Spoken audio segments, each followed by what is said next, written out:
This path is mine. This tree is mine. If you want to pass, leave your brain behind. Wow, I actually caught a trend and traveled through time. Mushi sat on a small iron bed, looking around the bare room and muttering to herself. She couldn't quite describe her feelings. Gaining a new life should be a good thing, but the extra memories in her head made her feel overwhelmed. She had entered a novel she had read, and the original character was the classic role of a foolish supporting character obsessed with love. The saying "a single glance can change your life" perfectly described the original character. The male lead was described as handsome and refined, unlike most men of that era. To Mushi, he was probably like the popular young men of her time. It was undeniable that he was attractive. The girl, Mu Ai, was quite ordinary.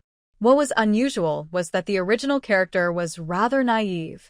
She selflessly gave away resources in exchange for a few sweet words, treating them like treasures. She even gave her precious family heirloom, a glass bead, to the female lead just because the male lead said the female lead liked it. Later, she was manipulated into a situation where she lost her dignity to a local troublemaker who had powerful relatives in the commune that could help them return to the city. Faced with this temptation, the male and female leads chose to sacrifice her. What happened afterward was unclear to Mushi, as the story ended abruptly with the arrival of the apocalypse. However, it was easy to guess that in that era, where reputation was everything, the original character's fate would either be death or a life filled with rumors. The male and female leads, who caused her so much suffering, would surely rise to success in their respective fields. After all, they were the main characters, and the entire story revolved around them. Mushi sighed deeply, unable to hold back her frustration. What kind of nonsense is this? She, a powerful survivor from the apocalypse, had just perished fighting a zombie king, and now she found herself as a lovesick supporting character? Ridiculous. The story was already a mess, and the plot couldn't possibly be salvaged. Once she dealt with those troublemakers, she would see how they could remain lovesick. This could be considered her reward for using this body. Gathering her thoughts, Mushi reflected on her current situation. It was now the summer of 1972, the time when the original character was sent to the countryside. The original character came from a blended family, with a stepmother who had a daughter 2 years older than her and a 5-year-old son with her father. Mu's father is a factory worker with little skill, earning 48 yuan a month due to his long service. His stepmother, Jong Yun, works at a cotton mill and earns 36 yuan. With only 2 earners in the family and 3 children to raise, they managed to get by. In those times, having food, drink, and clothing was considered a good life. Moreover, both the original owner and her stepsister graduated from high school. Because of this, the Mu family became well known in their community. Most people thought Mu's parents were foolish. They believed that educating 2 girls was unnecessary since they would eventually get married, which would benefit their husbands' families. They thought it would be better to save money for boys, who would be the future support of the family. Mushi admired her parents for treating both daughters equally. Even though it was a blended family, they were fair and just. Whatever one daughter had, the other must have too. Their son, being younger, received a bit more attention and love, but it wasn't excessive. In those times, sons were expected to take care of their parents in old age. With only one son, they relied on him for the future. Mushi thought that as long as they didn't spoil their son into a useless person, it wasn't a big deal. As for going to the countryside, the government required all unmarried adults without jobs, except for only children, to work in rural development. Her stepsister had already gone 2 years ahead of her. Now that Mushi was 18 and had just graduated from high school, it was her turn. Although there might be some connections to help, their family had none. Mu 11 frowned. She could look for a job elsewhere. But if she stayed in the city, what would happen to the male and female leads? She really didn't want to let them off easily. Even though she had traveled to this world, and the events in the book hadn't happened yet, she was still frustrated. How could those 2 bad characters become the leads? The author must be someone with a twisted sense of morality. Reading the book was completely different from living in it. Now she regretted not finding the author during the apocalypse to confront them directly. No, I can't let this grudge go. It would harm my resolve. Besides, going to the countryside has its benefits. First, I'll be away from family and won't have to worry about being found out. Second, the countryside in novels often has delicious food, and I could send some back home later. The most important point is the third one. During the apocalypse, the wood-based abilities came along too. It's not convenient to use them in the city, and it's hard to improve them. The countryside is better suited for wood abilities. Thinking about it, there are indeed many benefits. Sis, come out for dinner. A small voice called out, and then a little head peeked around the door of Mushi's room. Mushi had planned to try out her abilities, but it seemed she would have to wait until evening. She waved her hand. Yu, come here. I have some candy for you. The little boy's eyes lit up instantly. He pushed the door open and rushed in. Sis, where did you get the candy? Mom doesn't let me have any. You're the best. You're my favorite sister. What a little flatterer. I'm not a flatterer, What about the eldest sister? I'm your favorite sister, so you don't like her? Mushi crossed her arms, pretending to tease him. The little boy stared at Mushi with wide eyes, looking conflicted, as if he might cry at any moment. It was quite funny. All right, hurry and put the candy away. We need to go eat. Be careful not to let Mom find out and take it away from you. Mushi naturally referred to her as Mom. That's how the original character called her. When Jiang Yun came to the Mu family, the original character was only 10 years old and still a child. Plus, she had never been mistreated by her stepmother and got along well with her stepsister. She truly regarded Jiang Yun as her mother. After all, her biological mother passed away early, and she couldn't even remember what she looked like. Let's go. Sis, we have meat for dinner today. I've been smelling it for a long time and Mom teased me. Ha. She couldn't help but laugh. She already had a picture in her mind. The little bald boy was leaning over the table, drooling, while Jiang Yun teased him without mercy, making the little guy cry out in embarrassment. It was quite amusing. In the apocalypse, she grew up in an orphanage. Although there were many children, there weren't many warm moments, as they were all struggling to survive. Unexpectedly, she was experiencing a warm moment now. Sis, you're teasing me too. The little boy suddenly pulled his hand away from Mushi and dashed out of the room, heading straight for the dining table. At the dining table, Mu father, Mu Changhong, was already seated in the main position, while Jiang Yun was serving food for everyone. She, hurry and sit down to eat. Today, the factory had a month-end cleanup, so I came back a bit late. Are you hungry?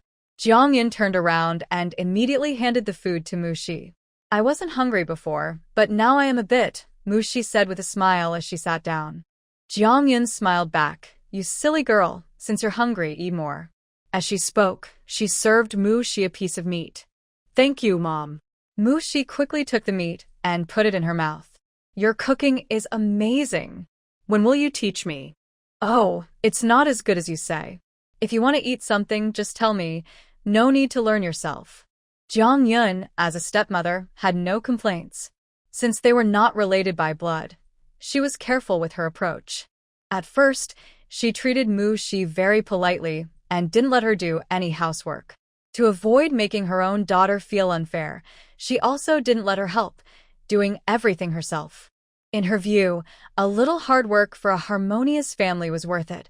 A happy home leads to everything going well. Mom, I'm already grown up.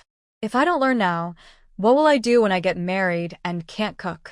Mushi could cook, but the original owner could not. If she suddenly made a feast, wouldn't the family start to suspect something? Does she have a boyfriend?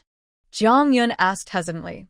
Even Mu Changhong, who was quietly eating, looked over. Mushi swallowed her rice. No, I don't. You are 18 now.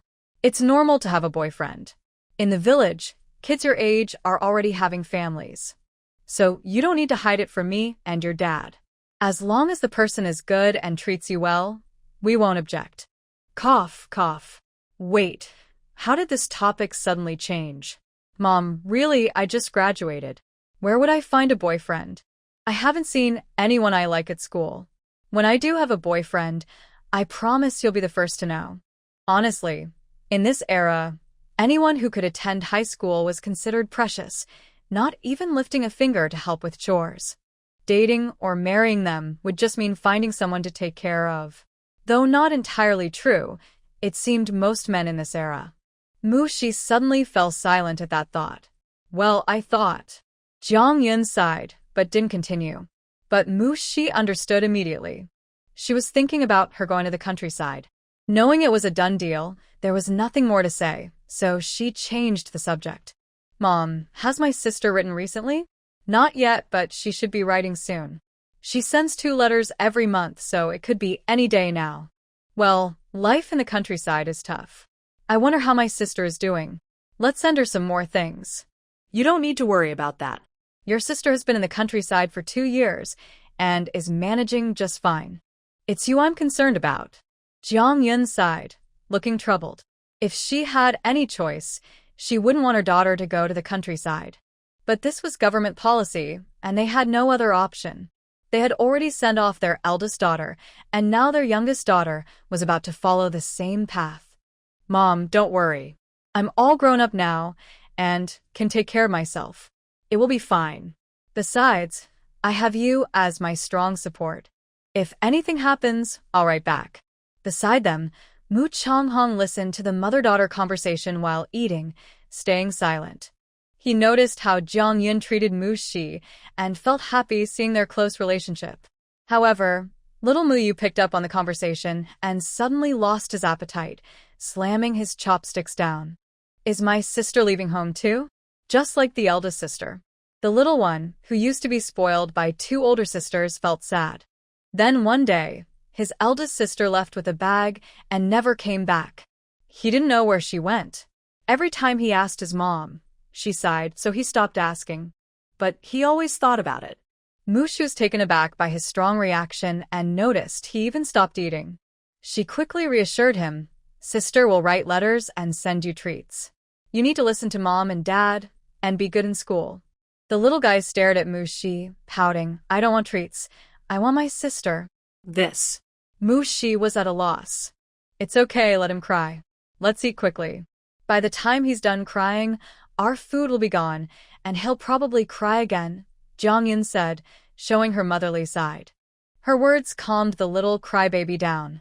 After wiping his tears, he picked up his chopsticks and continued eating. Mushi thought, did he really just say he didn't want treats? Back in her room, she used to share it with her stepsister. Now that her stepsister was in the countryside, the room was hers alone, while Muyu stayed with their parents. Their home had only 2 bedrooms and a living room. This was because both parents worked. Considering that her family had fewer members, they had a bit more space, while other families with 2-bedroom homes had 10 people living in them. Mushi couldn't imagine how they managed to live like that. The room had very little furniture, 2 metal bunk beds, one piled high with things, and the other was Mushi's bed. There was also a wardrobe with a mirror and a long desk with 2 chairs. That was all. It could easily be described as simple, with only the wardrobe looking somewhat decent. In this era, a wardrobe with a mirror was quite impressive. If I remember correctly, it was a gift from Mu Changhong to Jiang Yun when they got married. After a quick glance, Mushi sat on the bed. Finally, she had a chance to check her abilities. During the apocalypse, she was a wood-type ability user. While others used wood for support, healing, or growing plants, her abilities allowed her to summon spirit plants for battle. That's why she became so powerful. After all, while others fought alone, she could command an army of spirit plants. Even if her individual strength was lacking, she could still overwhelm opponents in groups. The only exception was the zombie king, who was too strong to defeat, forcing her to self-destruct to take it down. Mushi raised her hand, and a light green glow slowly appeared. TSK level 2. In my past life, I was level 9, and now I'm down to level 2. When will I level up again? To be honest, Mushi felt a bit frustrated. But then she quickly reassured herself. Well, at least I still have my abilities. What more could I ask for? Besides, level 2 is still better than level 1. It's all about perspective. If you change your way of thinking, you'll realize that as long as you forgive yourself, nothing in this world can truly trouble you. Confirming that her abilities were still with her brought a surge of security. At any time, one's own strength is the greatest assurance. This was a lesson learned from struggling through the apocalypse. Before the apocalypse, Mushi would never have valued her strength so much, as life in pre-apocalyptic China was relatively safe and offered little opportunity for such skills. Compared to the security of the past, the current era was indeed much more chaotic. When the outside world cannot provide a sense of safety, one must rely on their own strength. This world probably doesn't have spirit plants, which would greatly reduce my fighting power. Next, I should check the mountains. If there are none, I'll have to cultivate a spirit plant myself. But what should I grow? Spirit plants are those that have absorbed energy and awakened intelligence. Her wood-based ability can awaken the intelligence of plants, but nurturing them takes daily care, which can't be done in just a day or two. Doing this in a post-apocalyptic world seems like a lot of effort for little reward. After all, there are plenty of wild spirit plants around. Moreover, the ones she has raised are all at the initial level. For her, that feels pointless since her lowest level spirit pet is already at level 5. But now. Sigh, let's not talk about it. It's all so frustrating. In the next room, Mu Yu is already asleep.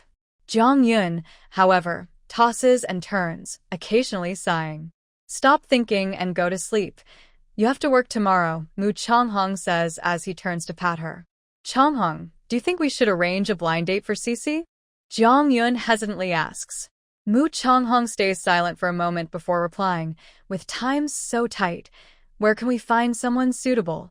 If she ends up with the wrong person, it would be a disaster for her. He doesn't want his daughter to go to the countryside, but he also doesn't want her to marry the wrong person. In modern times, people might say to just find someone to marry and then divorce if it doesn't work out. But Mu Changhong is from the 1970s.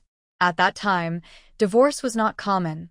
Women married for life, even if their husbands were not good. He doesn't want his daughter to make a poor choice and waste her life. But the city is becoming more chaotic. While the countryside may be tough, it is also a rare, peaceful place. Jiang Yin opened her mouth but didn't say anything more. It's true. Nowadays, in the city, the Red Guards are rampant, and the Revolutionary Committee uses trivial matters to impose their will. Countless families are reported for various reasons every day. Anyone reported, regardless of the truth, faces searches and destruction, like invaders in a village, often leading to ruin. Even in their compound, they live in fear every day. Both of them lay awake with heavy hearts, unable to sleep. Meanwhile, in another room, Mu Cici is sleeping soundly. The next morning, Mu Cici is awakened by voices outside. She squints and sits up. She hears a woman's voice mentioning matchmaking, workers, marriage, and bride price. Is a matchmaker here? After a while, her still drowsy mind finally wakes up, and she is startled. She quickly tidies herself up and rushes out of the room. She can't agree to this. At just 18, she is still a child. How can she casually consider marriage? Mushi rushed out, worried that she might be late. Her good mother had agreed to something just to keep her from going to the countryside. Even if Comrade Jiang Yun agreed, she wouldn't go anyway. In the living room, the two people who were chatting stopped when they saw Mushi burst in like a gust of wind. She, is there something urgent? Mom, what are you talking about? Who is this lady I haven't seen before? Oh dear, I forgot to introduce you. This is Aunt Wang.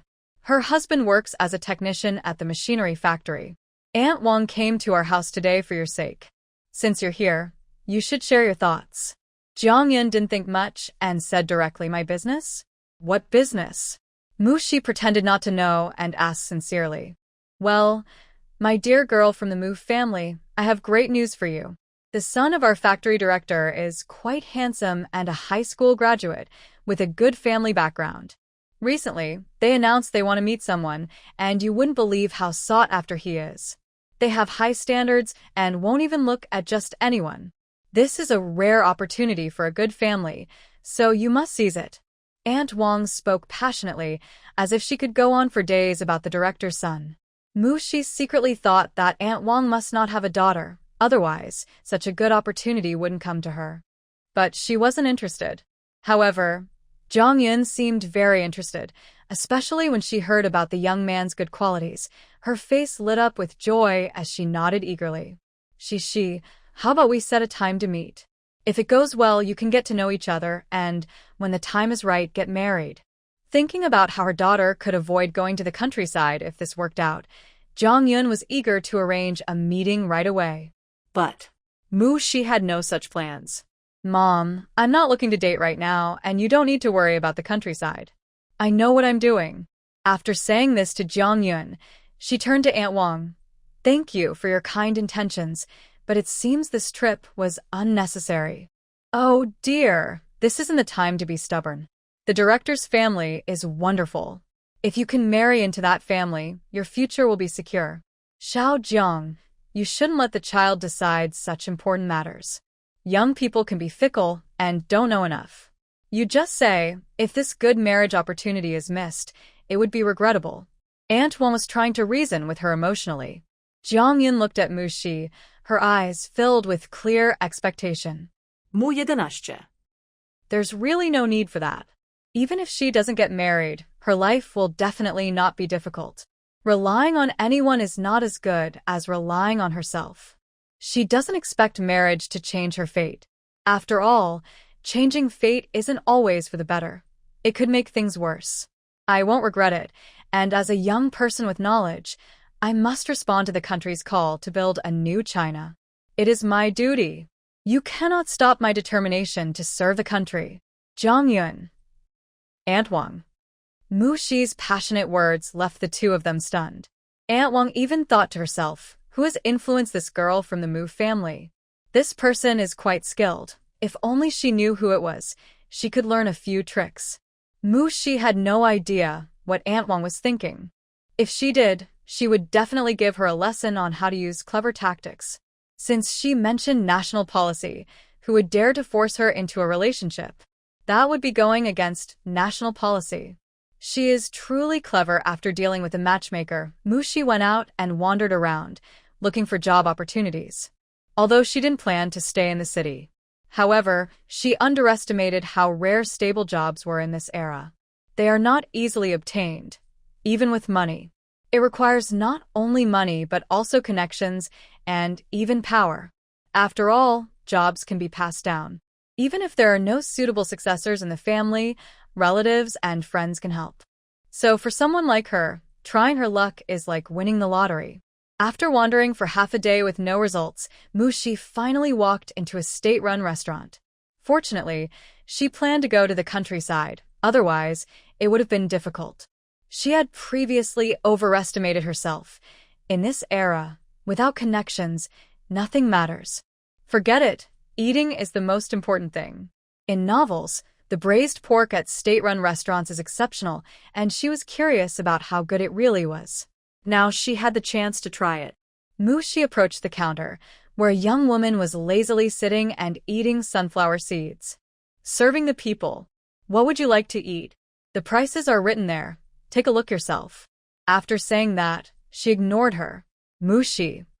This attitude, truly a typical state-run restaurant worker. She could only say that the novels didn't deceive her.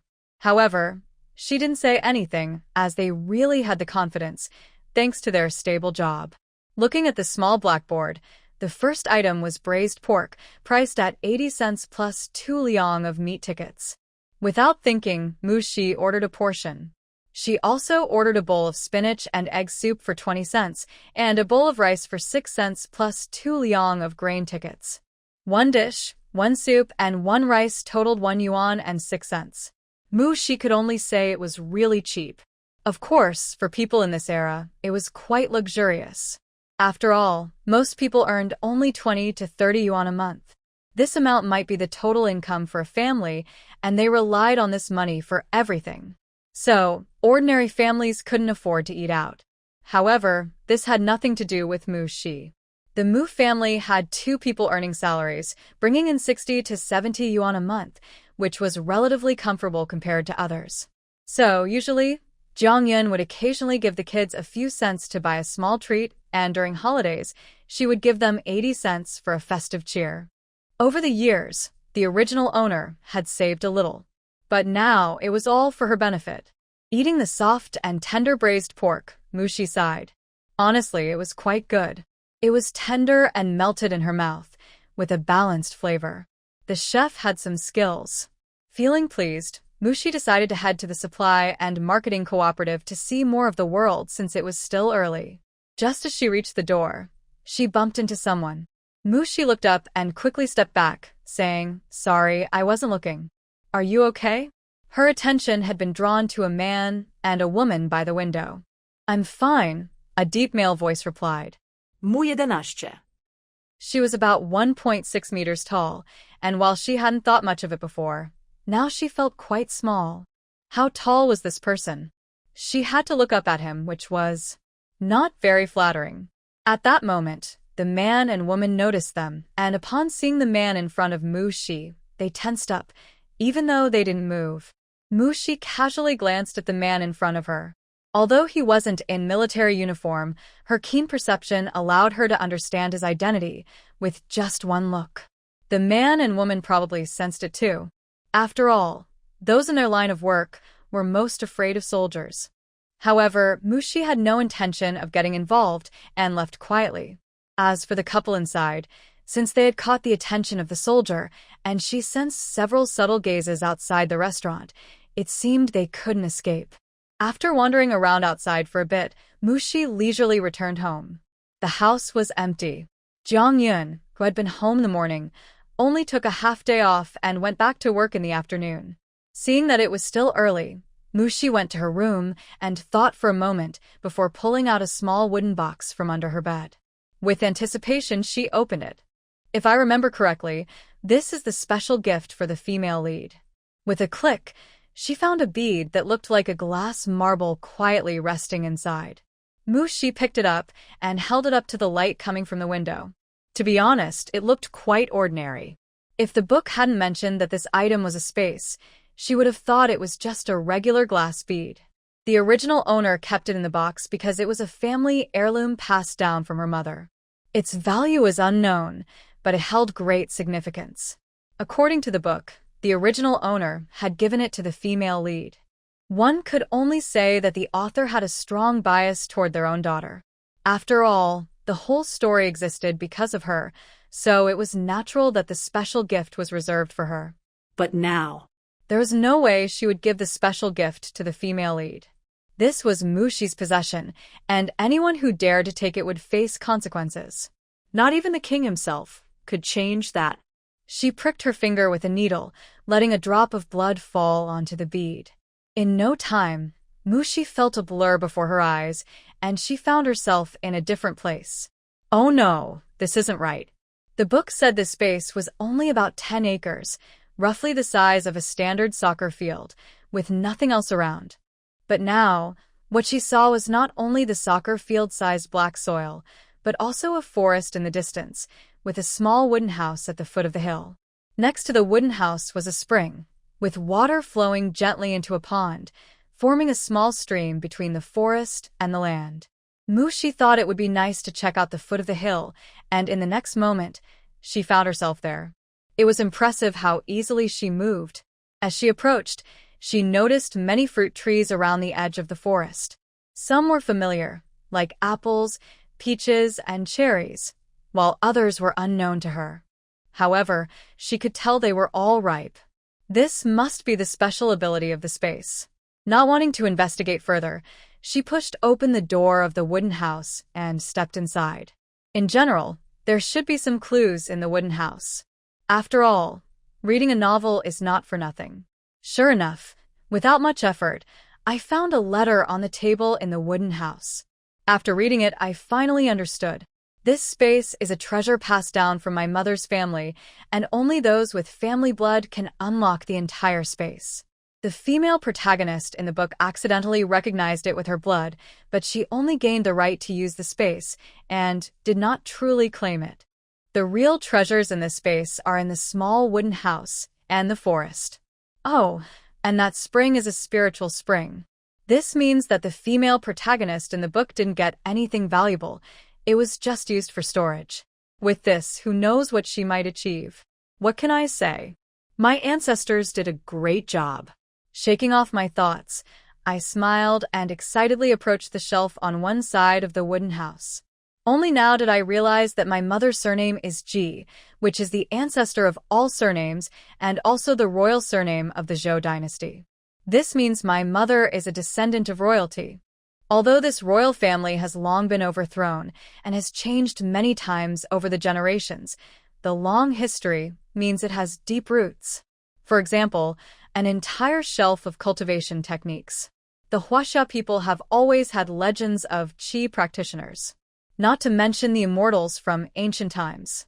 Before reading the letter, I thought those were just myths, but now I clearly understand they are not made up. Let's put that aside for now. The things left by the Ji family have truly opened my eyes. Various levels of cultivation techniques, spiritual fruit trees in the forest, a pile of spiritual treasures and magical tools, even a spiritual stone mine underground in the forest. My heart raced with excitement, and my hands trembled. I almost fainted. Wow. While the female protagonist has a historical story, mine might turn into a fantasy cultivation tale. I mean, with such a big opportunity in front of me, if I don't make something of it, I would feel unworthy of my ancestors. Calm down. Calm down. I haven't started cultivating yet. It means nothing. I can't get carried away. I need to at least reach the golden core stage before. I couldn't hold back. Who could possibly have such a great opportunity and not feel excited? That would be someone completely indifferent. With a thought, I appeared in front of the fruit trees in the forest. I really couldn't help it. I needed some fruit to distract myself. Looking at the fruits hanging from the branches, Mushi happily picked a few cherries. Wow, they're really sweet. These are definitely the best cherries she has ever tasted. They are even sweeter than the ones she grew using her special ability. During the apocalypse, she didn't lack fruits and vegetables. With seeds in hand, she could grow her own and even trade them for other things. Well, while others struggled in the apocalypse, she was doing quite well. After eating a few cherries and an apple, Mushi finally calmed down. She returned to her wooden cabin and found a piece of white stone. The letter said this was a spirit testing stone. It can determine if someone has a spiritual root. Mushi placed her hand on it, and soon a green light shot up into the sky.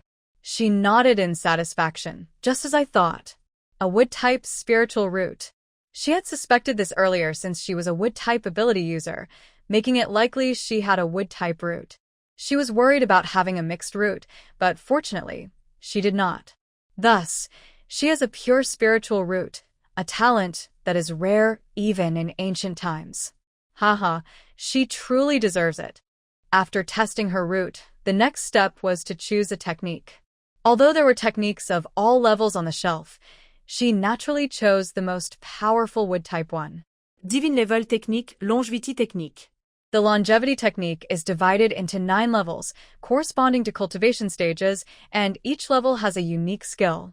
Reaching the 9th level perfectly means ascension. If it were just that, the technique would seem average and not worthy of being divine. What makes it divine is its name, longevity technique. 9 levels perfected, returning to 1, means longevity.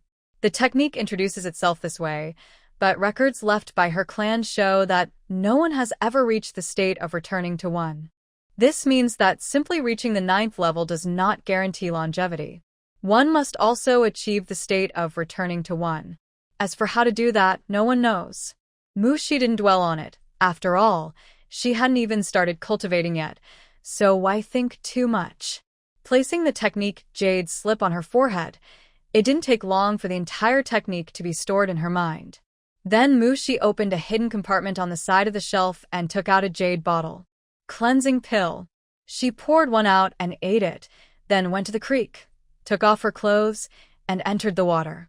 The dual cleansing of the cleansing pill and the spirit spring thoroughly removed the impurities from Mushi's body. Aside from the unpleasant smell, it wasn't as painful as described in novels, where people would roll on the ground in agony. About half an hour later, Mushi had washed herself several times in the stream before finally coming out. At this moment, she was completely different from before. Her skin seemed to glow, her features were more defined, and her figure was curvy with long, straight legs and a full silhouette, making her look stunning. Wow, I really wonder which lucky guy will benefit from this in the future. I hope he appreciates it, she said, looking down and happily touching herself, which seemed a bit odd. After getting dressed, she felt light and comfortable, almost as if the ease was coming from her bones. She stretched and sighed. I wonder how long it's been outside. I should go check, but I need to cover up my beauty first. She rummaged through the wooden house and finally found a disguise pill, which could change her appearance at will. This meant she could transform into whatever she imagined. The effect lasted for 3 days. Mushi planned to make small changes until she no longer needed the pill. Otherwise, a sudden big change would clearly reveal her issues.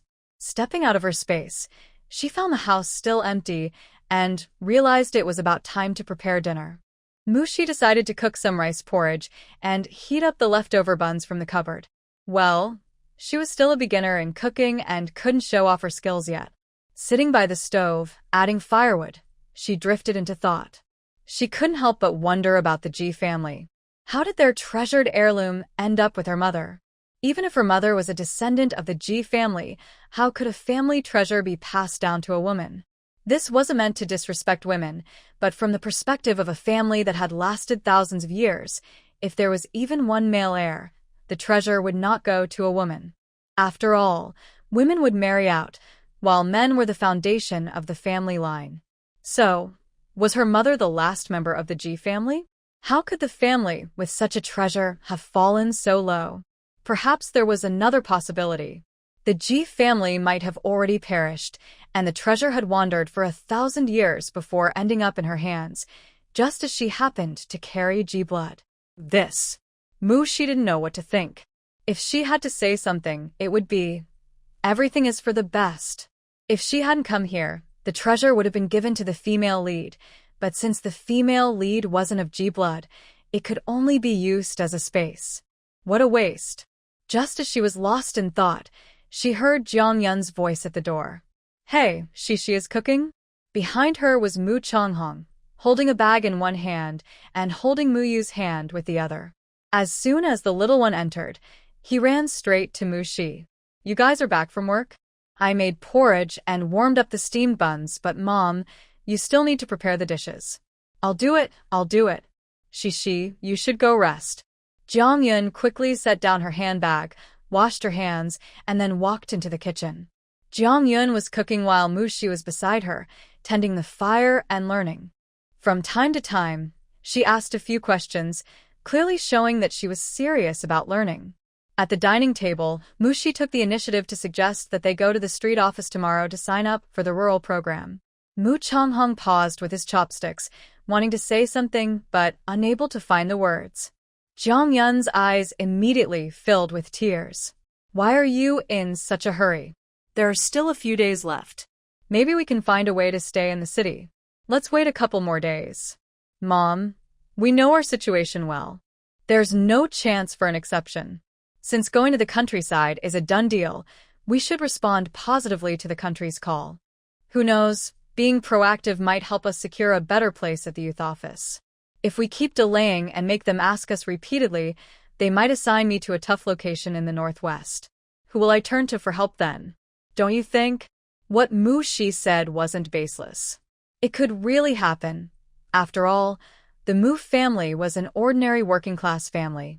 Even if the youth office intentionally assigned her to a difficult place, they wouldn't have any recourse. Thus, Jiang Yun and Mu Changhong had to nod in agreement. All right, I'll go with you to sign up tomorrow, Jiang Yun said. No need, I can handle it myself. You focus on your work, Mom.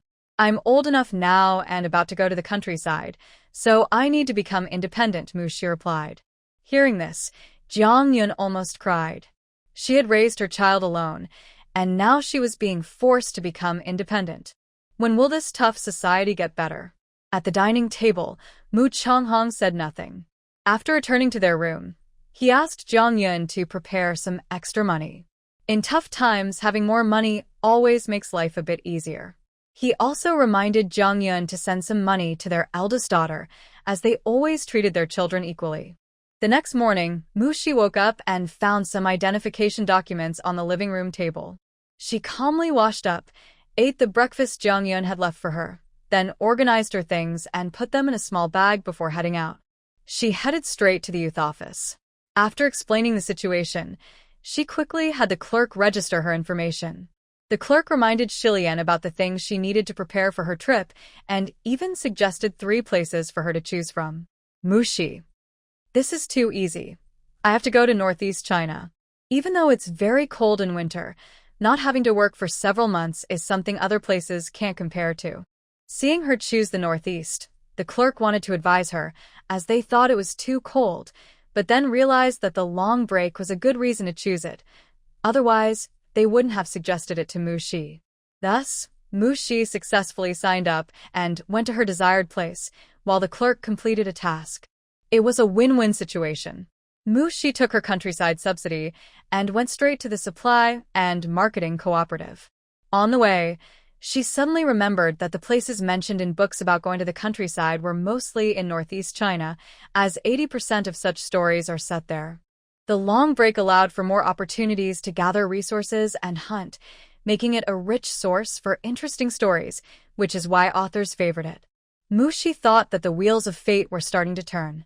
She needed to carefully consider what kind of ending to give the original male and female leads. The original character's fate was too tragic. Should she torment them slowly, or just get rid of them quickly? This was indeed a question worth pondering. If she tormented them slowly, the readers might find it tedious, but if she got rid of them quickly, it would feel too easy for them. This is a bit tricky. After leaving the youth office with 200 yuan for relocation, Mushi planned to check out the supply and marketing cooperative. To go to Northeast China, she first needed to prepare warm clothes and blankets. Otherwise, she would freeze in winter. However, in this era, resources were scarce and everything required tickets, making it difficult to buy cotton. Mushi didn't have many tickets. This trip was just to scout the situation. She planned to discuss it with her parents later that evening. Just as she reached the entrance of the cooperative, she heard someone calling her name. Turning around, she saw an ordinary-looking man who somehow gave off an air of superiority, looking at her with a betrayed expression. Mu 11. Excuse me, are you calling me? She didn't even recognize him. Why was he looking at her like that? You don't recognize me? The man looked incredulous. Mushi frowned. Am I supposed to know you? This was truly puzzling. Looking at the other person, she began to doubt if there was something wrong with the inherited memories. She went through her original memories again but found no trace of this person in front of her. You. How can you not recognize me? We are classmates. You are in class 1 and I am in class 5. My name is Xiang Qian, and my dad is the factory manager. When he mentioned that his dad was the factory manager, he puffed out his chest, feeling quite proud. Mushi. So, you're the one who sent the matchmaker to my house. I should make it clear that I am not considering personal matters right now. I have signed up to go to the countryside to support the country's call for development. So I'm very sorry, Comrade Xiang Qian. She had no interest before, and now she was even less interested. You have already signed up to go to the countryside? Xiang Qian looked surprised and confused. Yes, I still need to buy some things, so I'll be leaving now. Mushi nodded and walked away quickly. During this time, strict measures were in place. Not only unmarried couples but even married couples didn't dare to be too close in public for fear of being criticized.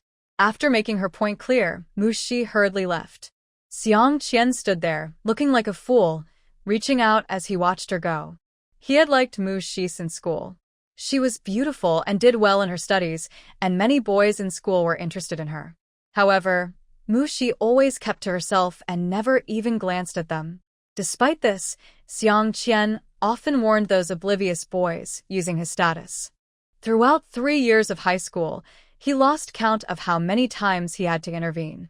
Finally, after graduation, he eagerly asked his parents to visit Mushi's family to propose. To his surprise, she outright rejected him. When he heard the news yesterday, he could hardly believe it. As the son of the factory manager, he had always been popular and had never faced such a clear rejection. Whether it was classmates or neighbors, anyone who knew he was the factory manager's son treated him with respect. Why did Mushi refuse him so decisively? Hearing the matchmaker's words again made Xiang Qian feel like his brain was on fire. Was she really not being tricked? How could anyone willingly jump into such a situation? Going to the countryside sounded noble, but those who had already gone often regretted it. Suddenly, Xiang Qian had a thought. Could she be playing hard to get? With this thought in mind, Xiang Qian planned to confess to Mushi in person, believing that with his sincerity, she would agree to marry him. However, reality was different from his expectations. He came to the supply and marketing cooperative today to buy a gift for Yunxi, but unexpectedly ran into her. Then he received a heartbreaking message. She had actually signed up to go to the countryside. So it wasn't a case of teasing. She simply wasn't interested in the son of the mechanical factory director. Xiang Qian left feeling dejected. Meanwhile, Mushi entered the supply and marketing cooperative and quickly forgot about the earlier incident. She browsed around and bought a few small items before heading home. She asked the salesperson about the cotton supply, learning that it was low in summer. Mushi thought to herself, I should buy it while I can. Once home, with no one around, Mushi focused her mind and entered her space. There were many items in the space, but she couldn't find any cotton. She figured that the ancestors must have been practicing cultivation, so they wouldn't feel cold. Inside the small cabin, there were countless treasures, but Mushi could only sigh. In this era, these items were not only worthless, but also not suitable for public display. She didn't have much money on hand, and going to the countryside meant she needed to buy some essential items, like quilts and winter clothes. Depending on the situation, she might also need to buy furniture like cabinets and tables, as well as smaller items like basins, thermoses, towels, toothpaste, and toothbrushes. Which of these didn't require money? Moreover, she needed to have some cash on hand for emergencies once she arrived in the countryside. Otherwise, she would feel insecure with empty hands. So, considering everything, the relocation fee of 200 yuan wasn't much at all. I need to find a way to make some money first, Mushi thought, looking at the mountain outside the cabin, where various fruits hung from the branches. They could help her quickly earn some cash. It seemed she needed to make a trip to the black market, a must for any time-traveling heroine. Since it was still early outside, Mushi didn't rush to leave her space. Instead, she found a spot to sit cross-legged and began her cultivation. The sooner she entered the next stage, the sooner she would have the strength to protect herself. Even being in the qi refinement stage would make her 100 times stronger than an ordinary person. As a powerful being in a post-apocalyptic world, she felt uncomfortable without strength, as if she were running around. As the sun began to set, Mushi finally woke from her cultivation. After an afternoon of practice, she had officially entered the qi refinement stage and became a proud young cultivator. At the same time, her wood-based abilities had significantly increased. This is thanks to the environment in the space. While cultivating, she couldn't help but sigh. It was so comfortable. Compared to the polluted world outside, this space felt like a paradise. Countless wood elements flowed into her body, pure and rich. Mushi stretched her body and happily went up the mountain. With a thought, all the ripe apples fell from the apple tree and flew toward the small cabin. This was a unique ability of the space's owner. With just her thoughts, she could control everything in the space, harvesting, taking, moving. Once she claimed the space, Mushi became like a goddess there. Whatever she wanted, she could achieve with just a thought. The harvested apples piled up in the small cabin, forming a small mountain. Mushi glanced over and estimated there were about 1,000 pounds. Since they were grown in the space, not only was the yield much higher than outside, but their appearance and taste were also top-notch. The aroma alone was enough to fill the air and be refreshing. This 1,000 pounds of apples should be enough for her to make some extra money, and she could figure things out once she settled down in the northeast. Mushi picked a few large, red apples and left the space. She placed the apples on the dining table. Usually, the family would put some fruit there and anyone could take what they wanted, but of course, it couldn't compare to the apples Mushi brought out. It was almost time, so Mushi went to the kitchen to prepare dinner. She looked at the 2 rice bins. There was only a little white rice, but half a bin of brown rice. Mushi decided to make brown rice porridge and mix in some white rice. With so little white rice, she couldn't use it all at once. As for vegetables, she saw a few potatoes and half a cabbage left in the kitchen. The seasonings were quite complete, so she had everything needed for cooking. She had plenty of green onions, garlic, and dried chili peppers. So, she planned to make stir-fried potato strips and stir-fried cabbage, which would be just right. For a family of 4, 2 proper dishes were quite good. Other families might consider pickled vegetables as a dish, and just use pickles to make a meal. In these times, it was common for families to struggle to have enough to eat. Want to eat well? Better to dream about it. Mushi methodically prepared the ingredients and then started cooking. Oh, she is cooking, Jong-eun said as she entered the house, taking a deep breath. She could smell the delicious food from outside, and now that she was inside, the aroma was even stronger. She smiled and walked toward the kitchen. You're back.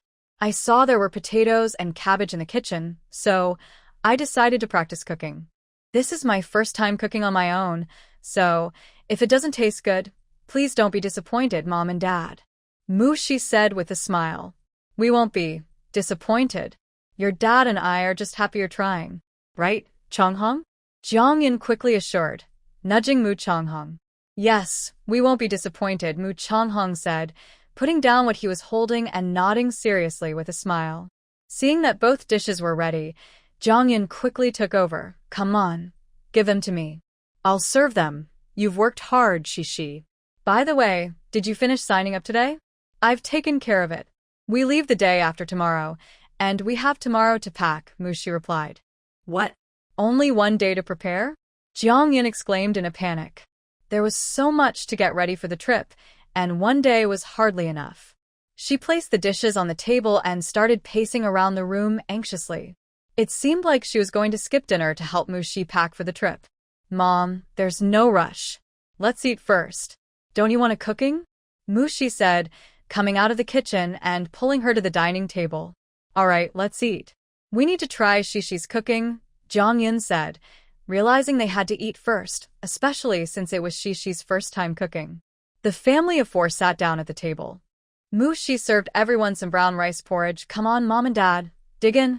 Okay, Shishi, you eat too, Jong-in said with a smile, taking a bite of the shredded potatoes.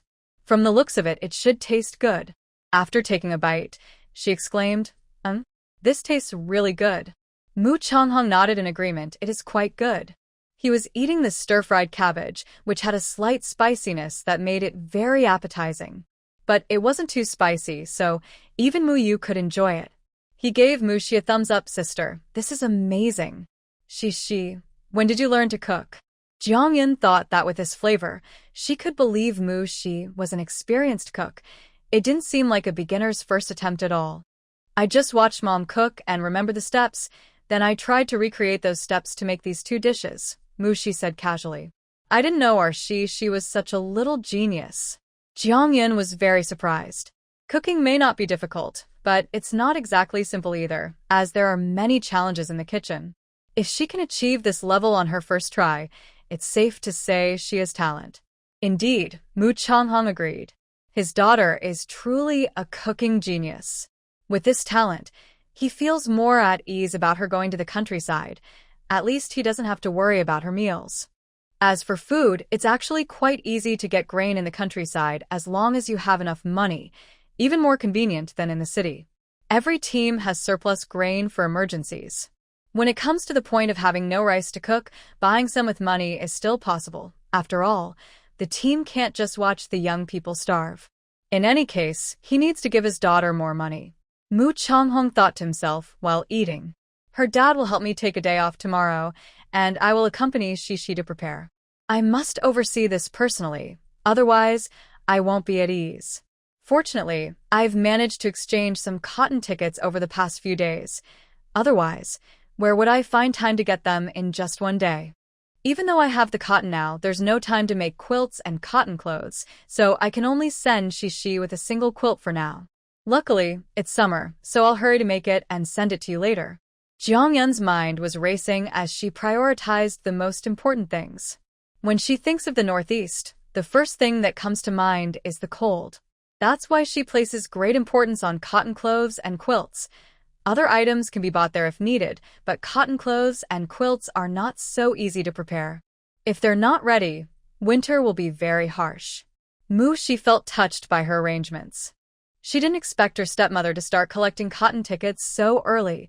She really does a great job. To be honest, many biological mothers might not do as much as she does. But while feeling grateful, Mushi also felt a bit sorry for her. Being attentive is admirable, but how much hardship she endures is something only she knows. Mom, thank you. Mushi sincerely expressed her gratitude.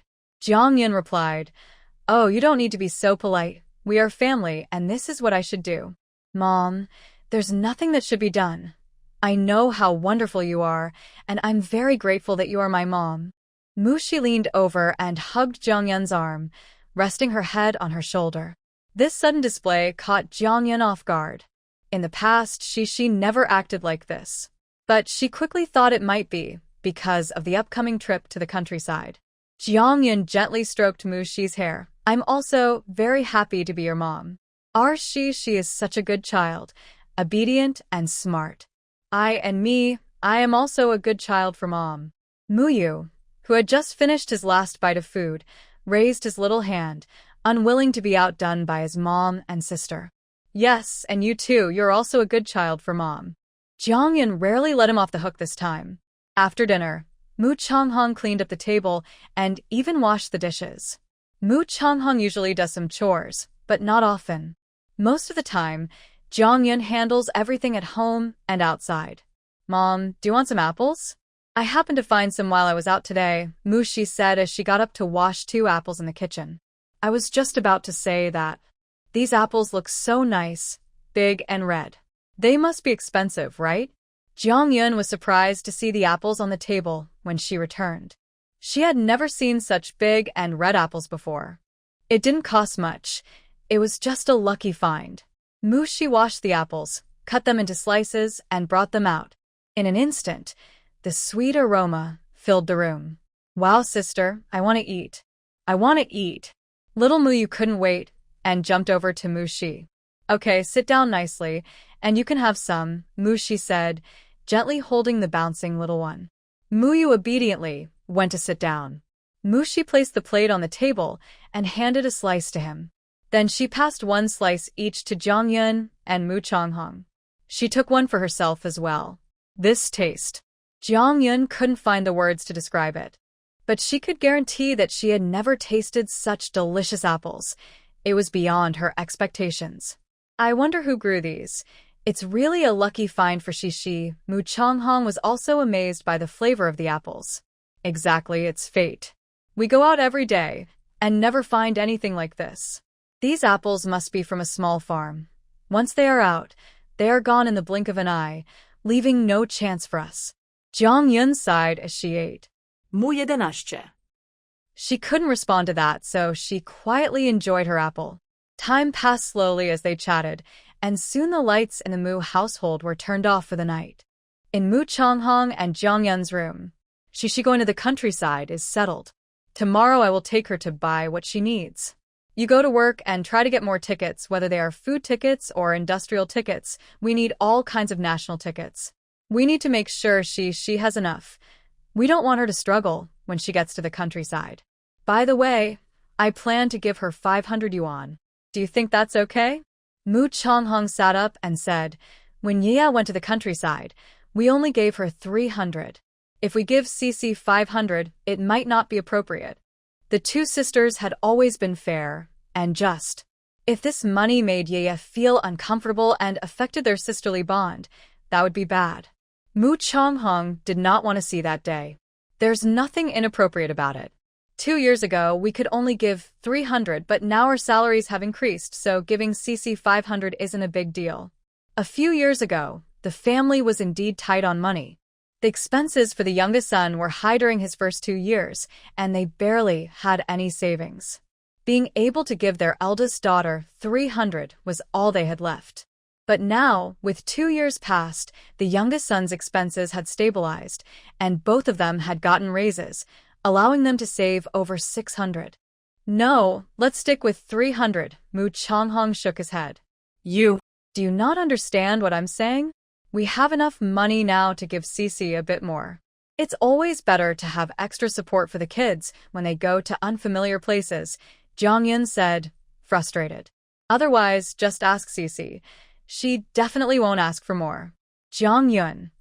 She raised the child herself. Of course, she knows that Cece wouldn't ask for more. She was just being considerate. Knowing Cece, Jiang Yun was sure the child wouldn't ask for more. She was just worried about her. How about this? We give Cece 500 and send 200 to Yaya. That should work, right? Jiang Yun suddenly had a bright idea. But we only have a little over 600 in total, right? Jiang Yun hesitated. Then we can borrow. We can manage. The two kids need more support. They are going to a new place alone, and our help gives them confidence. Okay, I'll advance some of my salary tomorrow. Mu Changhong didn't argue this time. He didn't mind giving his daughter more money. He was just worried about the eldest daughter feeling left out. After all, they were a blended family, and treating everyone equally was important for harmony. If they weren't careful, they might unintentionally create unnecessary conflicts. He always preferred to avoid such situations. After discussing, they both went to sleep. In another room, Mu Cece closed the door and focused on her training. At this stage, improving her strength was the most important thing. In the early hours, Mu Cece emerged from her training space, checked to confirm her parents were sound asleep, and then quietly left the house. The night was quiet and still outside. Mu Shi cautiously left the family compound and found a corner to disguise herself. After putting on a bit of makeup, she took a basket of apples and headed straight for the black market. That's right, making money. This black market was something she had heard about from Mu Changhong, though he had warned her to stay away from that area because it wasn't safe. Some people just passing by could get caught by the Red Guards.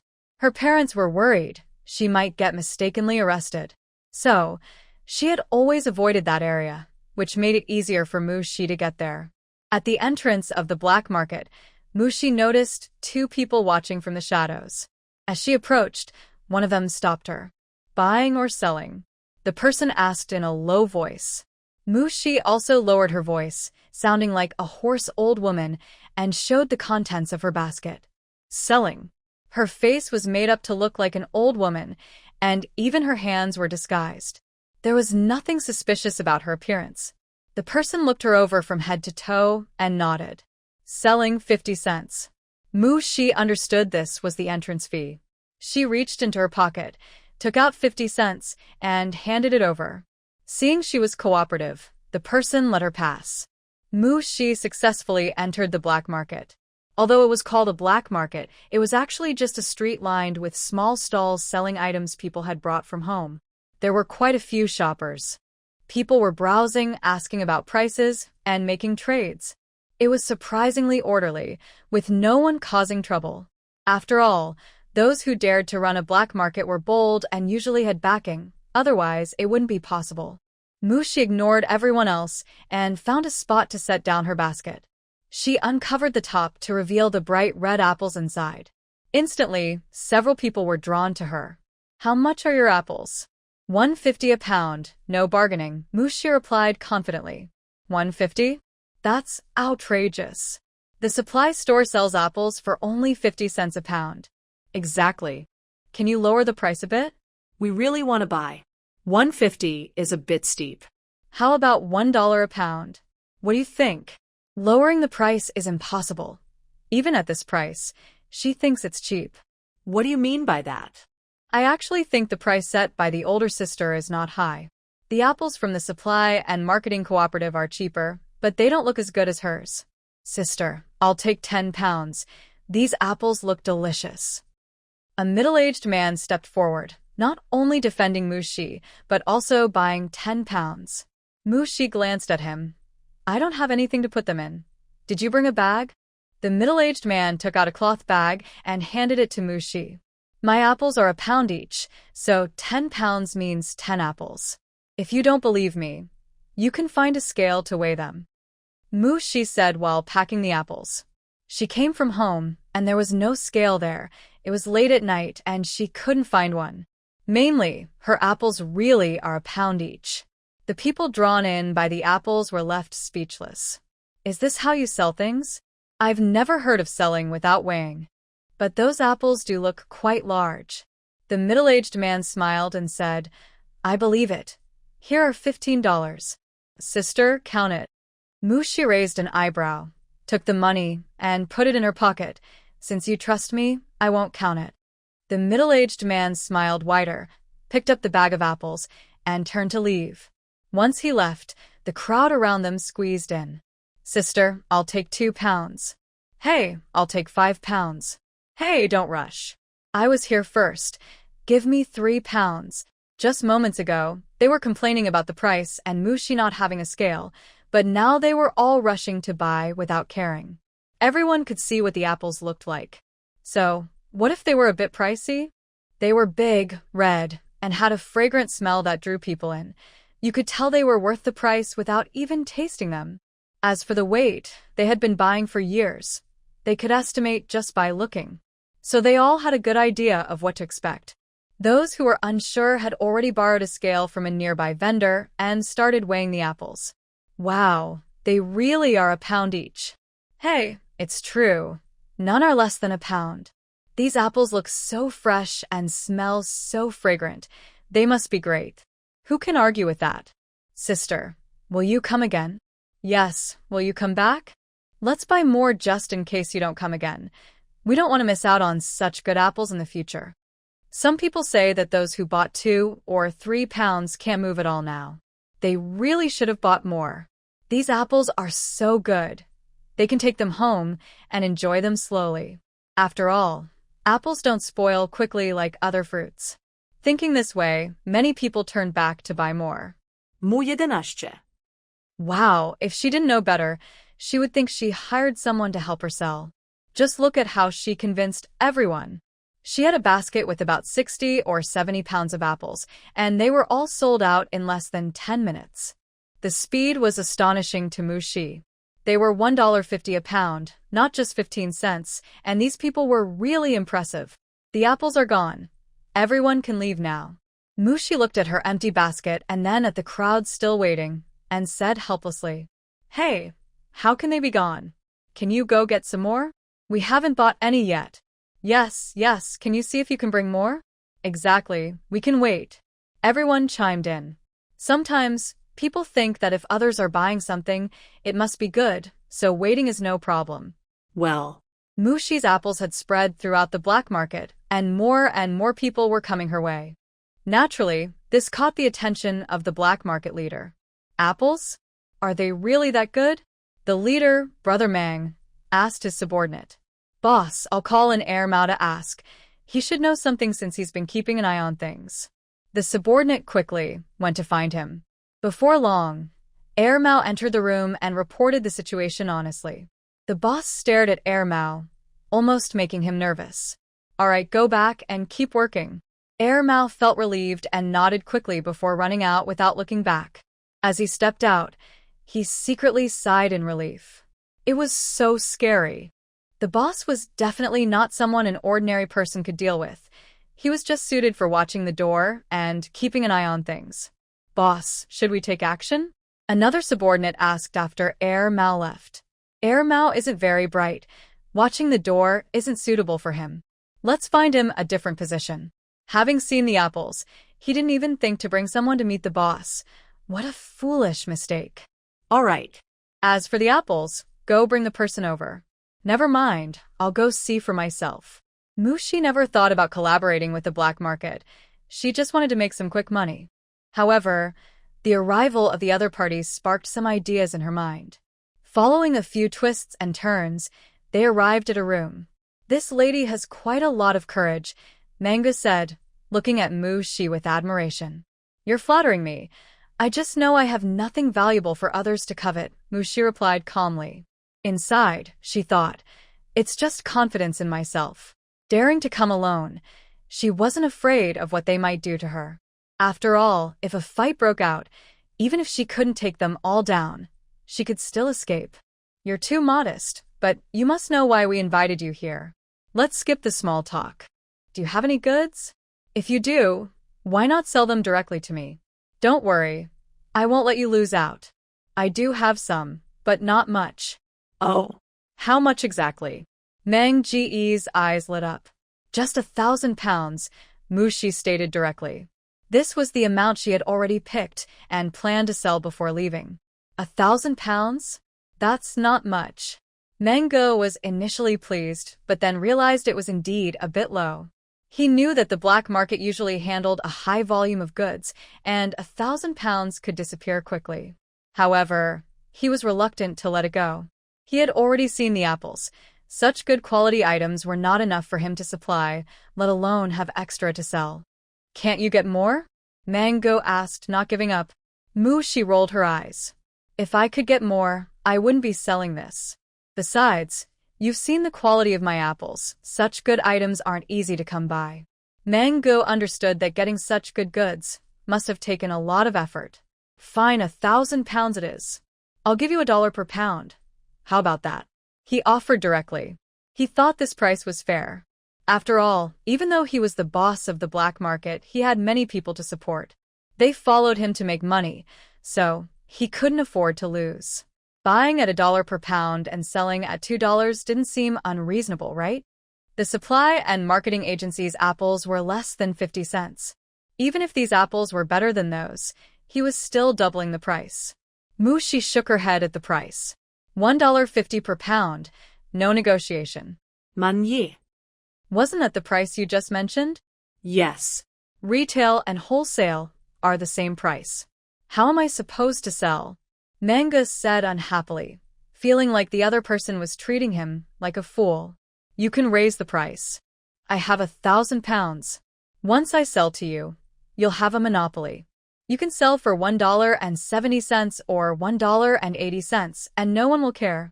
At that point, he would be the only one with apples. Even if others thought it was expensive, wealthy people wouldn't mind a few cents. After all, there are no apples like these elsewhere. Can the cheap ones taste the same? Mango understood her point. However, he still thought the price was too high and tried to negotiate. How about $1.20 per pound? That price is already quite high. If you're not serious, then I'll sell them myself. You saw how popular my apples are. It's just a bit of trouble. I can sell 1,000 pounds in just a few days.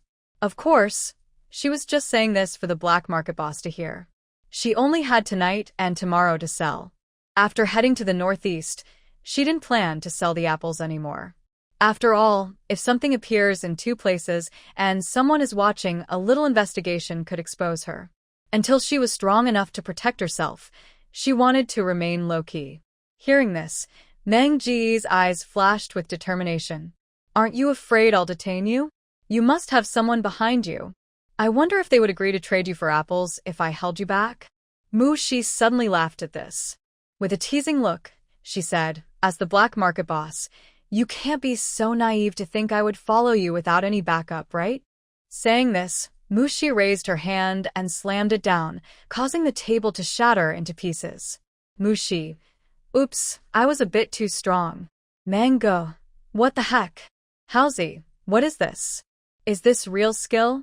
The room fell silent, with only the sound of breathing. Of course, it was just Mango and Howsy breathing heavily, while Mushi calmly watched them, as if enjoying the show. After a while, Mango awkwardly smiled. I was just joking earlier. Please don't mind, I tend to joke around a lot.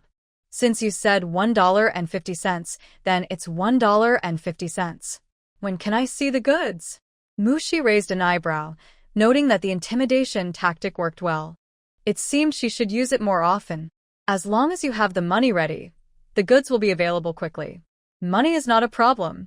Let's meet at the south gate of the small park in an hour. By the way, if you have any tickets from across the country, feel free to exchange them for me.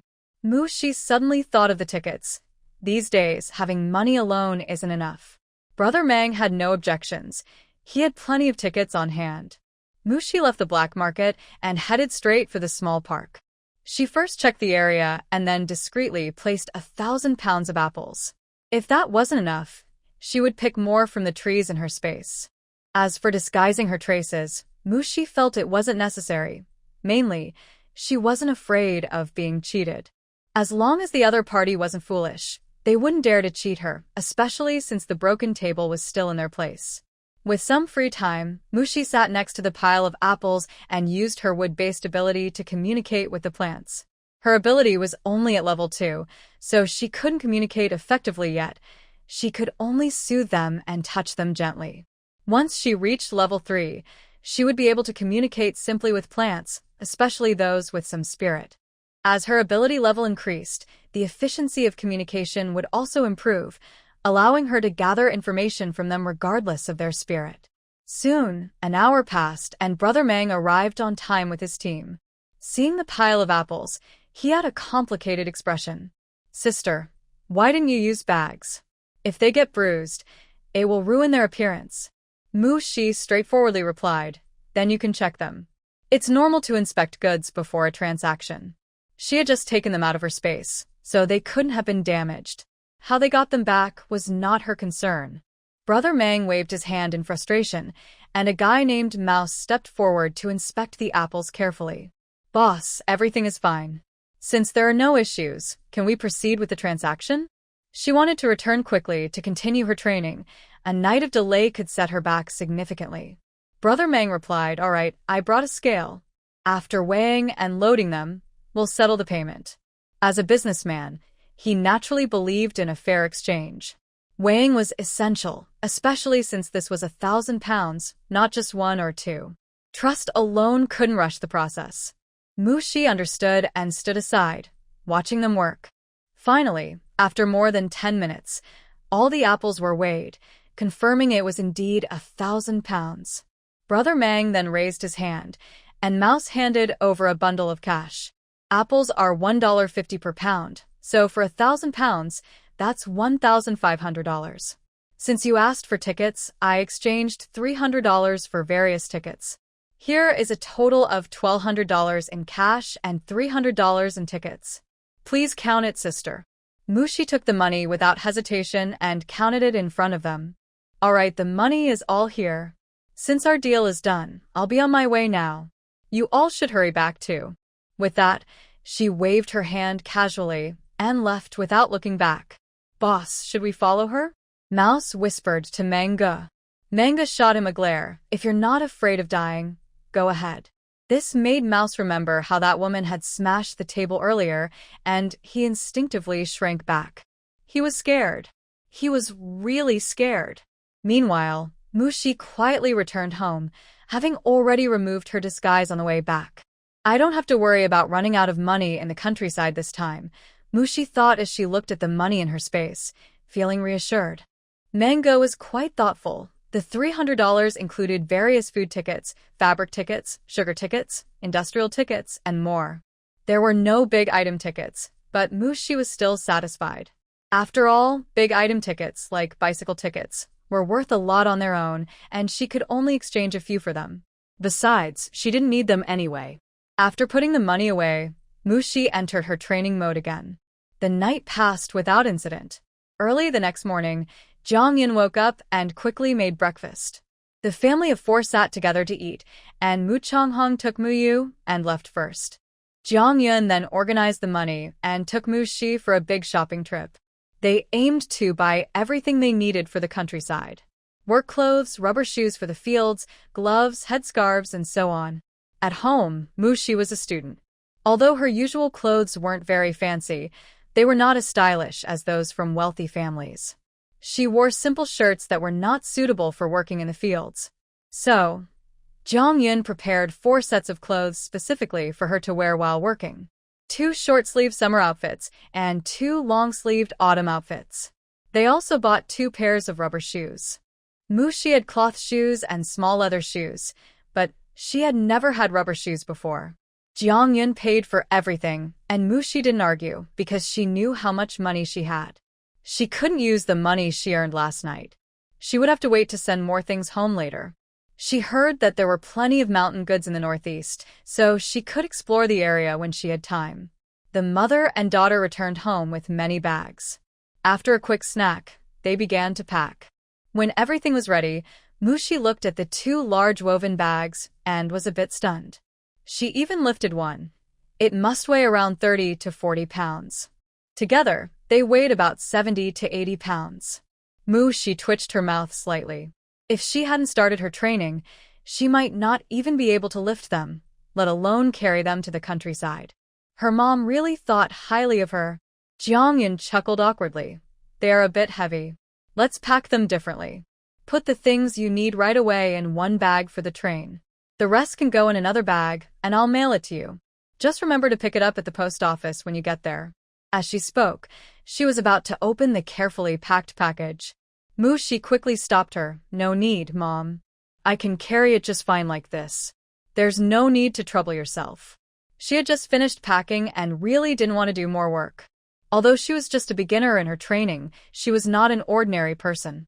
These two bags might be heavy for others, but for her, it was no problem at all. She could easily carry even 200 or 300 pounds. Are you sure? Jiangyun was skeptical. As her stepmother who raised her, she thought she knew her daughter well and didn't believe Mushi had that much strength. Seeing her doubt, Mushi picked up both bags and walked around the room without breaking a sweat. Jiangyun said, "All right then. Let's do it your way." When did her daughter become so strong? She had no idea. Had she been hiding her strength all along? Well, a girl being strong wasn't something to brag about, and her daughter wasn't one to show off. By the way, Shishi, take this 500 yuan. It's your countryside allowance from your dad and me. Remember to sew it into your clothes tonight, so it doesn't get stolen. 500? Mushi looked up at Jiangyun in confusion after being handed the money. If I remember correctly, when my sister went to the countryside, you and Dad only gave her 300, right? Jiangyun thought to herself that her husband was right. Well, back then, we weren't financially stable. That 300 was all we had. These past 2 years have been better, so your dad, and I thought we'd give you a little more just in case you need it. I can't accept it. Even if she had made some money last night, she still couldn't take more money from home. Her sister only took 300 when she went to the countryside, and she couldn't be any different. It wasn't that she was being overly principled. She knew how careful her parents had been over the years to keep the family harmonious in their blended family. She and her older sister both graduated from high school. They each got one new piece of clothing, and their allowance was the same. Basically, everything was shared equally. They were worried that the two of them might feel uncomfortable or unfair about it. Mushi thought this was good, fair, and open.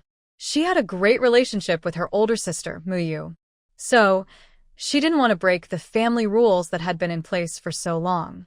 Mushi's insistence made Jiangyun quite troubled, but she was also warmed by Mushi's understanding.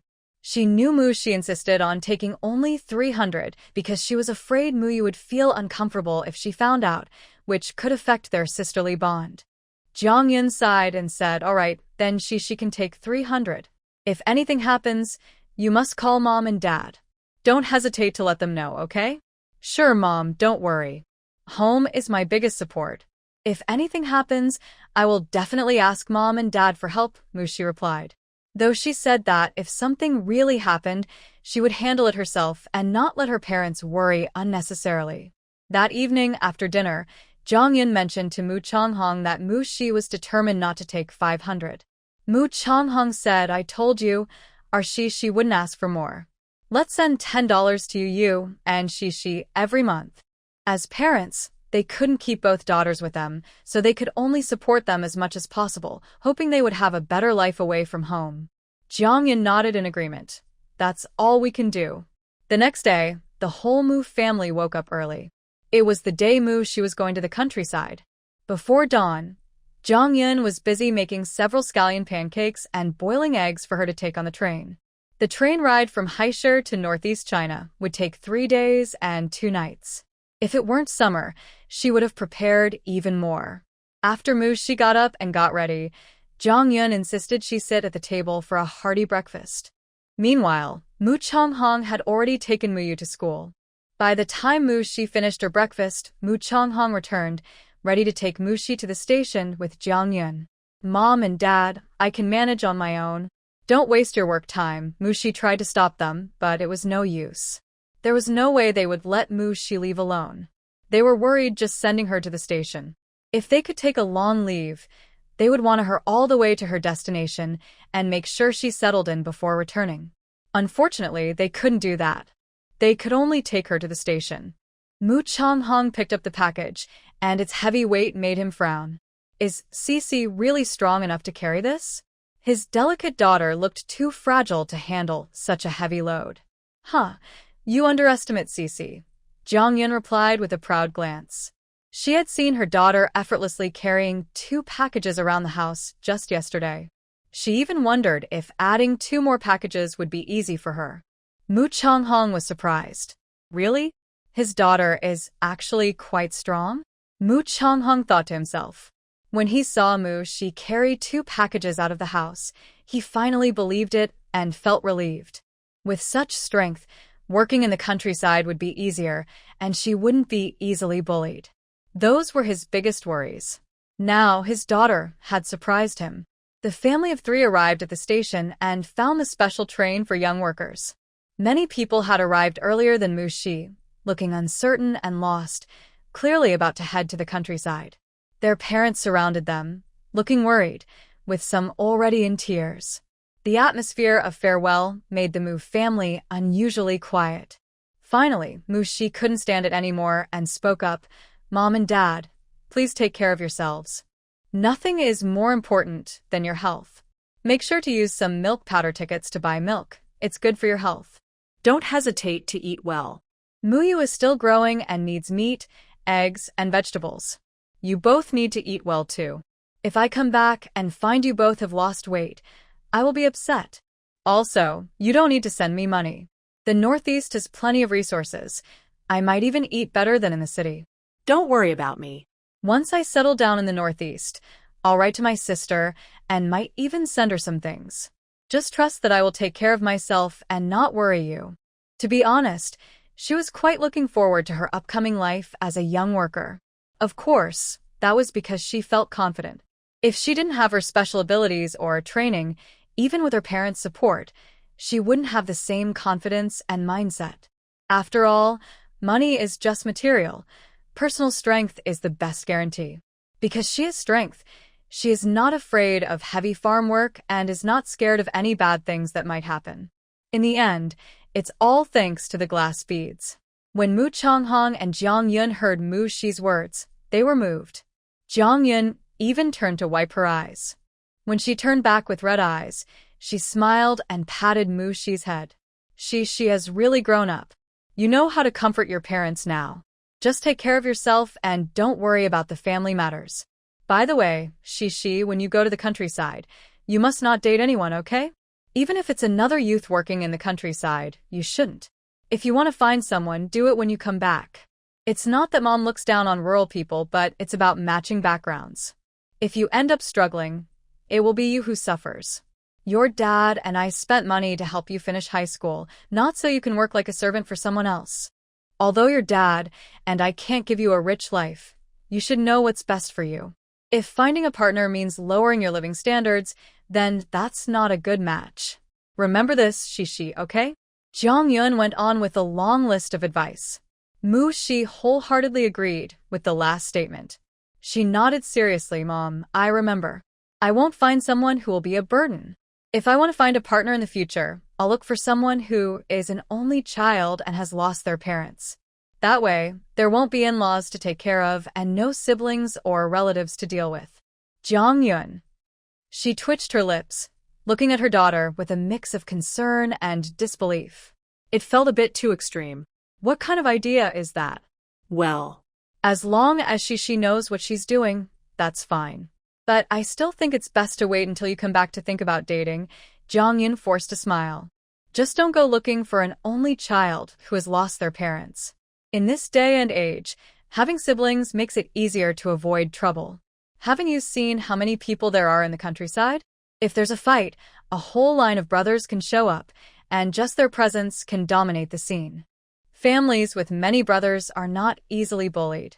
If she really finds an only child whose parents have passed away, it might be better to have him join their family instead. Wait. Jiang Yun's eyes lit up. That idea isn't bad at all. Mushi had no idea that her mother's thoughts had already drifted to the idea of a son-in-law. Seeing the train arriving, she quickly picked up her luggage. Mom and Dad, I'm getting on the train now. You both hurry back, and I'll write to you when I arrive. I'll help you get it in the car. Mu Changhong reached out to take the bags. But Mushi dodged, quickly carrying 2 large packages through the crowd and heading for the car door. Just as she arrived, the door opened, and she smoothly got in. She found a window seat, stuffed her luggage above, and sat down, opening the window to wave at her parents. Mu Changhong. Jiang Yun. It seemed they really didn't need to worry about her life in the countryside. They both waved back quickly. The crowd was thick, and they couldn't get close to the window, so they could only watch their daughter from afar. As they watched, tears welled up in Jiang Yun's eyes. Afraid Mushi would see and worry, she didn't dare blink, fearing the tears would fall. Mu Changhong felt sad too, but as a man, he kept his emotions hidden, showing nothing on the surface. Finally, the train started moving.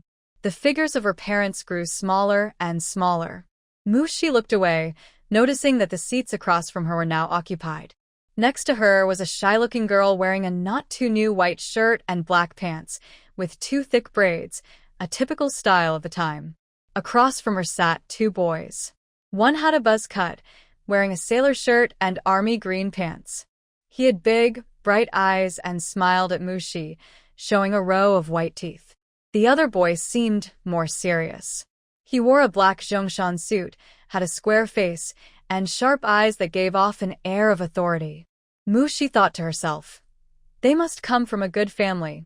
Hello, since we're all going to the countryside to support national development, it's a nice coincidence to meet. How about we introduce ourselves and get to know each other? A girl from the seat next to them suggested, standing up and looking around. This girl wore a simple dress, and her hair was styled in a neat way, looking very gentle. However, there was a hint of pride on her face, suggesting she came from a well-off family.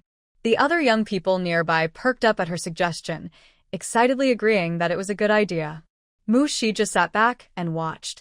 As for her introduction, she thought she could just get through it casually. I'll start. My name is Duanzi. I'm from Haishur, and I just graduated high school at 18. Both my parents work in the government, and I have been assigned to the Hongxing Brigade in Lingshi, Jilin Province to support national development. The girl who stood up to suggest the introductions was the first to speak. When Mushi heard that her parents worked in the government, she noticed a change in the others' expressions, and she also saw a slight smile on Duanzi's face. This was clearly a way to show off her background. She thought to herself, it was strange for someone to suddenly stand up and suggest introductions. Every action has a reason behind it. After all, a group of strangers didn't know where they were assigned or if they would meet again, so why introduce themselves at all? Mushi shook her head quietly, thinking it was just a little trick. After Duanzi finished, the girl next to her stood up. Hello everyone, my name is Zhang Pundi, also from Haishur, and I just graduated high school at 18. I've been assigned to the same place as Comrade Duan, the Hongxing Brigade in Lingshi, Jilin Province. I hope to rely on Comrade Duan in the future. This girl was quite clever. She used her introduction to connect herself to someone influential. Zhang Pundi could tell that Duanzi came from a good family, and hearing her introduction made her happy. She realized they were assigned to the same place and decided to get close to Duanzi. If she could win Duanzi's favor, her time in the countryside would surely be much easier. Mushi saw through Zhang Pundi's intentions. However, she just decided to exclude Zhang Pundi from her list of potential friends.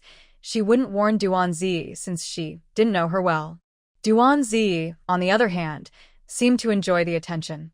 Although she didn't directly agree, it was clear she was pleased with Zhang Pundi's friendliness. We are all young people going to the countryside, and being in the same place is a kind of fate. We should help each other. If you need anything, I will definitely help." Her words were almost like a promise. Next, the remaining people introduced themselves one by one, but they were not in the same place as Duanzi and Zhangpundi. However, they were all still from the 3 northeastern provinces. Then it was Mu Shi's turn. A cheerful boy wearing a sailor shirt stood up, scratched his head, and smiled, showing his bright white teeth. "My name is Wang Zhengwo. I'm from Haisher, 19 years old, and I've been assigned to the same place as comrades Duan and Zhang, the Hongxing Brigade in Lingshi, Jilin Province." After speaking, he sat back down. Duan Ziai and Zhang Pundi both turned to look at Wang Zhengwo, their expressions as if they were evaluating something. Just then, the man next to Wang Zhengwo spoke up. "Xiao Wenqin, Hongxing Team, Jixing Ling City." Mu Shi raised an eyebrow. He was quite reserved. He didn't even stand up. "Hey, buddy, it turns out we're going to the same place.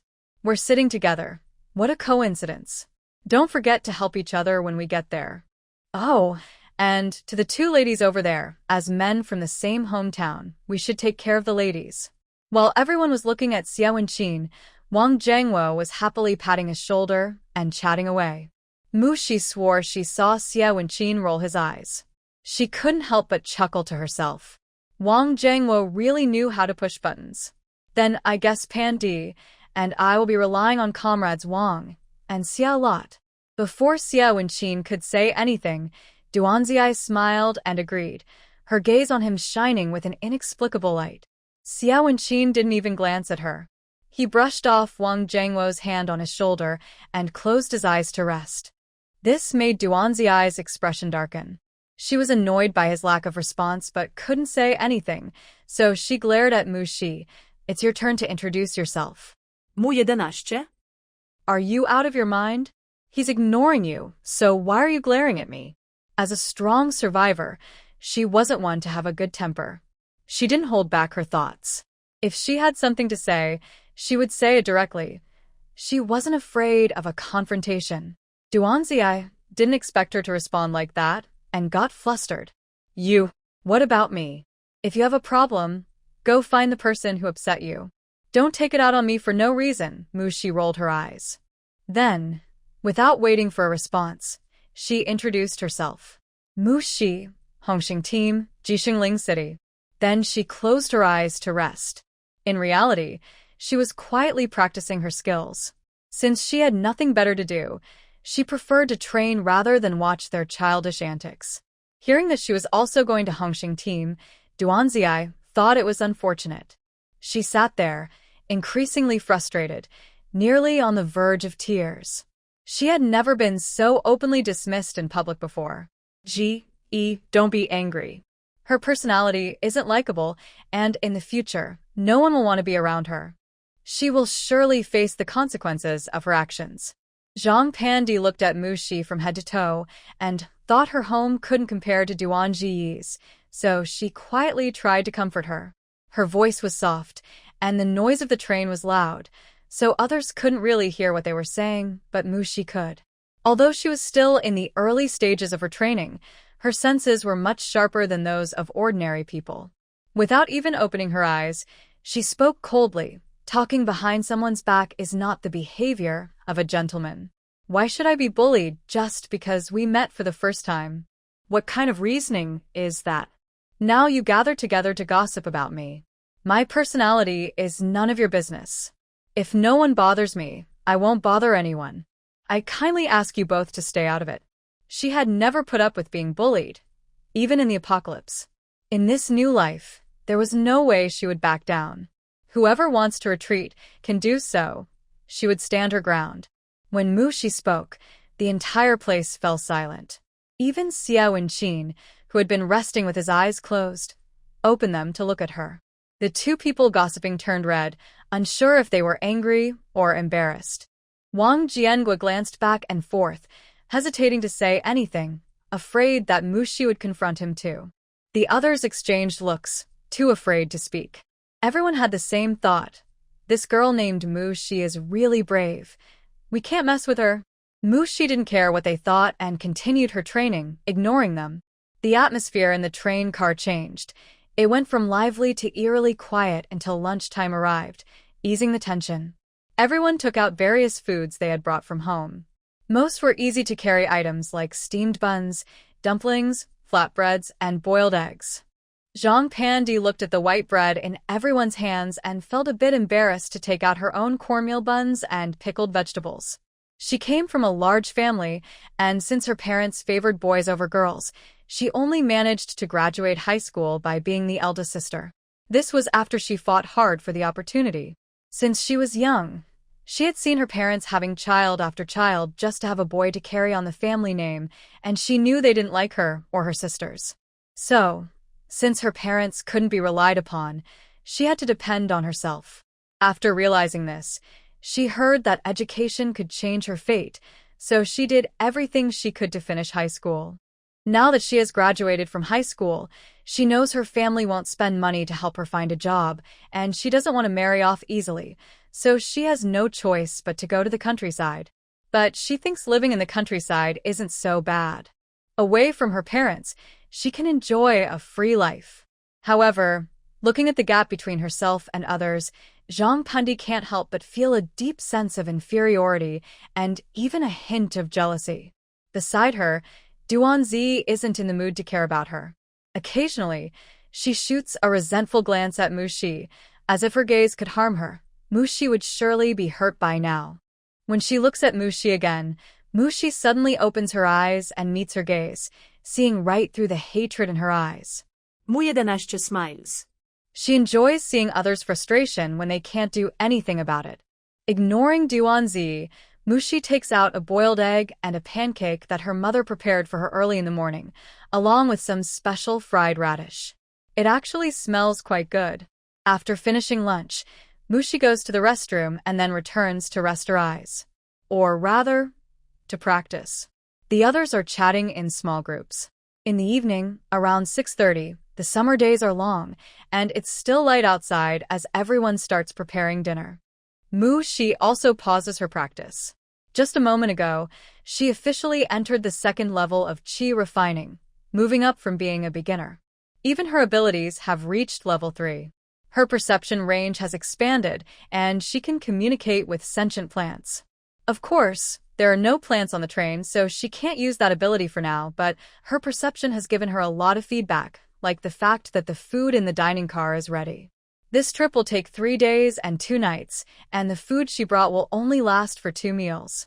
Since it's summer, Zhang Yun didn't pack too much for her. Mushi gets up, takes her aluminum lunchbox and water bottle, and prepares to get some food and hot water. As she passes by Duanzi, she clearly hears a cold snort. When she looks over, Duanzi doesn't dare to meet her gaze, and Mushi rolls her eyes in response. What a person, timid and weak yet loves to play. TSK, not impressive at all. Before heading to eat, Mushi looks for a train attendant to see if she can get a sleeper ticket. Sitting for 3 days and 2 nights isn't unbearable, but if she can be more comfortable, who wouldn't want that? It's important to know that sleeper tickets are hard to come by in this era, especially for the special train for educated youth, which are reserved for important people. Of course, if there are empty seats, it's possible to buy a ticket for the passengers on the train, but it costs more money, which most people wouldn't want to spend. But Mushi is willing to spend. With over 1,700 yuan, she can afford a sleeper ticket. Out of the 1,700 yuan, over 1,200 came from selling apples, 300 was given by her family, and 200 was the resettlement fee from the youth office. She hadn't spent much of her own money on supplies before. In this era, when having 10,000 yuan makes someone wealthy, she is almost 1/5 of a wealthy person. Mushi found the train attendant and was lucky enough to buy a sleeper ticket. Holding the small ticket in her hand, she couldn't help but sigh. No wonder these sleeper tickets are rarely available to the public. Most people simply can't afford them. This ticket cost her 48.90 yuan. A regular worker's monthly salary wouldn't even cover the price of one ticket. It's just too expensive. If she didn't have money now, she wouldn't be able to spend it so easily. After getting the ticket, Mushi returned to her previous seat and took down her 2 bags. Hey? Comrade Mushi, what are you doing? Wang Zhengwo couldn't help but ask. The others around them also looked over, especially Duanzi, who had been paying close attention to Mushi. I bought a sleeper ticket. See you all later, Mushi replied casually. The others reacted with various expressions. Wang Zhengwo slapped his forehead. Right. We'll be on this trip for 3 days and 2 nights. Why didn't I think of getting a sleeper ticket? His family is somewhat well off. His father is a factory manager and his mother is a supervisor, so they earn several hundred yuan a month. Spending a few dozen yuan on a sleeper ticket is manageable for them. He just hadn't thought of it before, mainly because it was his first time on a train. He is from Haishir and has never traveled far before, so he lacked experience. Beside him, Xiao Wenqin raised an eyebrow but didn't say anything. Zhang Pundi looked at Mu Shi with a curious gaze, surprised that she had enough money for a sleeper ticket. She regretted comforting Duanzi earlier. If she had known, she might have tried to win favor with both of them. Now it seemed she had missed her chance. Duanzi scoffed quietly, muttering, "So what if it's a sleeper? What's so impressive about that? As if no one else can afford it. Is this worth showing off?" Zhang Pundi, sitting next to her, rolled her eyes. Mushi ignored them and carried her luggage through the train car until she found the sleeper compartment, locating her seat according to the number on her ticket. She chose the upper bunk for some peace and quiet. After stowing her luggage under the lower bunk, she turned to go eat, not worried at all about pickpockets taking her things. She had placed a charm on her luggage that not only added weight but also sealed it, making it impossible to steal or open, leaving anyone with bad intentions helpless. As soon as Mushi left, Duanzi couldn't sit still anymore. She stood up, planning to find the train attendant to buy a sleeper ticket for herself. She couldn't let Mushi outdo her. After all, a ticket didn't cost much. Zhang Pundi immediately followed her. "Z, are you going to eat? Let's go together." She pretended not to know what Duanzi was up to, casually linking arms with her. "Sure, but I need to get a sleeper ticket first before we can eat," Duanzi replied, not thinking much of it. "Oh, you're going to the sleeper compartment too? We just met, and I wanted to chat with you more," Zhang Pundi sighed dramatically. "What's the big deal? You can get a sleeper ticket too, and we can still chat together," Duanzi said without hesitation. Duanzi never considered whether Zhang Pundi could afford the ticket, as she had never lacked money in her life. To her, it was just a ticket. There was no way she couldn't pay for it. Zhang Pundi cursed inwardly, but pretended to be troubled, saying, "Z, I might not be able to go with you. A ticket costs quite a bit and I..." She bit her lip, looking dejected. If she were in front of a man, this expression might evoke sympathy, but Duanzi was a woman too. Although she had a bit of pride, she wasn't foolish. Even if she didn't understand Zhang Pundi's intentions, she wouldn't pay for her ticket. "Oh, is it expensive? It seems okay to me. But since you don't plan to buy a ticket, I respect your decision. No worries, I can just go find you in the hard seat compartment to chat." Duanzi's response surprised Zhang Pundi, leaving her momentarily stunned.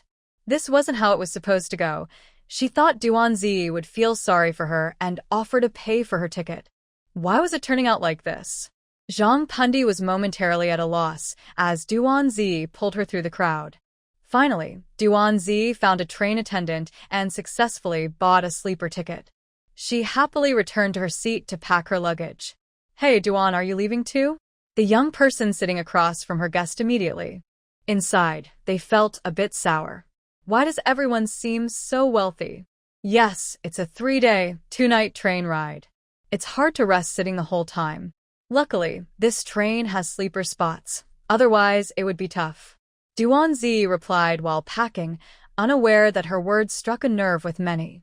They were the ones suffering. But there was nothing they could do. They were short on money and could only watch others comfortably head to the sleeper cars to rest. "I really envy Duan and the others. They can sleep well tonight." "Yeah, unlike us, who have to stay up for 2 long nights. By the time we get off, we might not even be able to stand straight." Ugh, hearing this, Duanzi raised her chin high, her eyes full of pride, completely unaware of the need for modesty. Pandai, I'll take my luggage over first. You wait for me at the dining car, and I'll come after I put it away. Zhang Pandai looked at her proud expression and felt very jealous. But thinking about dinner, she smiled and nodded. Sure, do you need me to help carry your luggage? She intended to be polite, but Duanzi's eyes lit up. Great, thanks, Pandai. Polite? What's that? Who would refuse help carrying luggage? So, Zhang Pandai reluctantly helped Duanzi carry her bags to the sleeper car, hiding her true feelings. Finally, they could go eat. Zhang Pandai planned to treat Duanzi, but when it was time to pay, Duanzi only covered her own meal. As she stood aside with her tray, making space for Zhang Pandai. Even with a thick skin, she couldn't publicly ask Duanzi to pay for her. But looking at the box full of meat dishes in her hands, she felt her heart bleed when paying. This was the most expensive meal she had ever had, costing her over 10 yuan. Train food was already pricey, and she had chosen 4 meat dishes, all meat plus 4 big meat buns. She planned to save some for tomorrow if she couldn't finish it today, especially since she wanted to treat Duanzi. But who knew Duanzi wouldn't give her the chance? In the end, she ended up digging her own grave. Zhang Pundi paid with a frown. Although this meal was the best she had ever had, it was also the least enjoyable. When she turned and saw Mushi there too, she began to regret her choices. If she had known that Duanzi was so stingy, she would have tried to befriend Mushi instead. Mushi seemed to have money to spare. Maybe she could be a generous friend. After all, she couldn't be worse than Duanzi. With this thought, Zhang Pundi pulled Duanzi towards Mushi. Duanzi, what are you doing? Duanzi didn't want to sit with that sharp-tongued woman. Oh, come on, Z. It's fate that we met. Let's eat with Mushi. She has an empty spot at her table. Zhang Pundi ignored Duanzi's protests and dragged her to Mushi's table. Mushi, do you mind if we sit here? Mushi looked up and said, I do mind. Enjoy your meal. She then stood up with her plate. She had arrived earlier and was almost done eating, not wanting to waste time with them.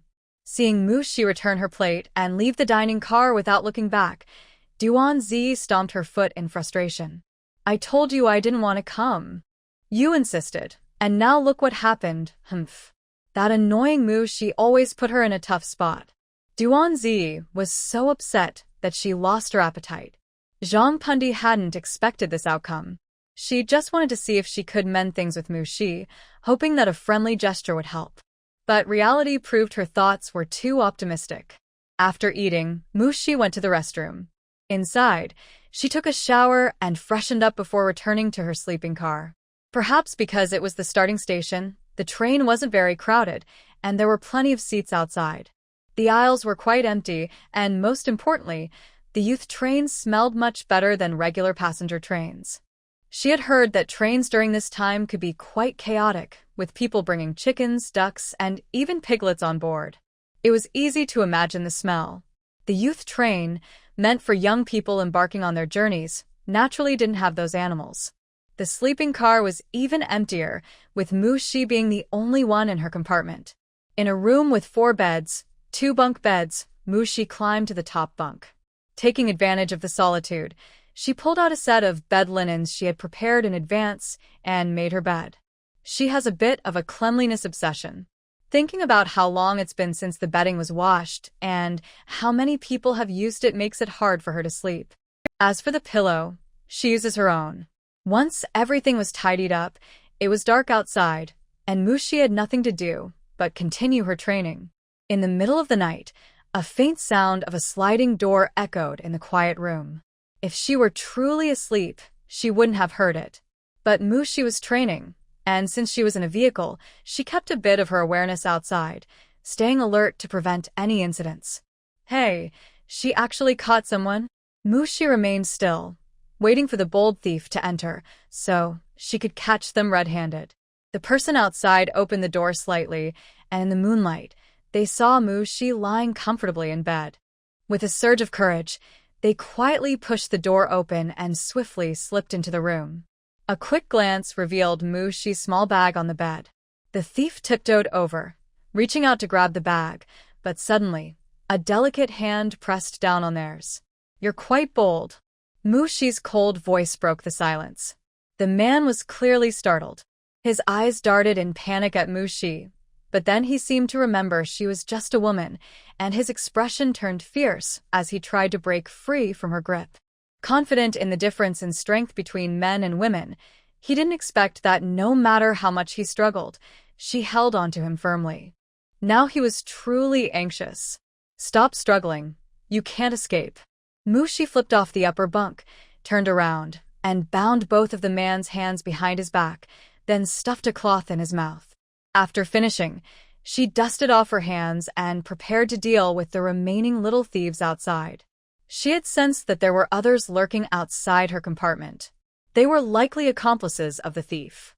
Generally, in this line of work, it's rare to operate alone.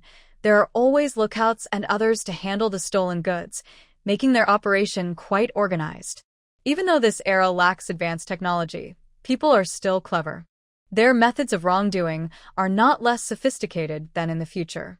After all, unlike the future, where everything is monitored, it's much easier to get away with mischief in this time without cameras everywhere.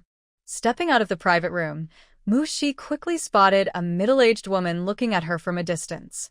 As soon as their eyes met, the woman immediately looked away. Feeling a bit guilty, Mu Shi realized her reaction was off.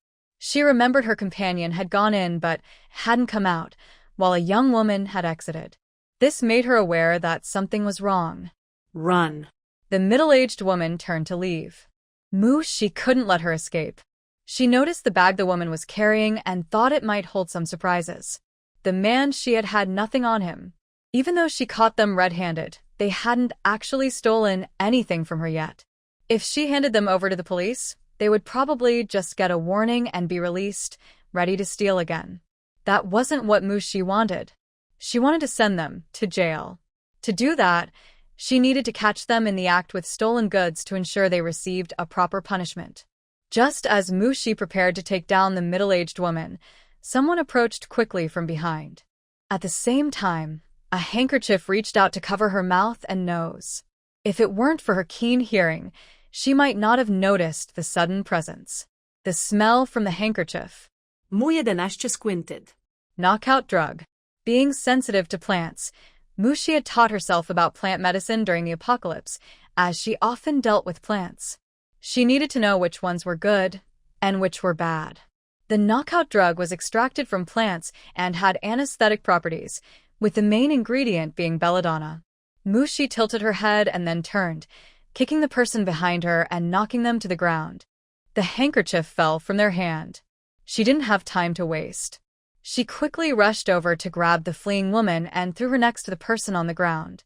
The commotion caught the attention of the patrolling officer. "What's happening?" Mu Shi clapped her hands.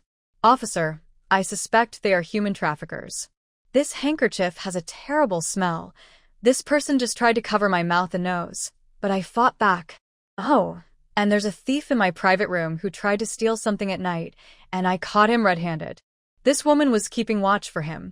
Please investigate thoroughly. They are working as a group, and there might be a larger organization behind them." Officer. "Wow, you caught 3 by yourself, making us look incompetent." However, they took what Mu Shi said very seriously. They immediately called people to take all 3 away and even put the handkerchief into a transparent bag, as it was evidence of a crime. "Thank you for providing the evidence. We will inform you of the results later," the train officer said to Mu Shi with a salute before quickly leaving. Soon, the news of Mu Shi catching 3 thieves by herself spread throughout the train. Everyone was amazed to hear that it was a woman who did it. Even Zhang Pundi and her friends heard the news. She caught 3 thieves all by herself? This woman is impressive, Wang Zhengwo said, giving a thumbs up in admiration. "Yes, I heard it happened in the sleeper car.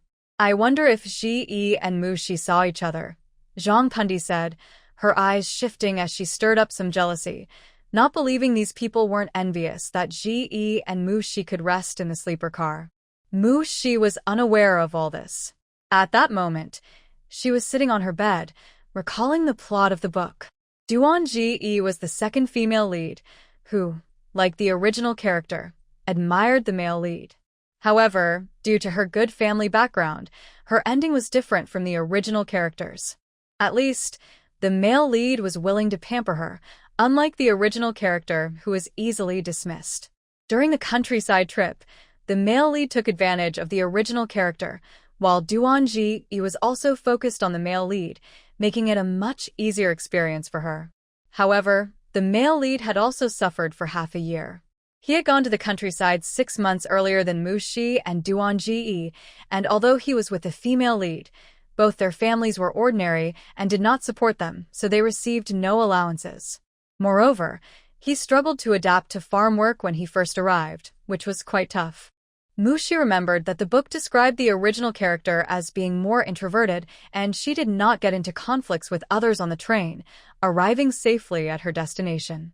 Unlike her, who confronted Duan-ji and Zhang Pundi right away. In the book, Duan-ji later caused a lot of trouble for the original character simply because the original character was involved with the male lead, unaware that they were both competing against each other while the female lead benefited from their rivalry. Duan-ji's tactics against the original character were often suggested by Zhang Pundi. Just like in reality, the book's Zhang Pundi also found herself a strong ally on the train, Duan-ji. She supported Duan-ji against the original character, appearing to help Duan-ji, but in reality, she also liked the charming male lead. She could tolerate Duan-ji because she was naive and wealthy, making her easy to manipulate, while the original character had nothing. She can't be used by her, yet she foolishly thinks she can compete for a man with her. How can that work? Mushi felt that although Duan-ji was a bit proud and domineering, at least she was open about it, much better than Zhang Pundi. The barking dog doesn't bite. It's the ones that scheme behind your back you need to watch out for. From now on, she would keep a close eye on Zhang Pundi. She hoped the other party would behave. Otherwise, she wouldn't hold back. After that, Mushi continued her training until dawn. When she opened the private room door to freshen up, she saw Zhang Pundi at the door of the next room, holding an unfamiliar girl and talking to Duan-ji inside. Seeing Mushi, Zhang Pundi quickly put on a bright smile and feigned surprise, saying, "Mushi, I didn't know you were right next to Z. How did you sleep last night?" Her tone turned a bit sour towards the end. Mushi raised an eyebrow, not bad.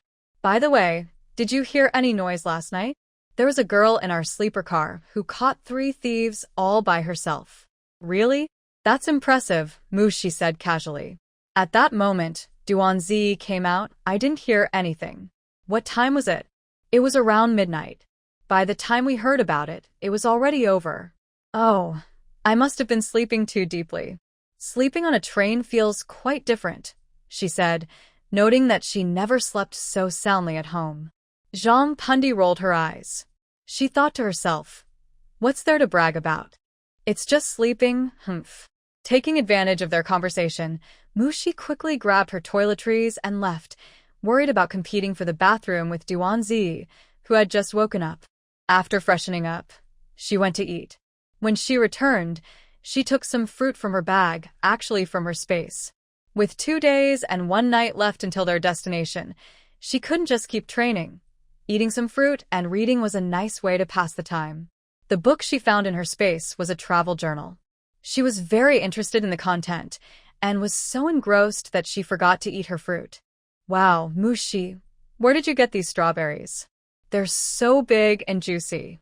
I've never seen such before. They must be expensive." Mushi looked up impatiently and saw Zhang Pundi leaning at the door, her eyes fixed on the strawberries on the table. Behind her were the unfamiliar girl and Duan-ji. "Do you need something?" Mushi asked in a flat tone, her expression unreadable. Anyone whose mood is interrupted would feel annoyed, right? These two seem oblivious to others' feelings. She had already confronted them publicly, yet they still came over. It's quite frustrating. Zhang Pundi was taken aback by her attitude, but quickly regained her smile. "Oh, I just wanted to chat with you since we'll be in the same place from now on. It's good to build some rapport now, so we can look out for each other later." Mu 11. As the saying goes, you shouldn't hit someone who is smiling at you. But she is a strong survivor in a post-apocalyptic world, If she dislikes someone, she would simply eliminate them. She shouldn't have to force herself to do something she doesn't like here. No, thank you. You can chat without me. Mushi chose to refuse directly, as being too polite might confuse them. She doesn't like Duanzi and Zhang Pundi. One is arrogant and foolish, and the other is sly and cunning. She doesn't want to engage in false pleasantries with them. There's no need for that. By making her stance clear, they should stop seeking her out for attention, right? I told you not to go. You insisted on getting close to her. How shameless. I still have my pride. Duanzi angrily shook off Zhang Pundi's hand and turned to leave, feeling furious with Zhang Pundi. She even wondered if Zhang Pundi had intentionally embarrassed her. Knowing Mushi's bad attitude, why did she still want to be near her and drag her along? Duanzi was filled with complaints. She had been unhappy during dinner yesterday. Hey, Z, wait for me. Zhang Pundi hurriedly chased after her. Before she could win over Mushi, she couldn't give up on Duanzi. Although Duanzi was stingy, her family background meant she likely had valuable things. Once they got to the countryside, she would be extra nice to her, believing she could eventually get something good. As for Mushi, she would deal with her later. Those strawberries on her table looked really tempting. She could smell them from the door. She hoped Mushi wasn't as stingy as Duanzi. Zhang Pundi swallowed hard. The two of them left, and the girl who had been dragged over by Zhang Pundi glanced at Mushi, feeling uncertain, then quickly scurried away like a mouse avoiding a cat. I can't deal with this. Mushi's reputation is well known. Yesterday, when Duanzi was left speechless after being openly confronted, she was positioned diagonally behind Mushi. Although she couldn't see the front, she still remembered her shock at that moment. She couldn't help but wonder how someone could be so brave. But it was also quite exhilarating. She herself wouldn't dare to do that. She felt shy even just saying no to someone. Otherwise, she wouldn't have been pulled into this situation. Mushi didn't care what they thought. The annoying ones had left, and she continued to quietly read her travel journal. The journal contained the experiences of her ancestors and the colorful history of China, which was far more interesting than the petty squabbles among them. Time passed slowly as Mushi read during the day and practiced at night. Soon, the train was about to arrive at its destination. Mushi changed into a fresh outfit, still wearing a white shirt with black pants and black shoes. She had plenty of skirts, but carrying two large pieces of luggage made wearing a skirt a bit inconvenient. Besides, if anything happened and she needed to defend herself, a skirt would hinder her. When the train stopped, Mushi took out her luggage from under the bed, carrying one in each hand as she walked out of the compartment. There weren't many people at her end, so she quickly got off the train. She happened to encounter the police escorting some thieves to the police station. Mushi nodded and greeted them. She had received news yesterday that these thieves were indeed part of an organization and were involved in human trafficking. The police recorded her information and mentioned that there might be a reward later, as she could play a significant role in breaking up the trafficking ring. She wasn't too concerned about the reward, knowing it wouldn't be much. But it was an honor. With such an honor, she could walk confidently in her hometown, and others would think twice before bothering her, which could save her from unnecessary trouble. As for the possibility of retaliation from the traffickers, Mushi thought, let them come. One would be caught, and if two came, she would catch both. It would only add to her accomplishments.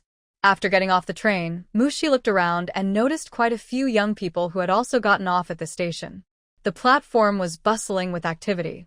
Just as Mushi paused, Xiao Wenqin was the first to step off another door of the train, followed closely by Zhang Pundi and Wang Zhengguo.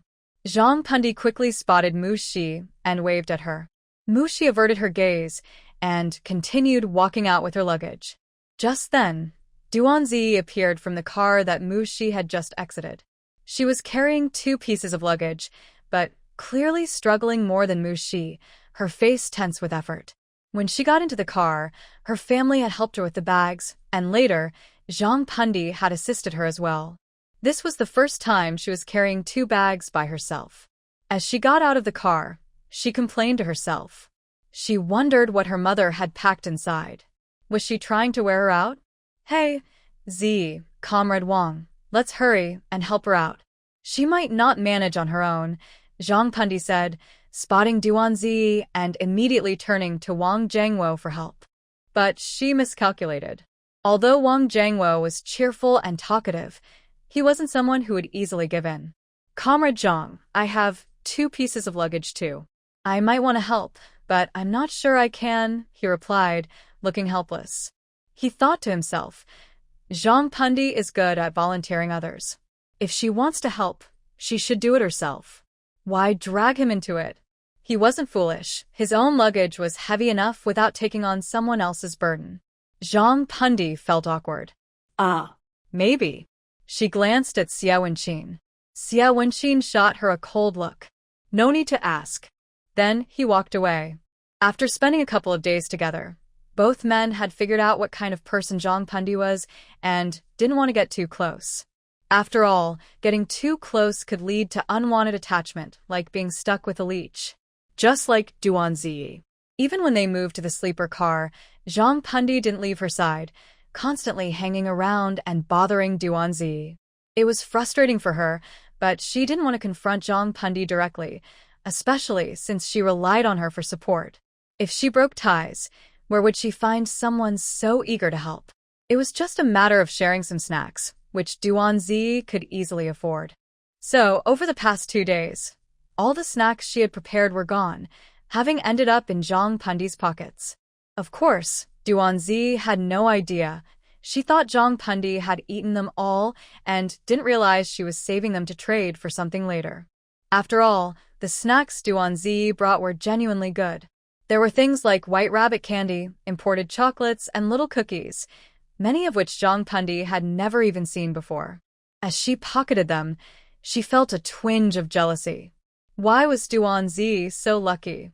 How did her parents manage to be so capable and not favor boys over girls? Back to reality. Duan Zi saw Zhang Pundi and her friends, and her eyes lit up. Pundi, come help me with my luggage. Since she had only briefly introduced herself to Wang Jiangwo and the others, she only called Zhang Pundi. After eating so much from her, it was only fair for her to help carry the luggage. Oh, Z, my luggage is heavy too. I really can't help you right now. You can take your luggage off the car first, and then we can take our time, Zhang Pundi said, sounding troubled and looking apologetic. Anyone else would have felt sorry for her.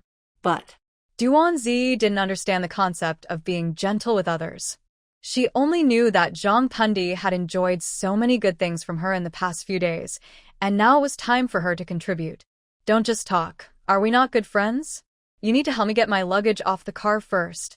She spoke in a commanding tone, not giving Zhang Pundi a chance to refuse. Zhang Pundi almost lost her smile.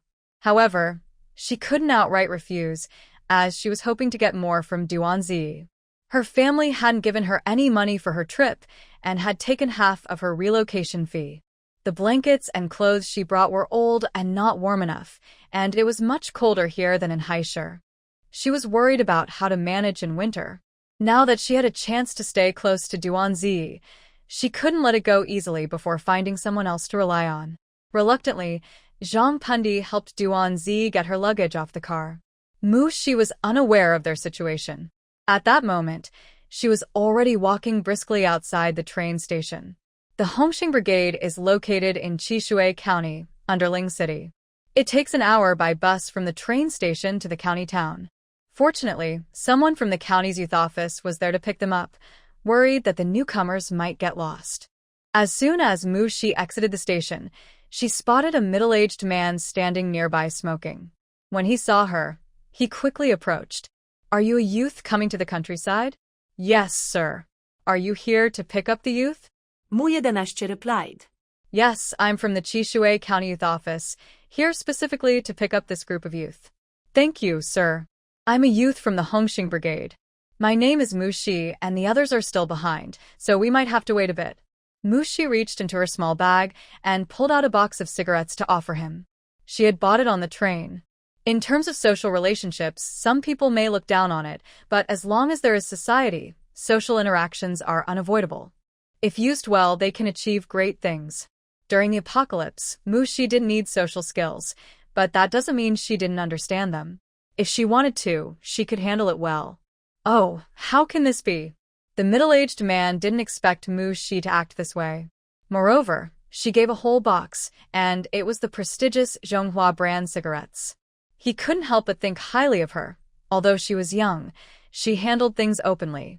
With this kind of character, she would surely achieve great things in the future.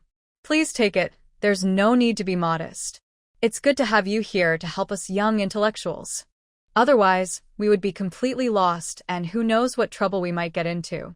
Muyedanashcha smiled sincerely. Alright, I'll accept it. My name is Liu Jianxi. You can call me Uncle Liu. If you need anything, just go to the county's young intellectual office to find me.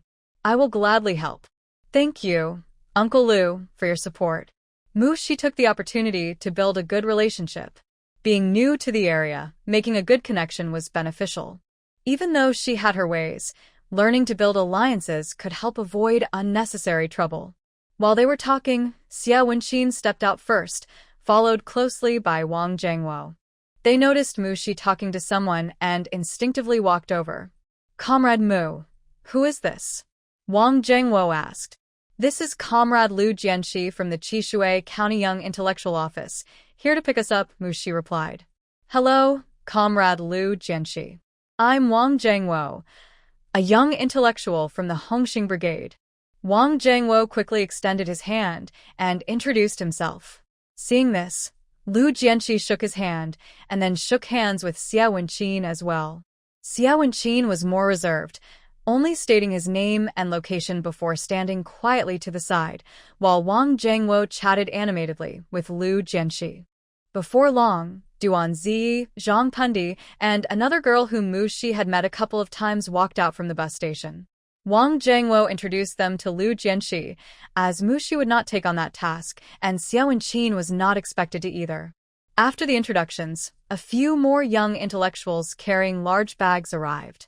They were also headed to Qishui County but not from the Hongxing Brigade. Liu Jianxi counted the number of people, confirmed everyone was present, and then led Mushi and the others onto a tractor.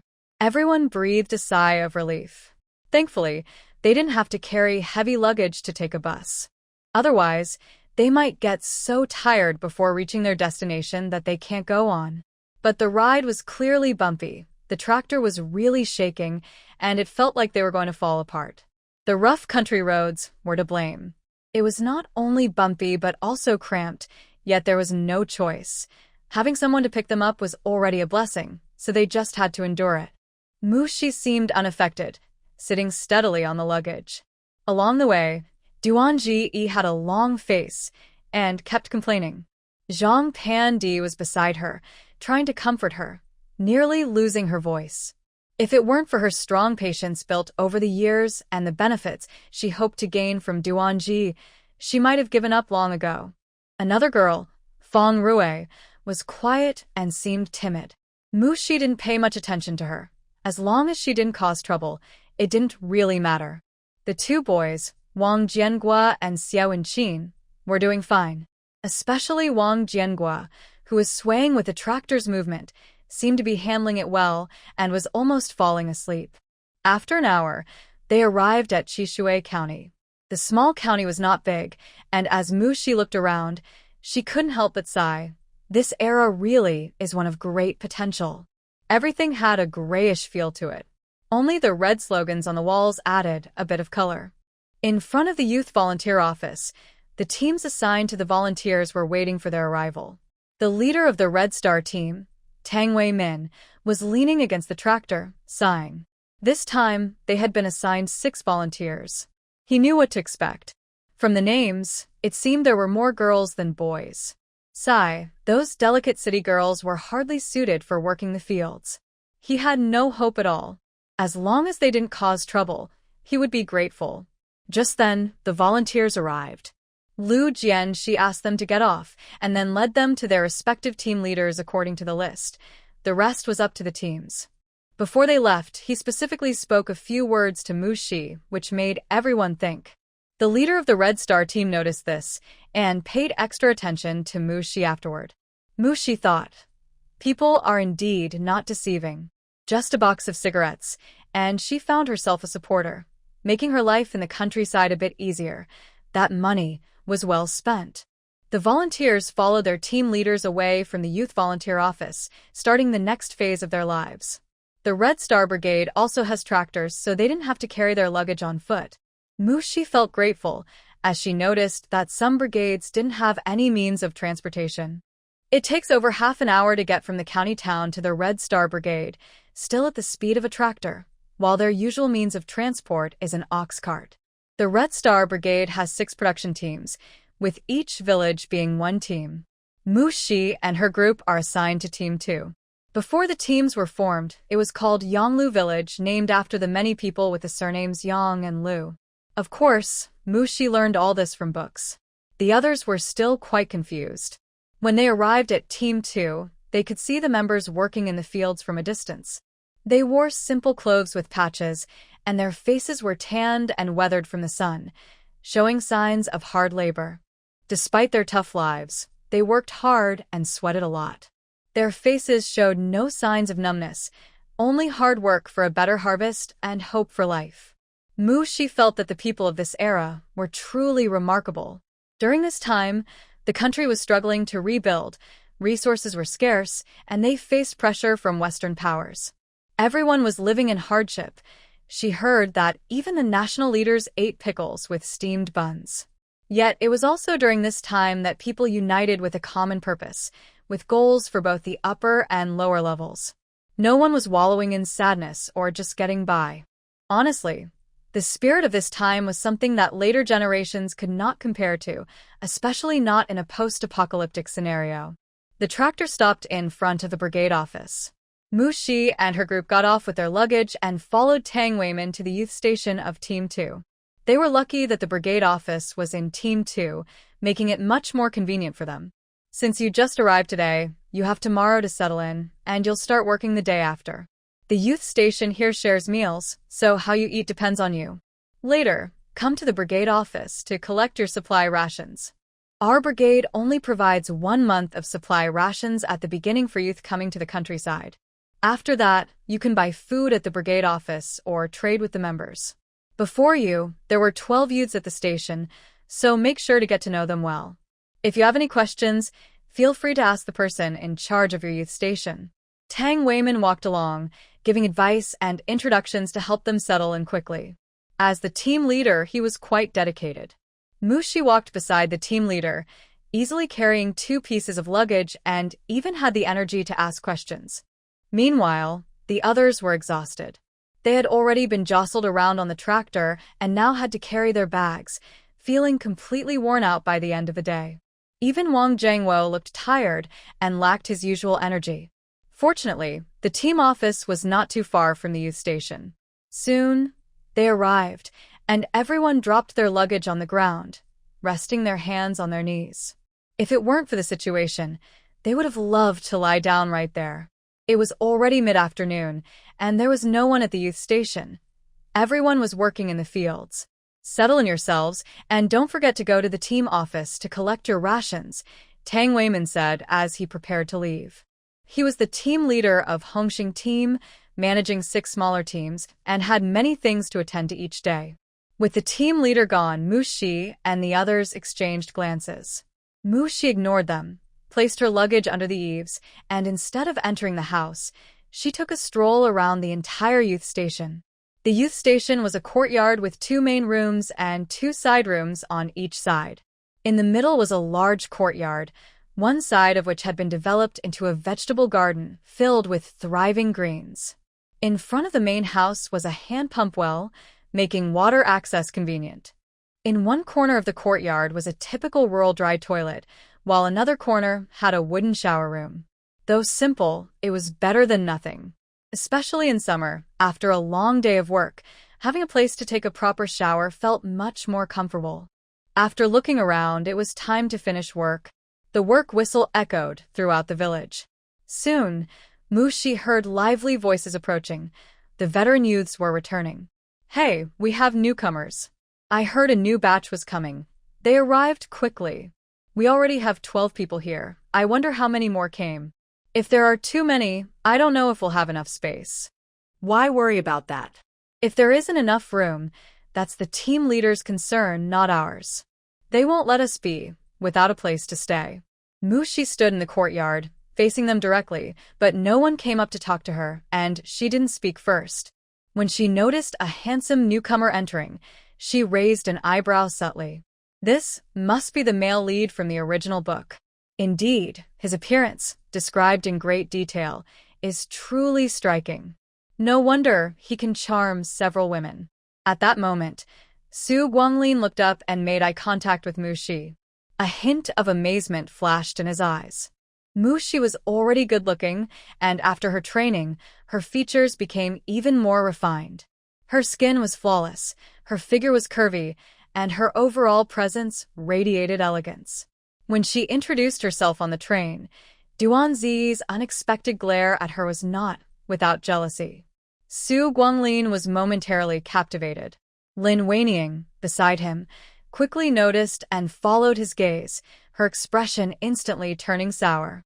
She silently cursed Siren. She and Su Guanglin were part of the same group of educated youth, and after half a year in the countryside, she had developed feelings for him since their first meeting. After spending 6 months together, they were just a step away from taking their relationship to the next level. She would not allow any unexpected events to happen. Su Guanglin was meant for her. Guanglin, we are cooking today, so we need to hurry. We can't be late and leave everyone without food, Lin Weining said, pulling Su Guanglin towards the kitchen. The kitchen was in the main house, with 2 large stoves on either side as soon as you entered. Since there were only 2 pots, those cooking had to take turns, meaning the later groups would have to wait a long time to eat. Thus, the educated youth had to share meals. Before Mushi and the others arrived, there were 12 people in total, usually cooking in groups of 3, rotating daily. Today, it was Su Guanglin and Lin Weining's turn, along with another female youth named Wang Ruoshui, who was also Su Guanglin's close friend. To secure a spot in Su Guanglin's group, she had given gifts to other educated youth. Mushi thought about the book's content and couldn't help but click her tongue. How many girls has this male lead attracted? One after another, they were eager to give him gifts, not knowing what they were after. While Mushi was lost in thought, the older brother and sister of the educated youth group returned. New educated youth have arrived. Traveling by train must be tiring. Our team allows a day of rest for newcomers, so you can relax tomorrow. By the way, if you need anything, make sure to get it tomorrow, or you might have to wait another 10 days or 2 weeks for your next break. After a few words from the older sister at the youth station, she suddenly slapped her thigh and said, "Oh, I almost forgot to introduce myself. My name is Song Xiaomei. I've been in the countryside for 4 years, so I'm one of the veterans here. If any of the female youth encounter problems, feel free to come to me. I'll help with what I can, and for what I can't, I'll take you to the team leader." What Xiaomei said is what I wanted to say too. If the male youth have issues, come to me. I'm Chen Hongjun, and I've been here for 5 years. I'm the leader of the youth station. Hello, Comrade Song. Hello, Comrade Chen. My name is Wang Zhengwo. I'm new to the countryside and don't know much, so I hope you can guide me. Wang Zhengwo was very friendly and approached them to chat. It's important to build good relationships, especially with these 2 leaders. Wang Zhengwo had a cheerful personality, and if he wanted to befriend someone, he was likely to succeed. For example, he quickly started a conversation with Chen Hongjun, smoothly switching topics and gathering a lot of information. After asking enough questions, he introduced Mu Shi and the others to the 2 leaders. Mu Shi thought to herself, "This Wang Zhengwo is really charming. He has the potential to be a top salesperson." After chatting for a while, Mu Shi suggested going to the team office to collect their food rations. Wang Zhengwo suddenly slapped his forehead and said, "Oh, I forgot about that. Chen, let's go there first, and we can chat more when we get back." Seeing his eagerness to connect, Mu Shi felt a bit annoyed and had to resist rolling her eyes. The group went to the team office, where the team leader and the accountant were waiting for them. Each person collected their food and signed a form. The process was very simple. Soon, they returned to the youth station with their rations. By that time, the meal at the youth station was ready and, of course, it included portions for the new youth. However, it wasn't free. They had to pay with their rations. In those days, everyone's food supply was limited. It wasn't that the older youth were stingy, they simply couldn't afford it. They were already struggling to make ends meet. They relied on work points for food, and if they didn't work hard, they had to rely on their families to stay fed. But how many youth in the countryside had families that could constantly provide support? If they had the means, they would have already been given jobs. They wouldn't have been sent to the countryside. Mu Shi understood this well. As soon as she received her rations, she promptly handed over her share for today's meal to Song Xiaomei. This action relieved the older youth, as they were worried about the new youth taking advantage of the situation. Such things have happened before, and the outcome was naturally unpleasant. After all, when things escalate, it doesn't reflect well on either the new or old youth. Fortunately, there was someone sensible among this group of youth, which was a shared thought among the older ones. However, they were a bit too early in their happiness. Zhang Pundi noticed Mu Shi's actions and showed a hint of dissatisfaction, but quickly concealed it. Mu Shi, what are you doing? We haven't even discussed the meal yet, and you are already bringing in the supplies? She cleverly shifted everyone's attention to the meal discussion. This way, the new youth would consider whether to share meals or cook separately, while the older youth would think about how to divide the groups if more people joined. Her little scheme was indeed effective. Everyone fell into deep thought, as the matter of meals was quite important. Mu Shi glanced at Zhang Pundi, who happened to be looking back at her. Perhaps not expecting Mu Shi to notice, Zhang Pundi's jealousy was clear before she could hide it. Well, for Mu Shi, Zhang Pundi's jealousy was of no concern. As long as she didn't do anything harmful, Mu Shi wouldn't retaliate. After all, she wasn't gold. Not everyone would like her. Even gold can be seen as having a foul smell by some. As long as they didn't cross her path, she wouldn't care how they acted. The real enemies of the original character were only the main leads. Characters like Duanzi and Zhang Pundi were merely rivals in words and had never truly harmed the original character. If you don't want to eat, then you don't have to contribute. No one is forcing you to bring supplies, but if I want to eat, I naturally have to contribute, Mu Shi said before walking into the main room. Upon entering, there were 2 stoves on either side, and further in was the dining table, with 2 rooms for sleeping on either side. The room by the window had a traditional earthen bed, about 4 to 5 meters long, which could comfortably fit 7 or 8 people if they squeezed in. The other side was for storage. Mu Shi hadn't entered any of the rooms before the older youth returned. After all, it was impolite to enter when the owners were not home. In a post-apocalyptic world, if someone intruded without permission, she would send her spirit pets to deal with them. She believed in treating others as she would like to be treated. Therefore, she was very careful in this regard. Hearing Mu Shi's words, Zhang Pundi felt a bit embarrassed. Could she really say she didn't want to eat? Of course not. After a whole day of hard work, she is both hungry and tired. If she doesn't eat, how can she keep going? But she is reluctant to give up her food. She doesn't know how long the little food she has will last, so she wants to make it stretch as much as possible. Zhang Pundi looks wronged, as if she has been bullied. She glances at Mu Shi, wanting to say something but holding back, then looks at everyone else, on the verge of tears. Her eyes dart between a few male youth, hoping one of them will come to her rescue. But things don't go as she wishes. Xiao Wenqin steps forward, but without saying a word, he hands over his share of food to Chen Hongjun and then goes into the main room. Wang Zhengwo follows closely behind him. They are already benefiting from the free meal, so how can they shamelessly eat and drink for free? Food is precious now. Even when visiting relatives, one must bring their own supplies. Since they are eating, it is only right to hand over their share of food. Duanzi understands this too. So, without hesitation, she also hands over her share. She doesn't mind giving up this food because her family sent her a good amount of money for her time in the countryside. Although Wang Ruoshui's family isn't wealthy, they didn't take any placement fees and gave her everything they could, so she feels secure with her money and follows suit. That leaves only Zhang Pundi. She feels resentful, but cannot show it. Reluctantly, she hands over her share while trying to appear cooperative.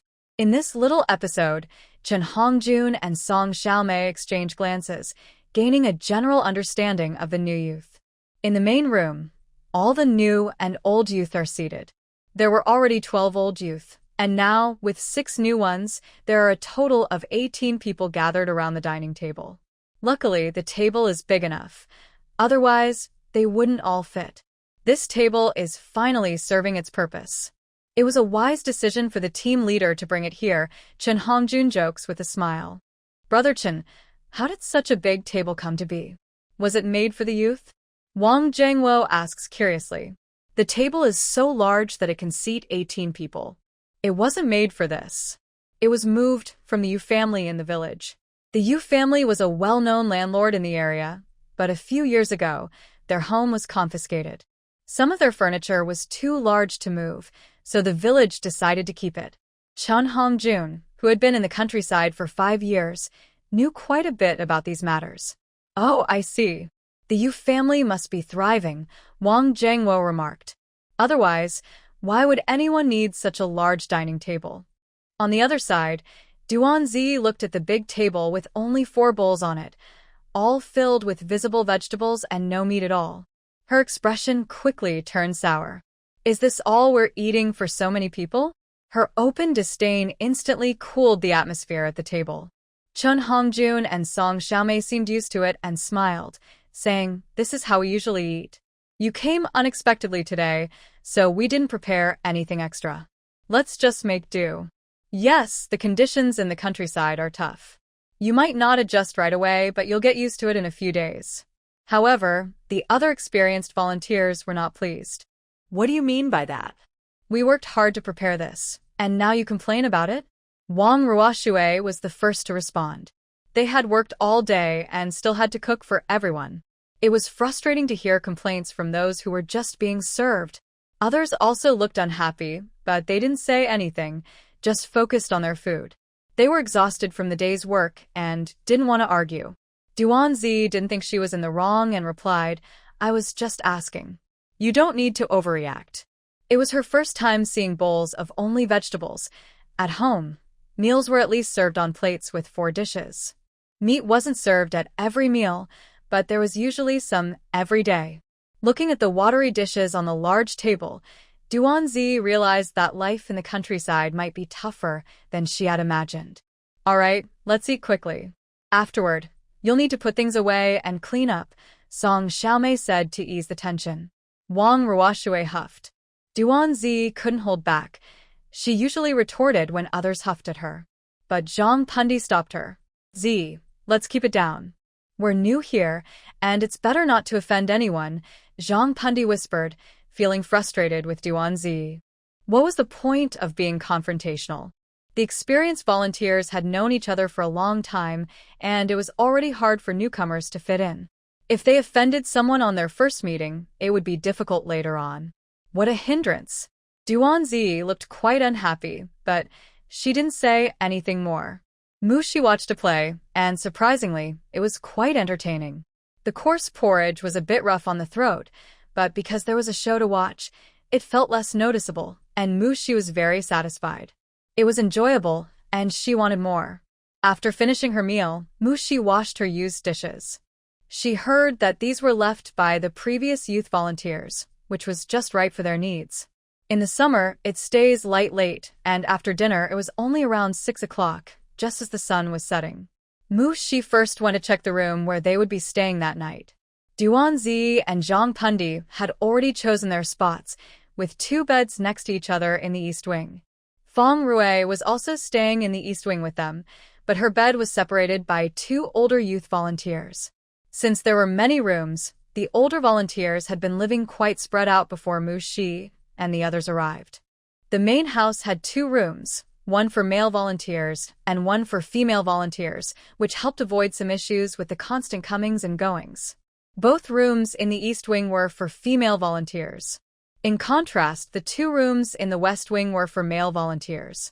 The beds in the main house were much longer, easily accommodating 7 or 8 people. Each room in the wing could hold about 4 or 5 people, of course, without crowding. allowing everyone their own space. Mushi took a look and chose another room in the East Wing. Actually, the accommodations for the youth volunteers were quite decent. However, Mushi was someone who valued her personal space, and considering the meal situation, she decided to see if she could find a chance to move out and live alone. It was only 1972, and there were still over 4 years until the youth would return home. The thought of living with so many people for 4 years was overwhelming. It was really inconvenient. She needed to practice, and that alone made it impossible to live with others. Plus, she didn't want to eat from a communal pot with no flavor. Sure, cooking for herself once or twice was fine, but doing it every day wouldn't work. Was she supposed to compromise her comfort just to stay low-key? Her strength wouldn't allow it. She took out the bedding her mother prepared for her and set it up in her chosen spot, not taking anything else out of her luggage. She would definitely have to sleep at the youth volunteer site tonight. But moving away from the site was also necessary, so there was no need to take out more things, avoiding the hassle of putting them back later. Hey, Mushi, aren't you going to take out your things and organize them? An older volunteer in the same room asked when she saw she only setting up her bed. Yes, do you see that cabinet? You can choose one as your own, and then just lock it up. Speaking of which, our youth station is much better than other places. We don't have to spend our own money on things like the tables or this cabinet. That's right. I heard that in other places, the initial settlement fee takes up most of their budget, and they have to buy everything themselves. We're lucky here. The 2 older youth talked about this with a sense of nostalgia. Mushi nodded in agreement. Indeed, the conditions at this youth station are quite good. However, it doesn't change her decision to move out. She thanked the 2 for their kindness and planned to go out to explore the village. Hey, Mushi, where are you going? Zhang Pandi, having packed her things, saw Mushi leaving the room. I'm just going out for a walk, Mushi replied. Zhang Pandi's eyes lit up. Wait a minute, Mushi. We want to go too. She turned to pull in Duan Ji and Feng Rui. Mushi was speechless. If you want to go, just go. Do you need someone to accompany you? She didn't understand why they thought she had a good temper. Knowing her personality, they still came to her for a reaction, and she didn't know what to say. Come on, we're not familiar with this place. It's better to explore together. I just thought you might want company, Zhang Pandi said with a sincere smile, as if she genuinely cared about Mushi. Mushi slightly parted her lips. I don't need it. Then she walked out of the East Wing, heading toward the youth station's entrance. Kamrat mu 11. Just as she was about to leave, she heard someone call her. Mushi turned to see the male lead, who had changed out of his work clothes into a white shirt and black pants, paired with somewhat worn black shoes. Is there something you need? Mushi asked, her expression unclear. Are you going to explore the village, Comrade Mu? Perhaps I could be your guide, Su Guanglin said, showing a smile he thought was perfect. It was indeed quite charming, given his looks. However, Mushi was definitely not swayed. Thank you for the offer, but I prefer to explore alone. Su Guanglin's perfect expression suddenly froze. He thought he misheard her and blinked. You don't need me to accompany you? To know that because of his looks, he has never failed. Whenever he takes the initiative, no woman can escape his grasp. Mushi is the first person to reject him. How could she refuse? Su Guanglin doesn't understand, but it makes him want to conquer her even more. He initially thought Mushi was wealthy just by her appearance, which is why he waited here. He usually casts a wide net to catch many fish. Now, he not only wants her money, but also desires her as a person. The first woman to dare reject him brings a sense of achievement in conquering her, unlike the others who are easy to win over. With just a gesture, they would fall for him. It's boring. Mushi doesn't know what he's thinking, otherwise, she would definitely give him a piece of her mind. He's just arrogant, relying on his looks to get attention, thinking he's impressive when he's not. Mushi ignored him and turned to leave. Their conversation was completely witnessed by Lin Weining, who clenched her fists, barely stopping herself from rushing out. She knew that Mushi was a flirt, drawing Guanglin's attention right after arriving. No way. She couldn't just sit back and let those women take Guanglin away. He could only belong to her. Mushi thought. Who wants that pretty boy? It's not like all the men in the world are gone. Even if Su Guanglin were the last man on Earth, she wouldn't want him. She would rather get rid of him to avoid any competition. Lin Weining didn't notice that her expression caught the attention of others. Zhang Pundi smiled thoughtfully. Mu Shi was unaware that more drama was unfolding behind her, all related to her. However, she didn't have time to worry about that now. The most important thing was to find a way to move out of the youth station and live on her own. She should first check if there are any vacant houses in the village. If there are vacant houses, she could talk to the team leader about renting or buying. As long as the price is reasonable, she would accept it, just wanting to move out quickly. If not, she might have to build her own place. But that would take time, so moving out wouldn't be easy. Building a house can't be done in a day or two. Hopefully, there's something ready to go. As Mu Shi left the youth station, she strolled along the village road, not encountering anyone, likely because everyone was still having lunch. At this time, most houses in the village are made of earth. If anyone builds a brick house, they will definitely become the envy of the surrounding area. In the second team, only the team headquarters and the homes of the team leader and the team secretary are made of brick. Oh, and there's also the landlord Yu's house, which was confiscated. But no one dares to live there. After all, no one wants to be labeled as a capitalist, even if they are envious. Mu Shi strolled from the street to the alleys, and these brick houses stood out among the rows of earth houses. Eventually, she reached the foot of the mountain. Yes, behind the village is a big mountain. In the northeast, there are many mountains, and the one behind the second team is not too big, but it is home to wild beasts. For Mu Shi, this is good news. It means she won't have to worry about meat in the future, and she can also practice her skills with the wild beasts when she has free time. The mountain's environment is more suitable for training. Standing at the foot of the mountain, Mu Shi took a deep breath. Maybe I can build a house here, close to the mountain for easy access to supplies. With her mind made up, Mu Shi turned to head back. On the way, she discreetly took out a pound of brown sugar before arriving at the team leader's house. She bought the brown sugar in Haishur. Jiang Yun was worried she wouldn't find it in the countryside, so he also got her several pounds of white rabbit candy, malt extract, canned goods, and more. While these items may not be luxury goods in this era, they are still considered high-quality gifts for visiting friends and relatives. Now that she needed to ask the team leader for help, she naturally couldn't go empty-handed. No matter the time period, it's always good to bring a gift. Is the team leader home? Mu Shi politely asked at the door. In fact, she had already sensed that the family had just finished eating and was cleaning up. Since reaching the third level of qi refining, Mu Shi gained the ability to sense her surroundings, though currently, it only extends 50 meters around her. Well, it's better than nothing. In the village, 50 meters is enough. Besides, her cultivation level is improving quickly, and soon the range will gradually expand. Who is it? Come in. The team leader's wife called out as she wiped her hands and walked outside. Upon seeing Mu Shi, she looked puzzled for a moment, but then suddenly remembered something. Oh, you must be the new educated youth. Come in, come in. My husband is looking for you.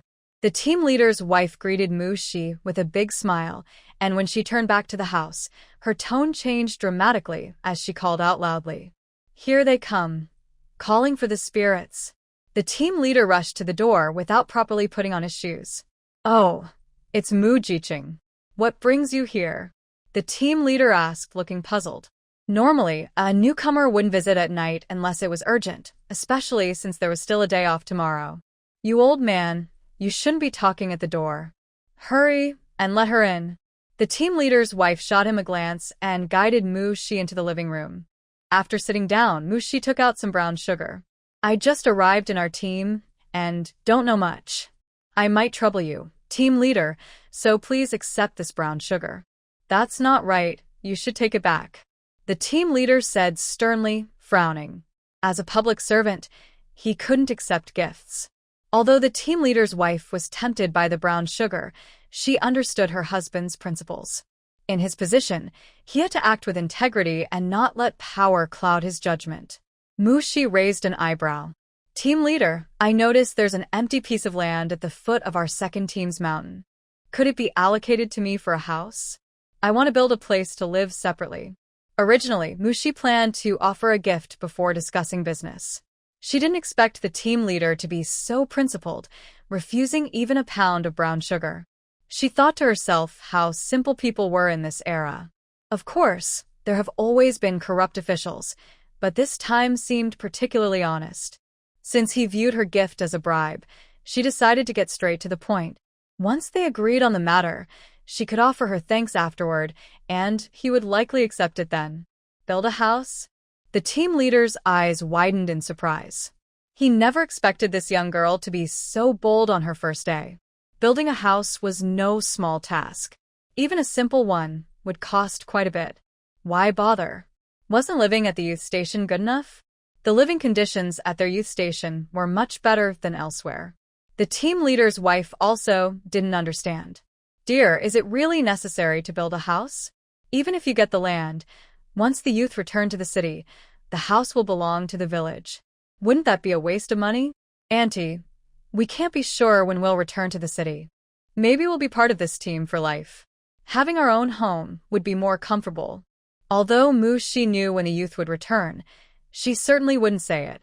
She could use this to her advantage. You kids have it tough, sighed the captain's wife. They had never done farm work and focused solely on their studies. Suddenly, educated people were forced to move to the countryside, and their skills didn't match the situation. Is that fair? Thinking about the past status of educated people and comparing it to now, it really shows how things have changed. Unfortunately, they were just ordinary folks with no say, and even if they felt something was wrong, they had to keep quiet. Who would dare go against the policy? That would be reckless. Are we really going to build a house? The captain felt a mix of emotions when he heard Mushi say she might be in the village for life. He thought to himself, since this girl is determined, he could lend a hand. Actually, if there's a ready house, that would work too, Mushi said, not holding much hope, but still mentioning it. A ready house? The captain pondered. Oh. The captain's wife exclaimed, now that you mention it, there is a ready house, right at the foot of the mountain. Are you talking about the old house of the chief family? The captain seemed to remember. Yes, that guy from the chief family hasn't come back since he joined the army. He said to let the village use the old house. Renting it to this girl would be perfect, and she could save money on building. The captain nodded. That could work, but the old house might need some repairs. Repairs? I'll need your help to find someone. I can pay an extra 20% for labor, but I wonder how long it will take to fix. When Mushi heard there was a ready house, she was eager to finalize it. This free life was looking brighter. 2 days should be enough. The captain thought he had a good idea of the timeline. Mushi smiled at this. Great. So, how do we rent the house? She was unaware of the current rental prices.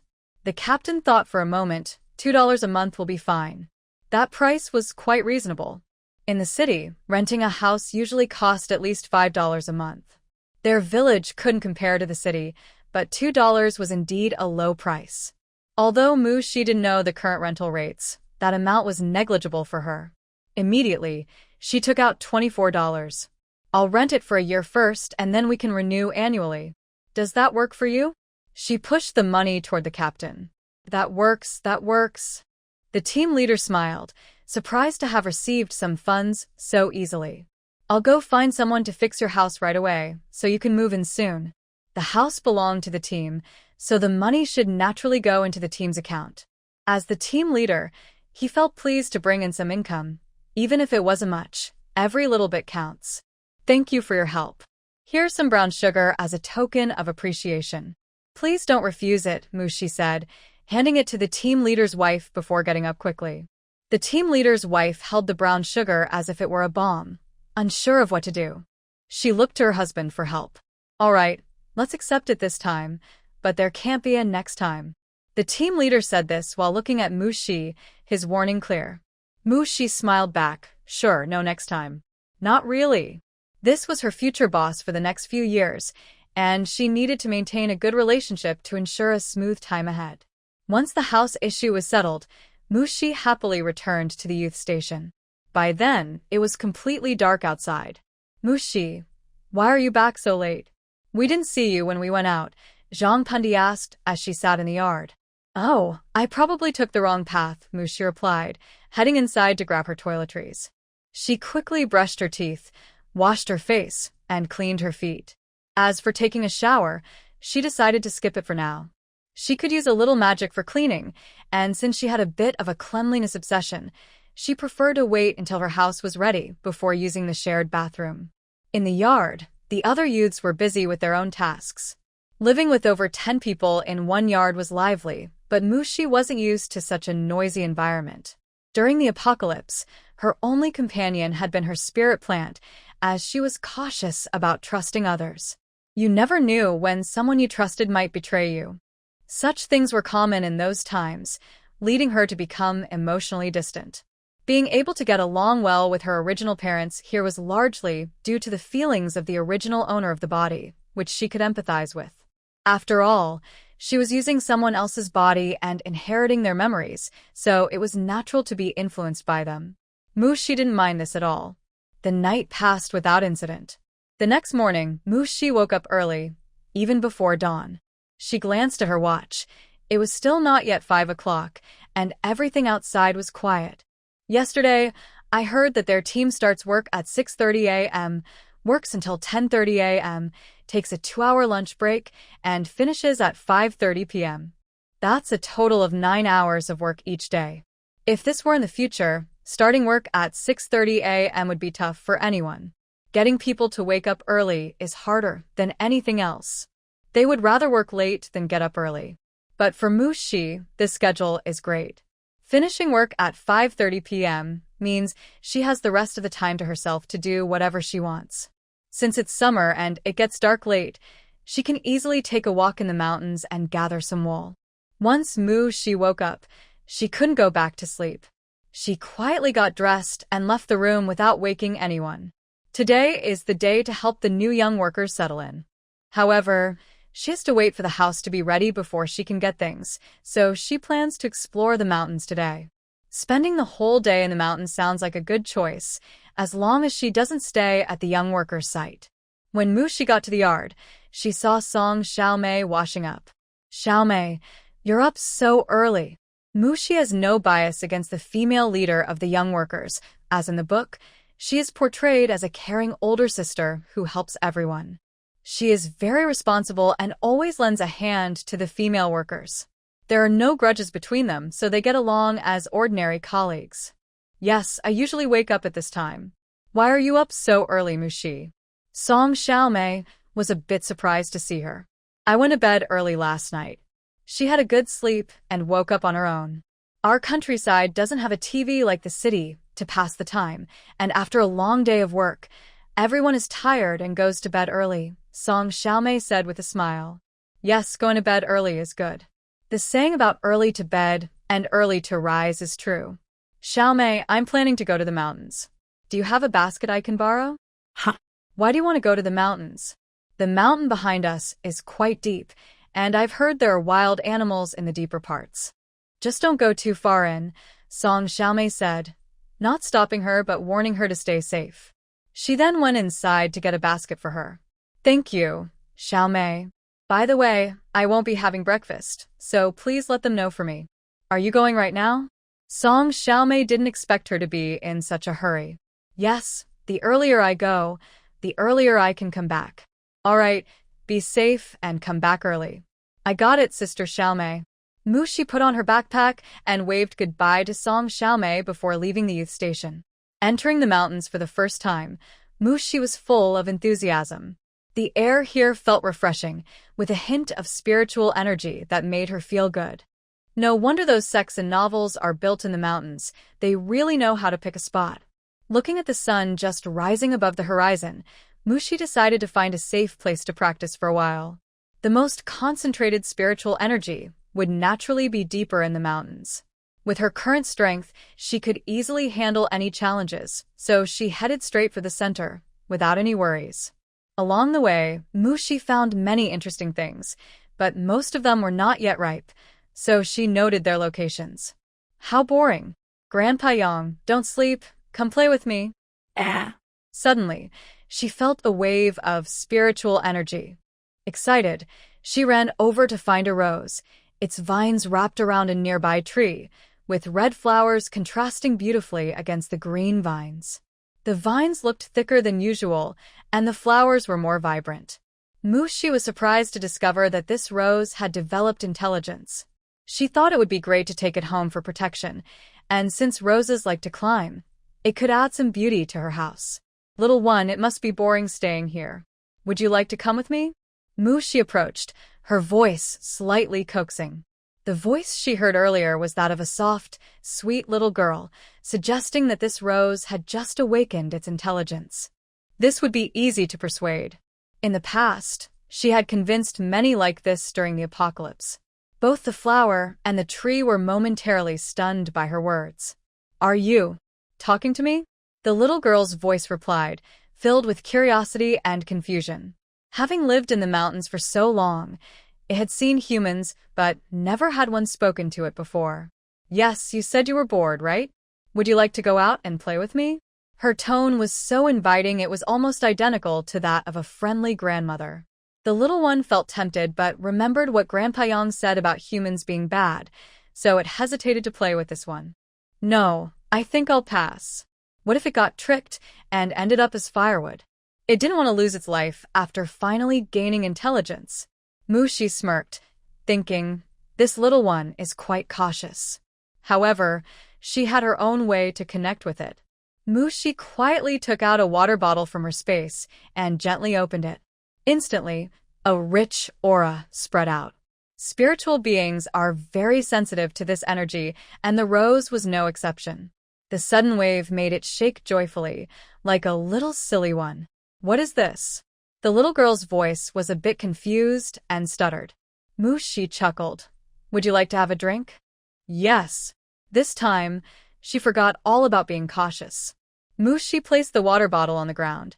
You can drink it yourself. It's all for you. She filled the bottle with spiritual spring water, just enough to quench the rose's thirst. If it wanted more, it would have to follow her. Just then, the big poplar tree, entangled in rose vines, sensed the energy and woke up. What happened? An old voice suddenly spoke, and both the girl and the flower looked over. Grandpa Poplar, you're awake. Yes, Wei Wei, are you okay? Grandpa Poplar first expressed concern, then turned to Mushi. Who are you, and how did you get here? As he spoke, the tree swayed slightly, and an old man with white hair and beard emerged from it. He had been in the mountains for thousands of years, and during that time, only Wei Wei had awakened her spiritual intelligence. Over the years, he was grateful for the little one's company. In earlier times, he would occasionally venture out to experience the outside world and the changes in dynasties. But in recent years, he could not leave the mountain and had to stay there. He heard that after the founding of the country, it was forbidden for spirits to become sentient. Of course, if he truly wanted to leave, there was a way. By making a contract with a human, he could be taken out. But after living for thousands of years, the old poplar knew that humans were greedy. Why would he tie his fate to them? This restriction was not a problem.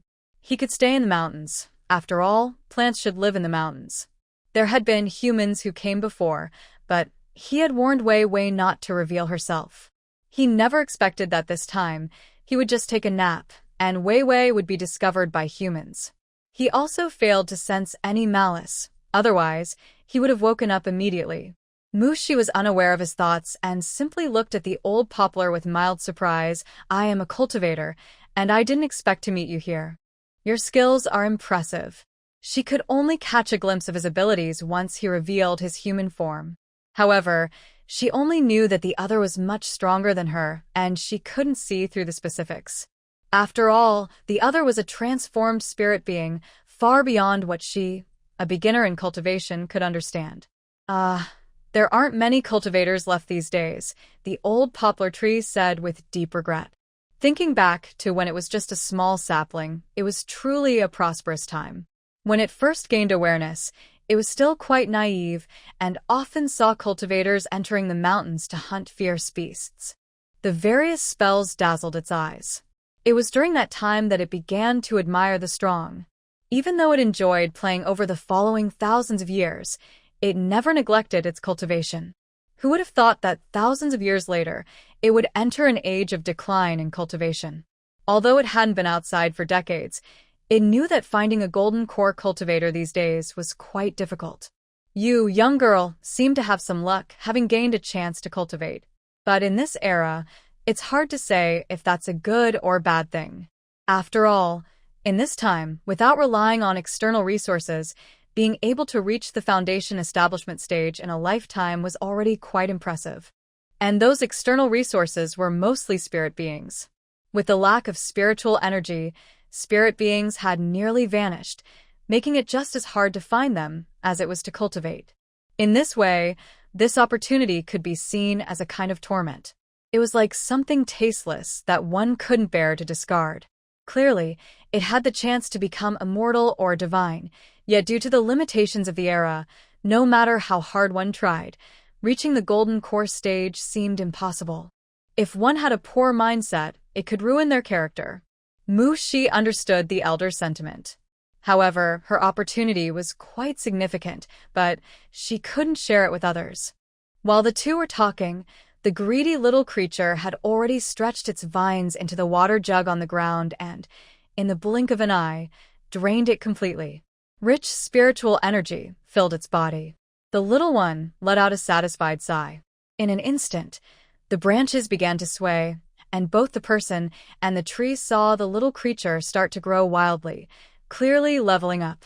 The old poplar looked at Mu Shi, and then at the empty water jug. It felt inexplicably dry and thirsty. It hadn't experienced such rich spiritual energy in a long time. It wondered where this human girl had gotten it. In today's world, such rich spiritual water was hard to find, unless it was from places like the Kunlun Mountains, Changbai Mountains' Heavenly Pool, or the Greater Shingon Range, and even then, only from deep within. Mu Shi blinked and smiled. Would you like some, old senior? This little creature was much stronger than the spirit plants she had contracted in the wasteland and could easily be tamed to become a powerful ally. Although there isn't anything she needs to do right now, it's always good to be prepared. Old Yang Tree's eyes lit up. You actually have more? Of course. I can't give all I have to this little one, right? Only when you have enough can you be generous. Don't you think that's true? Mu Shi nodded, hinting at her meaning. Ha ha ha, this little girl is quite honest. Aren't you afraid I might take your things? Old Yang Tree hadn't laughed like this in a long time. He understood her meaning and thought it was bold of her to have such ideas about him. However, he found it amusing rather than off-putting. The old senior wouldn't do that, Mu Shi said confidently, smiling. In her heart, she thought, of course, I'm not afraid because I have my own backup. I'm not foolish enough to gamble on someone being a good person without any preparation. Or a good tree. Relying on others for her safety would be too foolish. The magical tools and talismans in her space are not just decorations. Besides, she has the ultimate backup of her space. If things get too tough, she can just retreat there, ensuring that no one can do anything to her. As for the other party waiting for her, she could only say that there are always more solutions than problems. What else could she do in the space? She could practice, learn skills, and when she's ready, she can come out and fight again. It would just take some time. Old Yang Tree was clearly pleased by Mu Shi's confidence. Ha ha ha, I've lived for thousands of years. I wouldn't steal from a little child like you. He didn't want to be shameless. Even though he was a tree, he still had his pride. Mu Shi reached into her basket and took out another water bottle from her space. This bottle of spirit spring water is for you, old senior. You can't catch a wolf without first letting go of the child. 2 bottles of spirit spring water are just bait. She only needs to wait for someone willing to take it. Old Yang Tree looked deeply at Mu Shi and didn't refuse. Well, he couldn't really refuse. Mu Shi smiled with satisfaction. The little one had finished upgrading and was stretching its branches, filled with joy. Grandpa Yang Tree, I've grown up. Yes, you've grown. Wei Wei is now a big kid, Old Yang Tree said with a kind smile. This rose, although not of his kind, he truly loved like a granddaughter. Hee, the little one chuckled happily. Little one, if you drink my water, then you are my flower. Mu 11 tist. A? With one sentence, it scared the flower so much that it almost wilted. But. Wah, Grandpa Yang, what should we do? Wei Wei is in trouble. Because Shui sold herself. Great, it made someone cry. She couldn't help but smile. This child is really easy to scare. Don't cry, Wei Wei. Grandpa Yang also sold himself just now. It's okay. We can still be together, the old Yang tree said, gently touching the rose. Mushi thought, Grandpa Yang really knows how to comfort someone. Surprisingly, the little one stopped crying. Her voice was filled with excitement. Really, Grandpa Yang? You sold yourself too. The old Yang tree paused, wondering if this child could focus on the main point. Isn't the important thing that they can still be together? Mushi, who was watching, hold it in, don't laugh. With 2 jars of spiritual spring water, they made a great deal. Under the old Yang tree's guidance, Mushi completed the contract with them. From then on, they became her partners. Just after coming out, Mushi was very happy with her gains and sat down under the old Yang tree to start her training. According to the old Yang tree, only they had awakened their intelligence in this mountain, so it was clear that other places couldn't compare to their position. While Mushi was training, things got lively at the foot of the mountain. The captain had informed a few team members last night, so this morning, everyone came with tools to help Mushi repair her house. As soon as Mushi went up the mountain, they arrived right after. They decided to get some work done before starting, using their free time during lunch breaks and after work in the evening. The captain said it would be finished in 2 days, and the young workers were even given a 20% increase in pay, so they were motivated. With the promise of income, everyone was full of energy.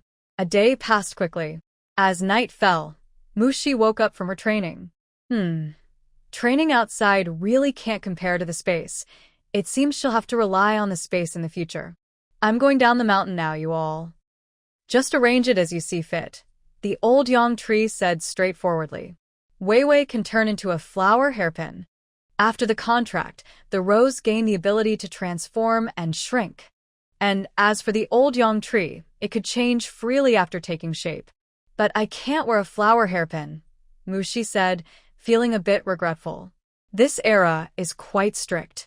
She wouldn't dare to wear it out and attract attention. Who knows, someone might report her. Oh, I see, the little one said, feeling a bit down. You should go into the contract space first. I'll come down the mountain and find a chance to let you out. The contract pets all have their own contract spaces. However, they are usually empty, and most pets don't like staying inside. Okay. Old Yang nodded. The rose was still small and quite curious about the contract space. After discussing, Mushi put them away and then carried her backpack back the same way. Along the way, she picked some wild vegetables she had seen earlier, filling half her backpack before finally leaving the mountain. As for fruits and nuts, they weren't ripe yet.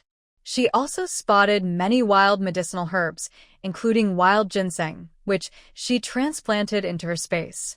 Why didn't she transplant the fruits and nuts? Because it wasn't necessary. She already had plenty in her space, and the reason she was carrying things down the mountain was just to have a clear path. After the autumn harvest, she planned to send things home, so she needed a source. This was mainly to prevent any unwanted attention.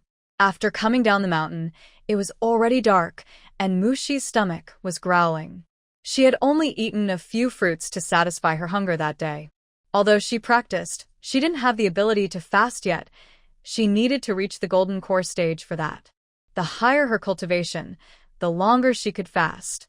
As she passed by a house at the foot of the mountain, Mushi heard some noise inside. She turned to take a look and saw several workers busy with various tasks. Some were repairing the roof, others were tidying up the yard, and some were changing windows. At this time, most windows had wooden frames with a single piece of glass. After a long time, the wood would rot, and they needed to be replaced. A worker in the yard saw Mushi and paused for a moment before realizing something. You must be the young intellectual renting this house, right? Mushi nodded. Yes. Thank you so much for helping me repair the house at this late hour. Oh, it's no trouble at all. It's just a quick job. Besides, you're paying for the labor. The worker smiled widely. No, no, no, I still need to thank you. May I go inside to take a look? Mushi politely asked. Of course you can. Mushi walked into the small yard, which had walls made of corn stalks, about chest high. This made her quite unhappy. There was hardly any privacy, and standing outside gave a clear view inside. It also didn't feel safe. It seemed she needed to rebuild the wall and install a gate, but brick might be difficult to get. She would ask the team leader later. Entering the house, Mushi greeted a few helpful uncles and took a look around. The layout was the same as the main house at the youth station. As soon as she walked in, there was the stove, and behind it was the dining area. On both sides were 2 rooms, one for living and the other for storage, which was just right. There wasn't much in the rooms. The previous owner might have taken everything when they left, leaving only a few pieces of furniture. Mushi thought this was good. She could buy new things. She didn't want to use someone else's belongings, and now she didn't have to worry about throwing them away.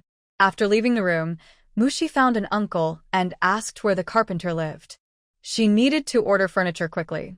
The uncle eagerly pointed her in the right direction and mentioned that the carpenter had many ready-made items to choose from, which was perfect for her.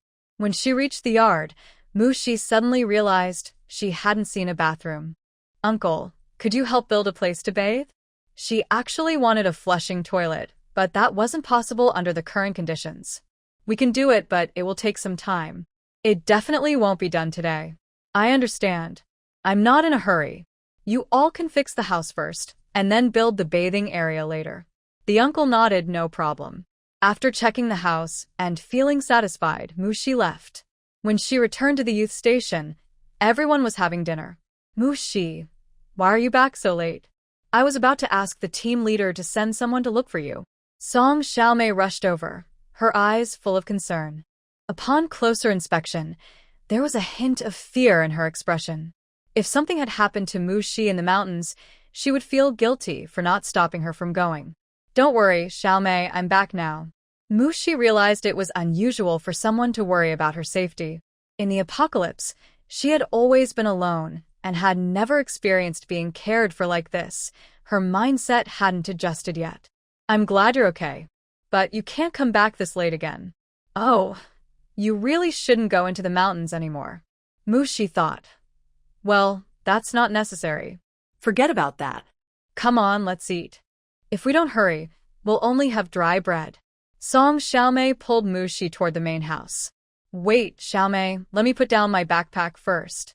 At this moment, Song Xiaomei noticed the basket on her back. She leaned in to take a look and exclaimed, Wow, there are so many wild vegetables. Oh, these shepherd's purse dumplings are the best, but they do require a lot of flour. Occasionally, having a good meal isn't a big deal. As a young intellectual, it was acceptable for them to enjoy better food every now and then. That's true. After working hard all year, treating ourselves to something nice is a reward. Song Xiaomei nodded in agreement. Putting down the basket, Mushi followed Song Xiaomei into the main room and headed straight for the dining table. She saw a dozen young intellectuals devouring their meals. The older ones were naturally very hungry after a long day of work. The newcomers had been busy gathering supplies and hadn't had time to eat lunch, so they were looking forward to this dinner. When Mushi entered, no one greeted her. She sat down without caring, as she planned to move out soon and wouldn't have much interaction with them anyway. After a simple dinner, Mushi washed the dishes and spread out the wild vegetables she had brought back outside to prevent them from spoiling. After doing all this, she took out her toiletries to freshen up. Again, she didn't take a shower but used her cleaning spell instead. She thought about how she would start working tomorrow, and not showering after a day of labor would be unacceptable. While she could use her spell, others might judge her for not bathing. Looking at the bathing area in the corner of the yard, she sighed silently. Well, she would deal with tomorrow when it came. Where there's a will, there's a way. After freshening up, she turned around and bumped into Lin Weining. Mushi didn't dodge. She walked straight ahead since she had already noticed Lin Weining watching her, and this encounter seemed intentional. Naturally, she wouldn't back down. Lin Weining, however, didn't expect Mushi to act as if she hadn't seen her. In a hurry, she stepped aside to avoid a collision. Moo, you almost bumped into me. You need to apologize. Lin Weiniying exclaimed, recovering her composure. Moo, she glanced at her. Who told you to stand behind me? You're not planning something bad, are you? Lin Weiniying's thoughts were exposed, and her eyes flickered with guilt. But she wouldn't admit it, so she defiantly raised her voice. What could I do? The yard is so small. I need to freshen up too, so of course, I have to come over here. As she spoke more, she felt more confident and began to retort. Why do you accuse me of wanting to harm you, Mu Jiqing? We have no enmity. We just met yesterday. You're unfairly blaming me. Are you trying to ruin my reputation? What have I done to deserve this? If I've upset you, just tell me and I'll apologize. Her voice drew the attention of the others in the room, and soon everyone gathered in the yard, surrounding Mu Shi and Lin Weiniying. What's going on? What happened? Why are Mu Jiqing and Lin Jiqing arguing? Can someone explain what's happening? It looks serious. Lin Jiqing is about to cry. Did Mu Jiqing bully her? How dare Mu Jiqing do that? Lin Jiqing is one of our senior members. Is she trying to bully someone who has been here longer? Once those words were spoken, the atmosphere shifted, and the new and old members exchanged glances, filled with tension. In the center of the crowd, Mu Shi thought, this is so hasty. I feel like they are trying to use me as a scapegoat. They must have wanted to create conflict all along, and now they're blaming me as if I started it. Maybe you should keep quiet if you can't speak properly. Just a few words can stir up trouble. Do you want to see the new and old members fight? If so, what's your role here? Mu Shi's words were quite serious. In this era, a person's background was very important. The comments from the senior member could seriously disrupt the group. If this was pursued, he could really face punishment, and this was no joke. Mu Shi's words made the senior member feel a chill run down his spine, and despite it being summer, he broke into a cold sweat. No, that's not what I meant. I didn't mean it that way. He stammered, trembling with fear. The others exchanged glances and quickly fell silent. They knew they couldn't provoke someone who could escalate things so easily. Thinking back, Mu Jiqing was right. The atmosphere between them hadn't been good. If someone else stirred the pot, a fight could really break out. They felt a bit anxious. A fight between two people might be manageable, but if the new and old members started a brawl, it would be a much bigger problem. They would certainly face consequences. Thinking of this, everyone looked at the troublemaker, the old youth, with disapproval. Mu 11. He. Mu youth, we don't know what happened between you and Wanning. Can you tell us? At this moment, Su Guanglin changed the subject. Before Mu Shi could speak, Lin Wanning jumped in. Guanglin, I don't know how I offended Mu youth. She almost knocked me down and accused me. Boo-hoo. Great, here comes the drama queen. Classic skills, half-truths, fake tears, and a sad face. There are always people like this. Mu 11 sighed inwardly. In the apocalypse, just surviving is hard, and there are plenty of people like her. Of course, those in the apocalypse are trying to survive. She could at least respect them a little. After all, everyone is struggling to live. But some people are just annoying. Stop crying, are you a train? Mu Shi said lightly, cutting her off. Lin Wanying's fake crying abruptly stopped. Ha! A sudden burst of laughter erupted from the crowd, and others struggled to hold back their laughter, afraid they would join in. Lin Wanning looked as if she had just lost her mother. She glared around, focusing especially on Mu Shi. Mu youth, I don't know how I offended you to make you target me like this. Target you? What makes you think you're worth my attention? So far, it's just been you talking to yourself and trying to make everyone suspect that I'm bullying you. By the way, I just arrived yesterday and haven't interacted with you at all, so why were you peeking at me from behind? Oh, let me guess, a woman suddenly making things difficult for another woman is usually because of a man. This line is just for this scene. Please don't overinterpret it. Thank you.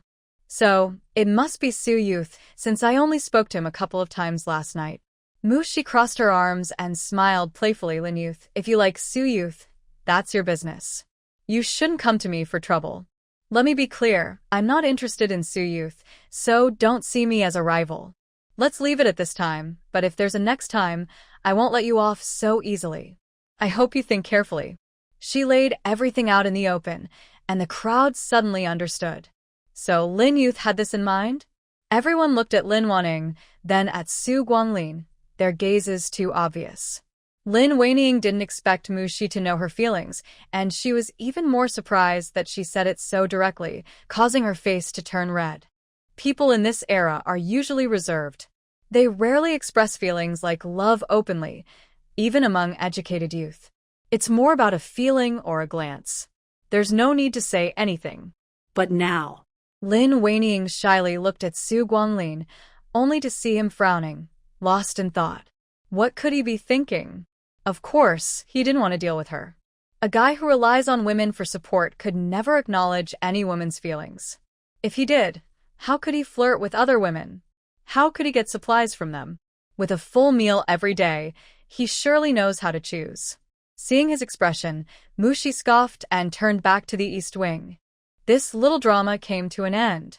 However, from that day on, the educated youth group had more to talk about, and they secretly discussed Lin Weining and Su Guanglin's situation.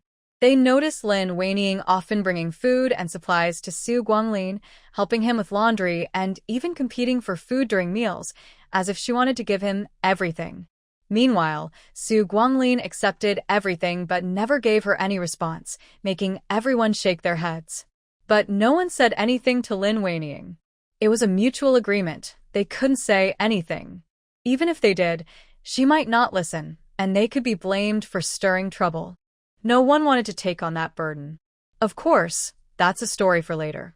The next morning, Mushi woke up again around 5.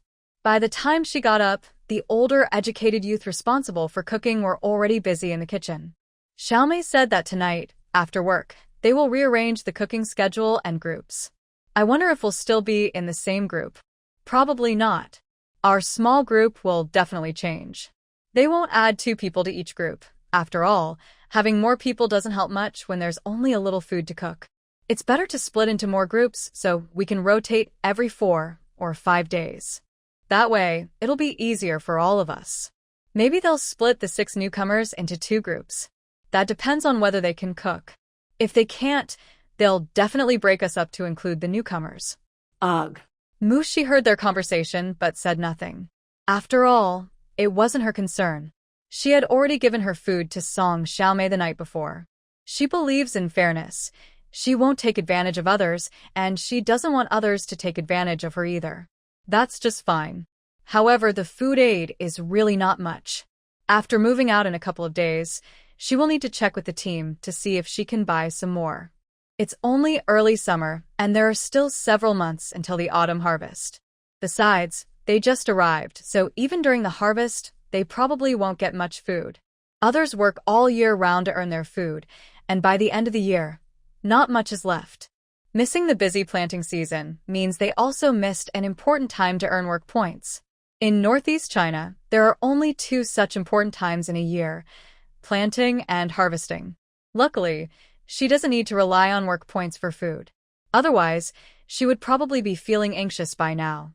After breakfast, Mushi and the other new youth followed the experienced workers to the front of the team office. Everyone was dressed in old clothes, clearly prepared for work. Every day before work, all the members and youth gather in front of the team office to receive their tasks for the day. The team leader gives a motivational speech, full of the spirit of the times, and then assigns the new youth to several production teams, making sure to pair them with experienced workers. To Mushi's surprise, she was assigned to the team led by the team leader's wife. She couldn't help but smile. She wondered if the team leader had a personal interest in this arrangement, but she was very pleased with it. After all, she was somewhat familiar with the team leader's wife. At least they had spoken before. "Auntie, I'll be counting on you," Mushi said with a smile, pulling a handful of sunflower seeds from her pocket and offering them to the team leader's wife, Shen Ho-hot. "Oh, it's no trouble at all. You're new here, so just take your time to learn. Look at those experienced youth. They were just like you when they first arrived, and now they are doing well," Shen Ho-hot replied, accepting the seeds and starting to snack on them. In Northeast China, Sunflower seeds are quite valuable, and this gift was not too extravagant, so the team leader's wife felt comfortable accepting them. Don't worry, Auntie, I won't hold you back, Mushi assured her. Haha, it's fine. Today's task is weeding. Just make sure you don't pull up the young crops, and everything else will be fine, Shen Hohat said. Mushi nodded, understanding the instructions. The two of them joined their team and headed to the field for their task. Seeing the wilting little seedlings in the field, Mushi shook her head inwardly. They were far from what she imagined. Mu Jiqing, come here quickly. This is corn seedling, just leave it and pull out all the weeds. Do you remember? Shen Hohat said while vigorously pulling out the weeds. As expected from an experienced worker, she worked with the intensity of a battle. Mu 11 nadad mechanically, millimetrów. Unlike other city youths, she recognized various seedlings like grains, vegetables, fruits, and herbs. After all, she had dealt with them a lot during the apocalypse. She had seen them grow from seeds to maturity countless times. To be honest, she might understand each stage better than the farmers. However, she wasn't skilled in planting because her methods were unconventional. Then you can practice on these 2 rows first, Shen Hohat pointed to the nearby rows of land. Okay, Auntie, Mu 11 replied obediently. She then quickly started pulling out the weeds like Shen Hohat. After observing for a while, Shen Hohat was surprised that Mushi did quite well for her first time, mainly because she didn't pull out the corn seedlings by mistake. She smiled in satisfaction and focused on her own work. In contrast, the other new youths were struggling. The experienced workers watching them were left questioning their abilities. Is it really that hard to pull weeds?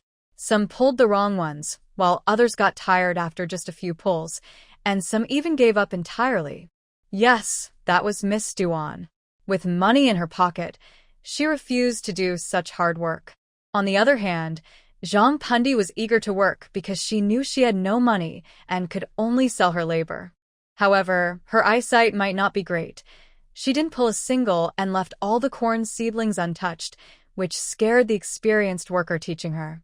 If she continued like this, what would they harvest in the fall? The experienced workers exchanged glances and sighed. Everyone has their own struggles. Shen Hohat was clearly pleased. She really liked smart and capable girls like Mu Jiqing. Just look at how quickly she worked. Who would have thought it was her first time doing farm work? Her speed was almost catching up to those experienced workers. Oh, if only her son wasn't already married. She would have loved to bring Mushi home. Shen Hohat thought regretfully. Mushi had no idea that just showing a bit of skill had caught the eye of the team leader's wife, who later promoted her to the other women in the team, making them want to bring her home as a daughter-in-law. If Mushi knew, she would have stopped it right away. Unfortunately, she didn't find out in time. At 10:30, the work bell rang on time. Shen Hohat stood up and stretched her back. Mu Jiqing, it's time to finish work. We can continue this afternoon. I didn't expect you to look delicate, but you work just as well as the rest of us. I didn't expect it either, Mushi said with a shy smile. Looking at the field where she had finished weeding, with only corn seedlings left, she felt a great sense of accomplishment. Although this work was tiring, watching the little plants grow from her careful care felt much more rewarding than any job she had done before. Oh, she had never worked before. At our pace, we should be able to finish early this afternoon. All thanks to you, Mu Jiqing, Shen Hohat said sincerely. After all, she had just seen the other new recruits and they were all struggling.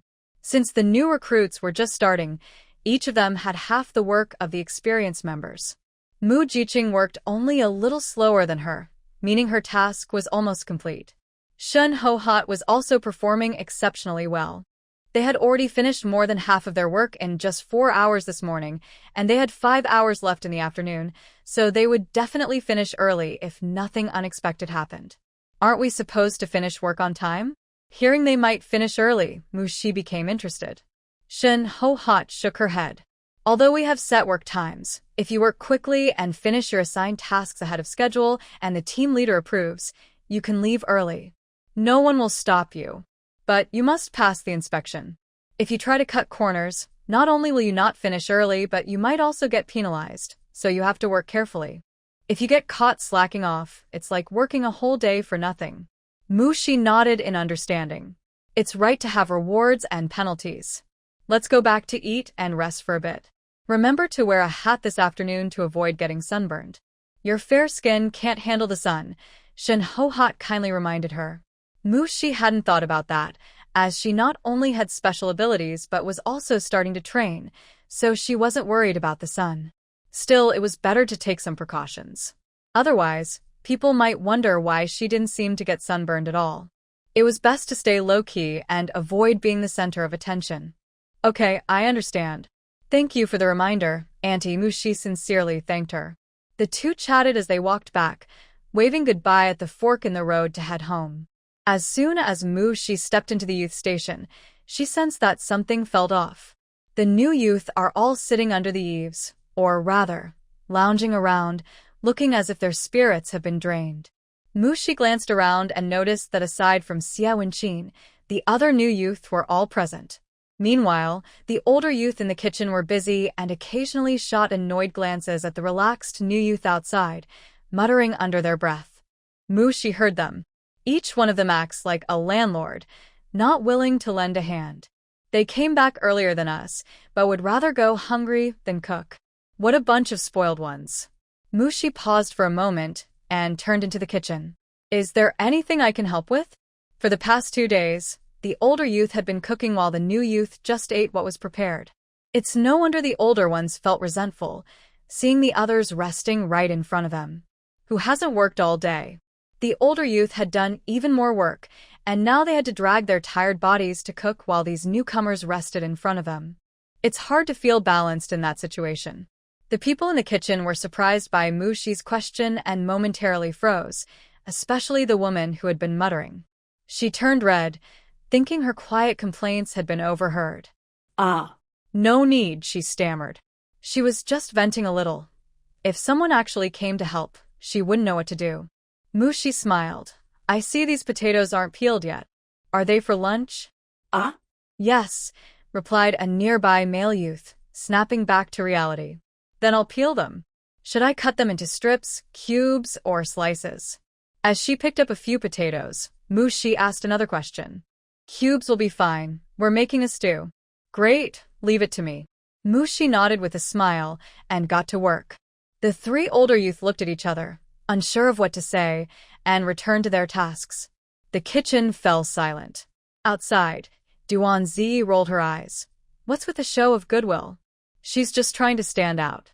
Zhang Pundi was also unhappy but said, Why don't we go help out? She acted as if she were reluctantly playing a role. Help? No way. If she wants to work, let her. Why should you join in? You've been tired all morning.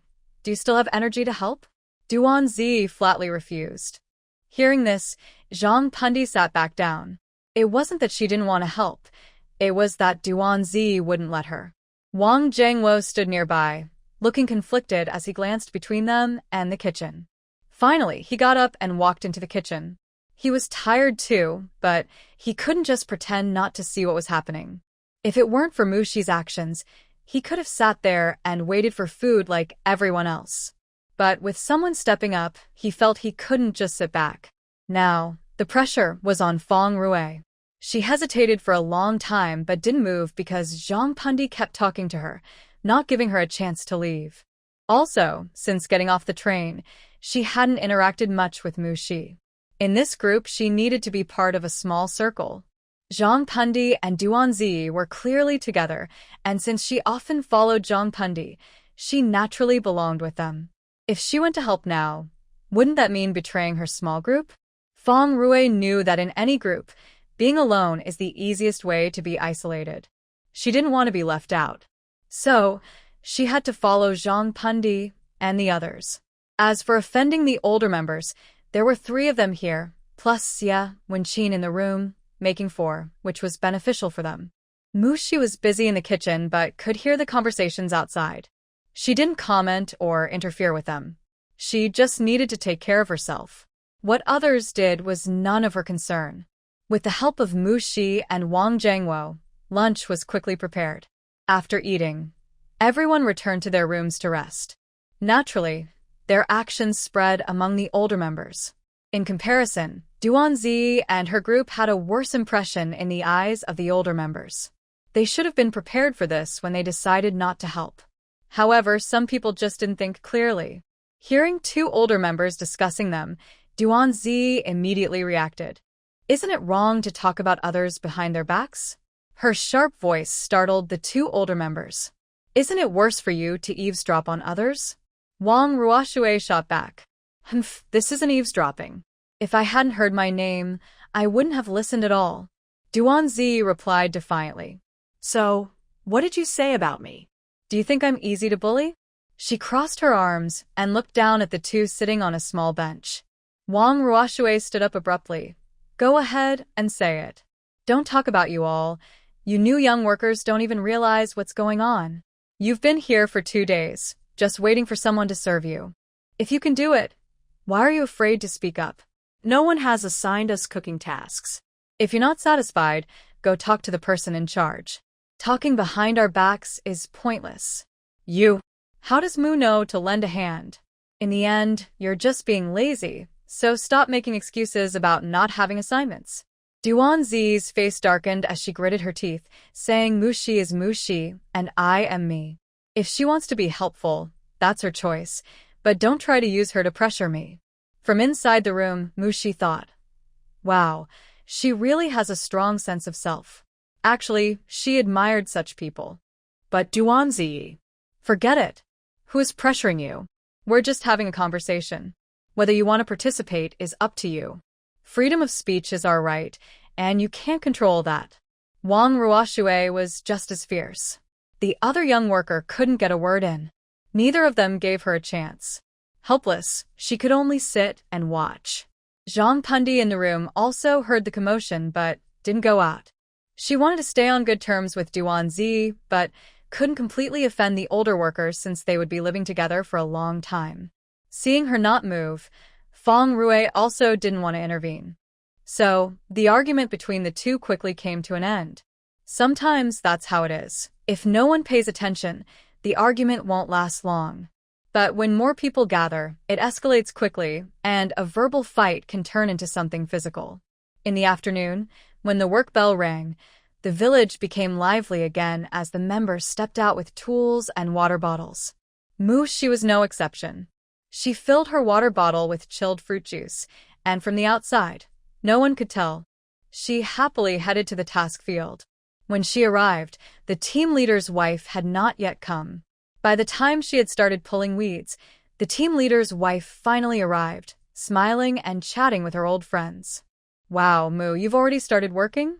Shun Ho-Hot clapped her thigh, more and more pleased with Mushi, wondering how her own son had already settled down. This is Mu? She really is capable. What a nice young lady. An aunt who came with the team leader's wife looked at Mushi with shining eyes and couldn't help but praise her.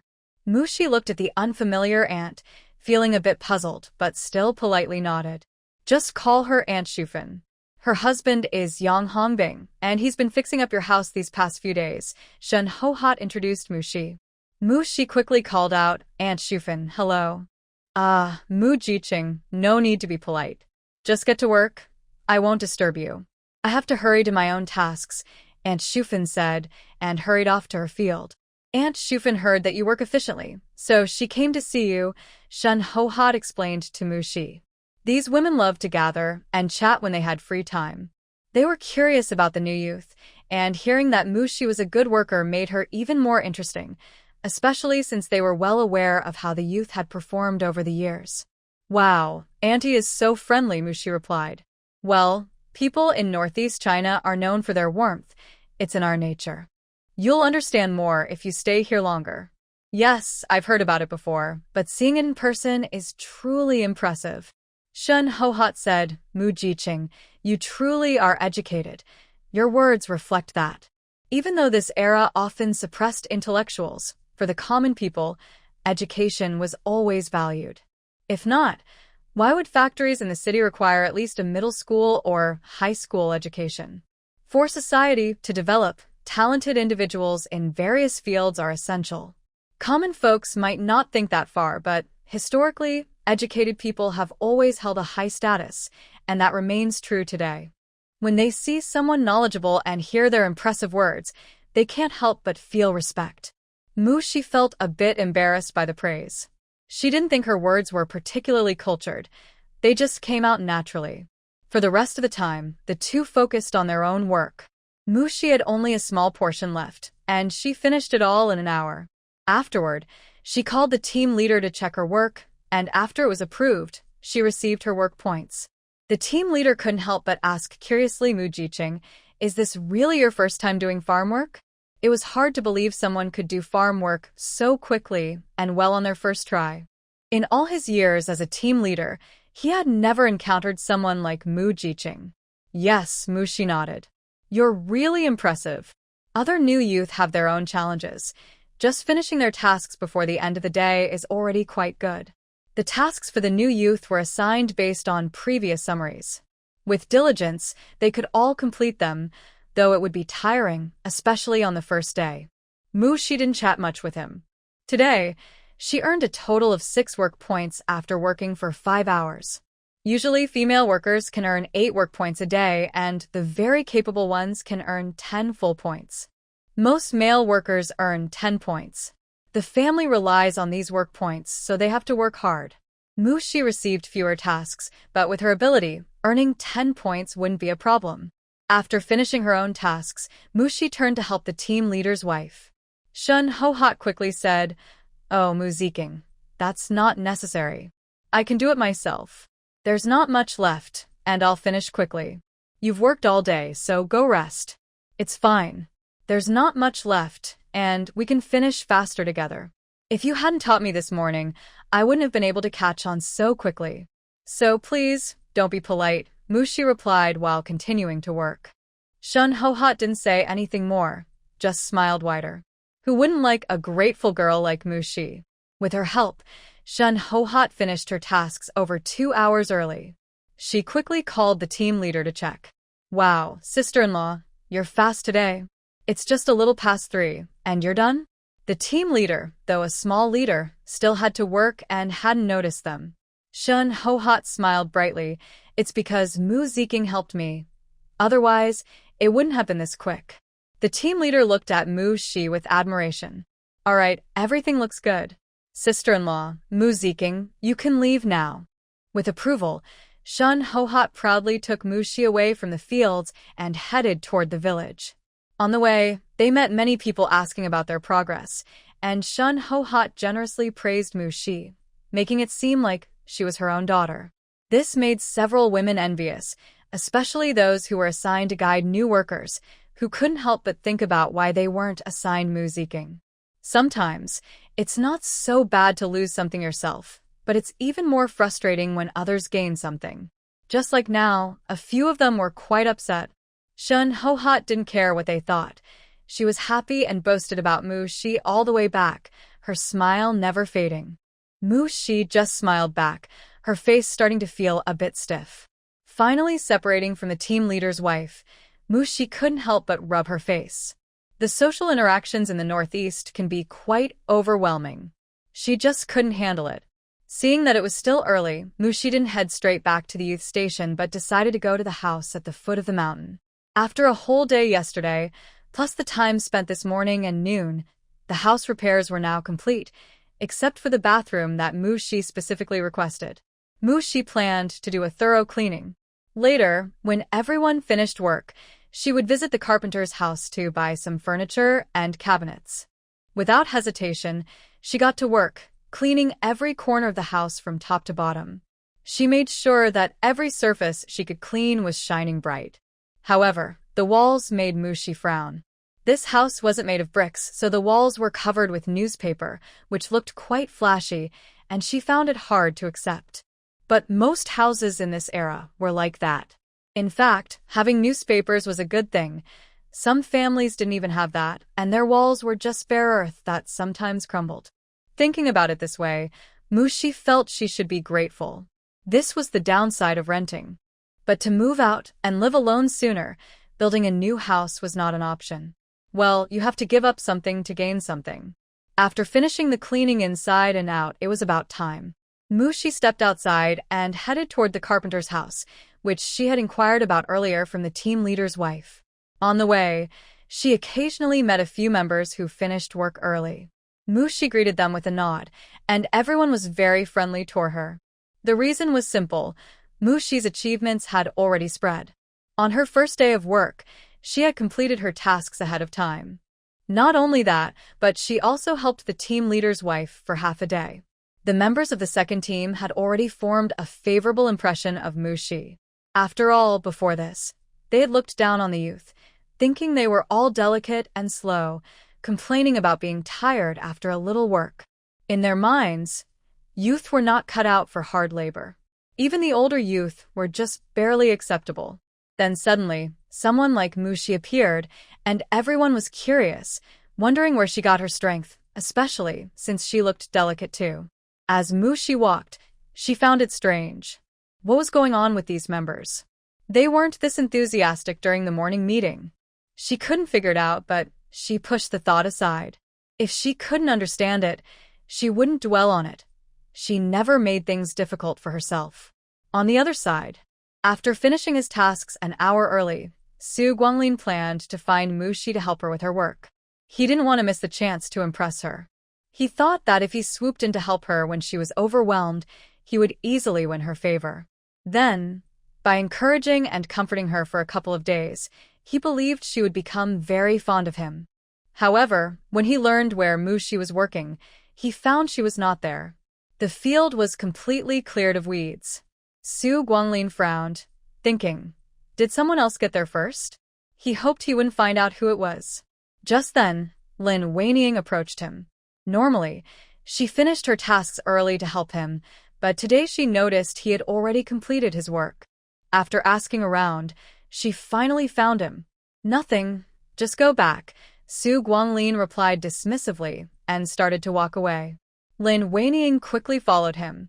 On the way, a little girl ran up to Su Guanglin, looking cheerful. Here, Brother Guanglin, this is for you. She held out 2 boiled eggs in her palm.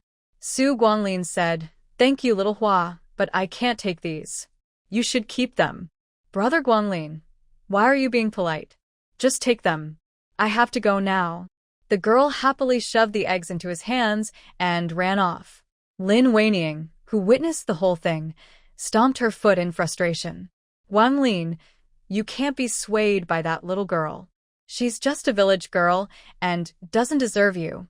Su Guanglin looked at her in confusion. He knew that village girls were not his equal, but life in the countryside was tough, and he appreciated any little help, like those 2 eggs, which he usually couldn't get.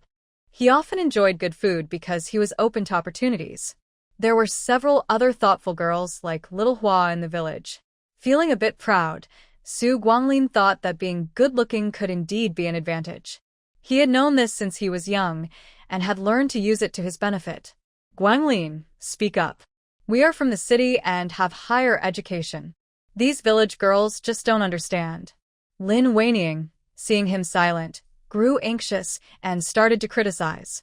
All right, I know what I'm doing, Su Guanglin interrupted, not wanting her to continue. If the villagers heard her, it could cause trouble. They still had to live in the village for a while. Offending the villagers is not a wise choice. At the carpenter's house, Mushi made her requests. Uncle Lu took her to the storage room, which was filled with furniture, from large wardrobes to small stools, everything one could need. She picked out several items according to her family's needs. In total, she spent quite a bit of money, much more than renting a place. This amount could cover several years of rent. After making her selections and paying, Uncle Lu pushed a cart to deliver the furniture to Mushi's home. She thought, this service is quite good. After wiping down the furniture and arranging it, the only things missing from the house were pots and dishes, which could only be bought from the supply store. It seemed she needed to work hard tomorrow and see if she had time to go to the county in the afternoon. After finishing her tasks, Mushi returned to the youth station and joined the kitchen again. After dinner, Chen Hongjun and Song Xiaomei gathered everyone. Yesterday, we planned to redistribute the cooking duties and schedules. Of course, it's not too late to do it today. There are 18 of us at the youth station, and I was thinking of forming 6 groups of 3. This way, we can rotate every 5 days, and everyone can have a bit more free time. What do you all think? Chen Hongjun looked at everyone. I have no objections. Me neither. I want to know how the groups will be assigned. Can we stay together in our group? At this question, the experienced youths turned to Chen Hongjun. They had already formed a bond, and they were hesitant about having to adjust if new members joined. Well, it depends on whether the new youths can cook. We can't have those who can't cook in the same group. Otherwise, what will we eat? Chen Hongjun felt the pressure from their gazes. The experienced youth's expressions fell at his words. It was true, they couldn't work all day and not have food to eat. Just thinking about it felt unfortunate. You can leave me out of this, Mushi suddenly spoke up. What do you mean? You don't want to cook? Why should you get out of it? Everyone has to do their part. You can't just escape. That's not fair. Duanzi finally caught Mushi's weakness. Mushi wouldn't let her off easily. She immediately stood up and gave her 2 light slaps. If you can't speak properly, just be quiet. If I hear you talking back again, I'll add 2 more slaps. Let's see how many times you can be rude. Do you dare to hit me? Duanzi finally reacted, covering her face and getting ready to fight back. She had never been hit before in her life. Mushi. How could she dare? How could she really dare? At this moment, the others seemed to wake up from a dream and saw Duanji rushing at Mushi. Everyone quickly got up to break it up. Calm down. Let's sit down and talk this out. Stop fighting, please. It's not necessary. Really, it's not. Don't stop me. How could Mushi hit me? I won't let her get away with it. Everyone, step aside. Duanji shouted with red eyes. Is it wrong to hit you? You called me a capitalist and treated me badly. I only gave you 2 slaps out of mercy. Don't stop her. I want to see what she can do to me. Mushi said with a calm expression, showing her authority without anger. Hearing this, everyone looked at Duanji with disapproval. Yes, when Duanji said such things, she was clearly trying to harm Mu Jiqing. If someone reported it, everyone knew what would happen to Mu Jiqing. Duanji was not someone to be closely associated with. This thought surged in everyone's minds. I only said a couple of things. If I was wrong, why didn't you point it out? Why hit me? Duanji thought she was right. Mushi hitting her was Mushi's fault. I'm not your mother. I'm not responsible for teaching you. If you dare to speak carelessly, you must be ready to face the consequences, Mushi replied, still expressionless. Mushi, you should let things go. He might have just been caught up in the moment. She didn't mean it, so please don't hold a grudge. Zhang Pandi stepped in to mediate. Mushi looked over. What, do you want to get slapped like her? Zhang Pandi. She was instantly speechless and didn't dare to respond. After all, those 2 slaps sounded painful, and she didn't want to feel that on her own face. Mu Jiqing, you just said it doesn't count for you. What does that mean? Chen Hongjun, seeing everyone stop Duanji shifted the topic to something serious. Everyone turned to Mushi. I rented a house in the village, and will move out to live alone tomorrow, so you don't need to include me in the arrangements, Mushi said, not trying to hide it. She was about to move out anyway, so there was no point in keeping it a secret. What? You're moving out? Renting a house in the village? This. Both new and old youth were shocked. They had never considered this because the living conditions at the youth center were quite good. Although they shared rooms, it wasn't cramped, so there was no need to spend extra money on renting a place. After all, no one's money comes easily. In fact, many of the educated youth come from poor families. Otherwise, they wouldn't have been sent to the countryside. People like Duanzi are rare. Those who are wealthy, like Duanzi, usually don't cook and wouldn't think about moving out on their own. How would they manage meals living alone? So when they heard that Mushi wanted to move out, they were shocked. Wang Zhengwo's eyes lit up. Wait, you can rent a house in the village?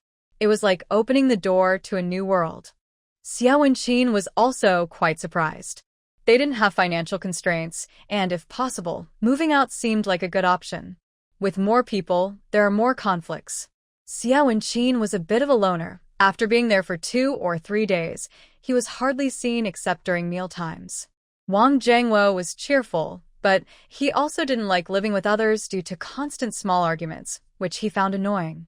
Zhang Pundi was very jealous, but her words sounded caring. Mushi, this isn't good. We are a group of educated youth. If you move out, it might seem like you don't fit in with us. You think you're important? No one else cares about our group. Mushi quickly stepped forward and slapped her twice. It seems you didn't learn anything from Duanzi's lesson. How dare you accuse me of breaking the group? These slaps should remind you. Everyone. One moment of distraction led to another victim. Why provoke her? We can't stop her. You. Zhang Pundi was stunned, pointing at Mushi with a blank stare. Duanzi suddenly felt balanced. Mushi looked around. I hope everyone keeps their comments to themselves.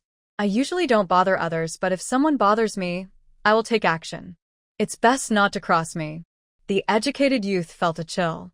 To be honest, Mushi's four slaps truly shocked them all. But there are always those who are stubborn. Mu, your actions are not helpful for unity. We are all educated youth here to support the country's development. How can you threaten us? Lin Weining frowned, clearly disapproving. At that moment, Zhang Pundi regained her composure and angrily added, Lin is right. Your behavior is wrong, and you even violently attacked me and Z. We will go to the team leader for justice. She didn't believe that the team leader would ignore them. If the team leader didn't take action, she would report it because she was determined to make Mushi pay the price. Duanzi immediately found her resolve and pulled Zhang Pundi to go find the team leader. Hey, you two come back. This little issue doesn't need to trouble the team leader. Chen Hongjun quickly stopped them. He was feeling overwhelmed. Dealing with this leader was tough. How about this? You both apologize to each other, and we can let today's incident go. After all, Duan and Zhang both said things they shouldn't have, and Mu also got physical. Everyone has made mistakes here. Let's all take a step back and be more careful with our words in the future. Mu shouldn't resort to violence either. Let's learn from today. Chen Hongjun shared his thoughts. If it weren't for his position, he wouldn't want to deal with these issues at all. But being the leader of the youth group had its advantages, like opportunities to return to the city, recommendations for university, and chances to become a teacher in the village. As the leader, he was often the first choice for the team leader, making it easier for him to stand out.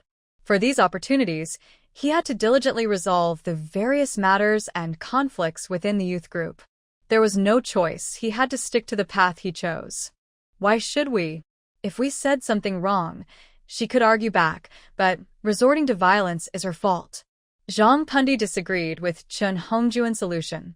Duanzi added, That's right. Just apologizing isn't enough. I've never been hit before. Mushi is the first. I have to fight back. I think what Duan and Zhang are asking for isn't unreasonable. As the saying goes, a gentleman uses words, not fists. A little argument is normal. We are all civilized people of the new era, and we don't promote violence. Lin Weining naturally sided with Duanzi and Zhang Pundi. She didn't care who was right or wrong. She just disliked Mushi for trying to attract Su Guanglin right after arriving. As for Mushi, well, she thought, who cares? If someone disagrees, just make them submit. Why waste time arguing? Suddenly, two loud slaps echoed through the room, and the place fell silent. You this. Chen Hongjun was stunned. Being a leader felt truly frustrating. No one listened to him. Why were all the youth so rebellious this time? He couldn't control them at all. Ah, I'll fight you. Zhang Pundi was so angry that she felt like exploding. She didn't know where she got the strength to grab a stool and throw it at Mushi. Although her life had not been easy, she had never been humiliated like this. She hated Mushi so much that her teeth were grinding. Mushi looked at the flying stool without changing her expression or feeling nervous. She calmly lifted her leg and kicked it back. When Zhang Pundi saw her stool coming back, she was terrified and pulled Duanzi to her spot while she ran to Duanzi's side. Duanzi exclaimed, What are you doing, Zhang Pundi? Was this the same Zhang Pundi who usually flattered her? Not only did she run away from danger, but she also tried to pull her into it. This was the first time Duanzi truly understood who Zhang Pundi was. However, facing the danger of being hit by the stool, she had no time to think about anything else and quickly dodged to the side. After a chaotic scene, thankfully, no one was hit. Duanzi, relieved to have escaped, directed all her anger at Zhang Pundi, and their friendship quickly fell apart. Mu Shi, uninterested in their drama, turned and went back to her room to wash up. As for the incident with them, she thought, what can they do about it? If they dared to complain, she wouldn't hold back until they learned their lesson. Once the commotion in the room ended, everyone realized that Mu Ziking had already gone back to her room to rest. Duanzi didn't want Mu Shi to have it easy, but after the argument had lost its momentum, it was difficult to start over. Mainly, no one else wanted to cooperate with her. It was late at night, and after a long day of work, who wouldn't want to lie down early? No one had the energy to entertain her. Everyone quickly dispersed, leaving Duanzi with a dissatisfied expression and Chen Hongjun looking helpless. Chen Hongjun thought, isn't he just trying to clarify the division of labor? Why is it so difficult? That night, while Mu Shi's room was quiet, the other rooms were filled with chatter. They were all discussing Mu Shi. No one expected her to be so bold, ready to fight without hesitation, and the sound of her slap was loud enough to make the male youth tremble. On this day, everyone came to a clear understanding. Never provoke Mu Ziking. They couldn't handle being slapped. The next day, Mu Shi woke up on time, got ready, and left the youth station without even eating breakfast. She didn't know that many people secretly breathed a sigh of relief as soon as she left. After last night's events, the timid young people felt a lot of pressure just seeing Mu Shi, fearing she might suddenly lash out at them. Although they knew this was unlikely, after all, Mu, the young person, had said she wouldn't harm anyone who didn't harm her, they still enjoyed scaring themselves. Mu Shi was unaware of this. Otherwise, she would surely take pride in her impressive impact. This wave of intimidation worked really well. When she arrived at the team office and received her tasks for the day, Mu Shi quickly headed to the fields with the team leader's wife. Today, she worked even faster than yesterday, completing all her tasks in just the morning. The inspecting team leader looked at her as if she were a monster. Even though new young people have fewer tasks, you're completing them way too quickly. Mu Shi smiled and said nothing. What could she say? With her strong physique as a practitioner, this work was easy for her. She just had to keep her identity a secret. Otherwise, with a single spell, she wouldn't need to do anything herself. All right, you finished your tasks for today, so you don't need to come back this afternoon, the team leader said, giving her credit without hesitation. Thank you, team leader. Mu 11 replied cheerfully. At noon, Mu Shi didn't return to the young people station. After telling the team leader's wife that she wouldn't be working in the afternoon, she headed straight for the county town. The journey took just over an hour, and she found it easy. Once in the county town, she first visited a state-run restaurant to buy a few large meat buns. While eating, she went to the post office to send a letter home. She had written the letter the night before. After deciding to come to the county town, she quickly wrote a letter to let her family know she was safe and to provide them with her address, so they would know where to send letters. After sending the letter, Mu Shi rushed to the supply and marketing cooperative. She had quite a few things to buy: pots, bowls, daily necessities, small items, and food for the coming days. It was surprising how much she needed.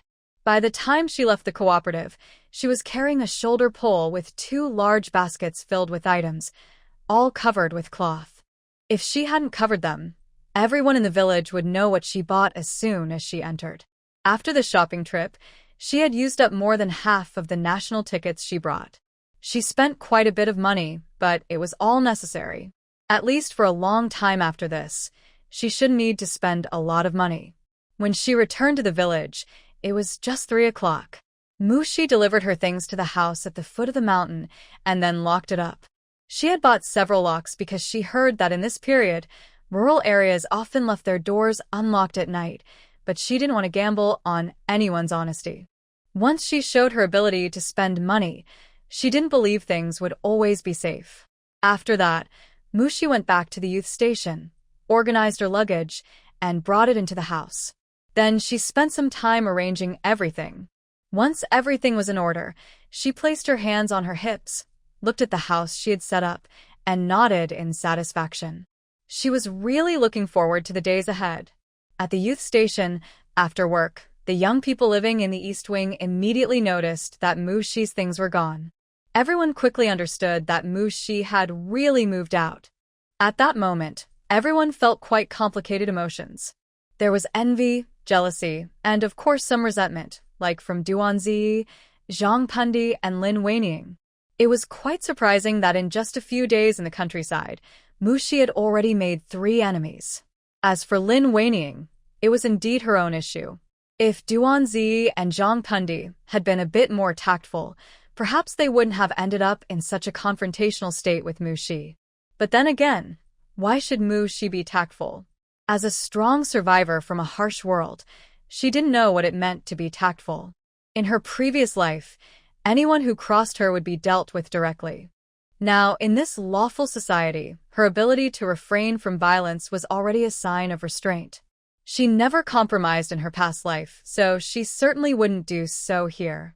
Mushi was unaware of the situation at the youth station and wasn't interested anyway, as she wouldn't have many opportunities to interact with them in the future. She prepared herself a hearty dinner. During this time, a few uncles came over to help her build a shower room, and she made them some mung bean soup. Building the shower room wasn't difficult. As long as there was enough wood, it could be done quickly. By yesterday and today, it was almost finished. Only the surrounding wall needed a bit more time.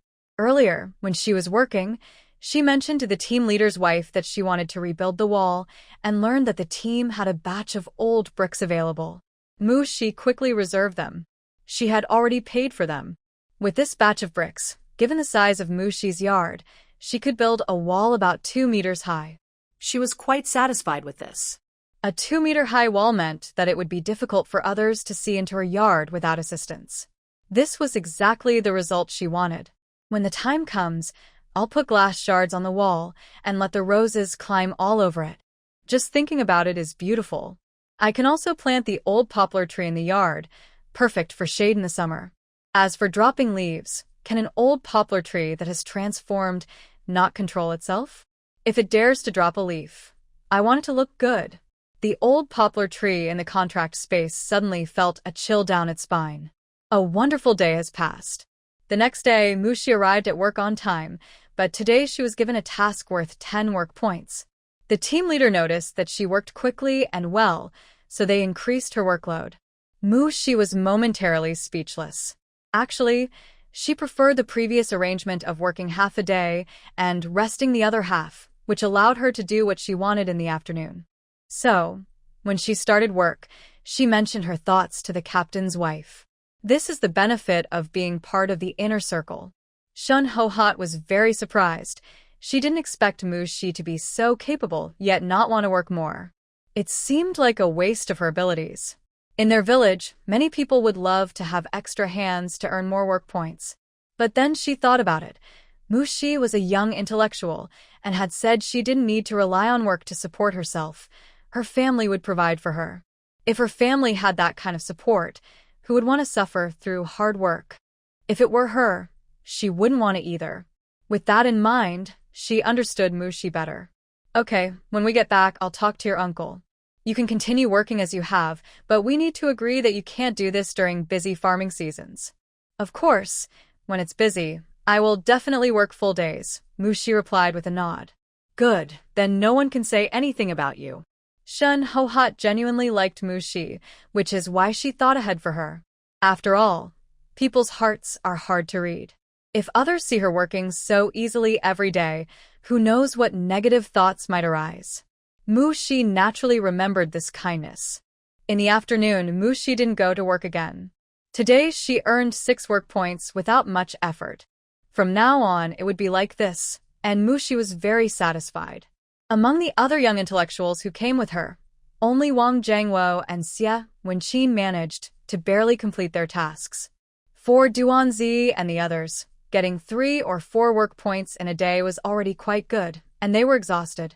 After returning to the young intellectual's point, they still had to cook. However, after a week, Miss Duan-zi felt like a wilted flower. Seeing Mu-shi, who still looked vibrant and cheerful, her feelings of unfairness completely erupted. Why did Mu-shi only work half a day? Why is it that only Mu-shi can move out on her own? Why does she get 6 work points for half a day's work, while I only get 3 or 4 for a full day? This seems unfair. It must be that the team leader is abusing their power and has made some secret deal with Mu-shi. Duan-ji protested in front of the whole team at the morning meeting. She felt good saying it, but it caught everyone off guard. In the minds of the team members, the youth group is a collective, and saying such things would usually put Duan-ji at odds with everyone. But who knows, they really didn't think that way. Mu-ji, the youth, only works half a day because she works quickly and efficiently, finishing her daily tasks in that time. She earns more work points than you, Duan-ji, because she deserves it based on her abilities. What's the problem with that? As for moving out, if you have the money and want to move, you can do so too. No one is stopping you. Is that really a reason to criticize? The youth were internally complaining. Chun Hongjun immediately stood up, saying, "Team leader, this is just Duan-ji's personal opinion. The rest of us in the youth group are not aware of this issue, so please take note." If they didn't clarify now, when would they? Duan-ji must have lost her mind. She had never seen anyone offend so many people and still want to stay in the group. Although they wouldn't openly act against her, the village leaders could make things difficult for her behind the scenes, leaving her with no choice but to endure it. At that moment, Song Xiaomei quickly sided with Chen Hongjun, trying hard to distance herself from Duan-ji. The other youths knew their situation and couldn't possibly support Duan-ji. Even Zhang Pundi, who used to be her ally, had fallen out with her. Duan-ji realized she was isolated and unsupported, with no one on her side. She glared at all the youths. The team leader noticed this and saw how unpopular Duan-ji was among the youth group, making things easier for him. Cough, cough.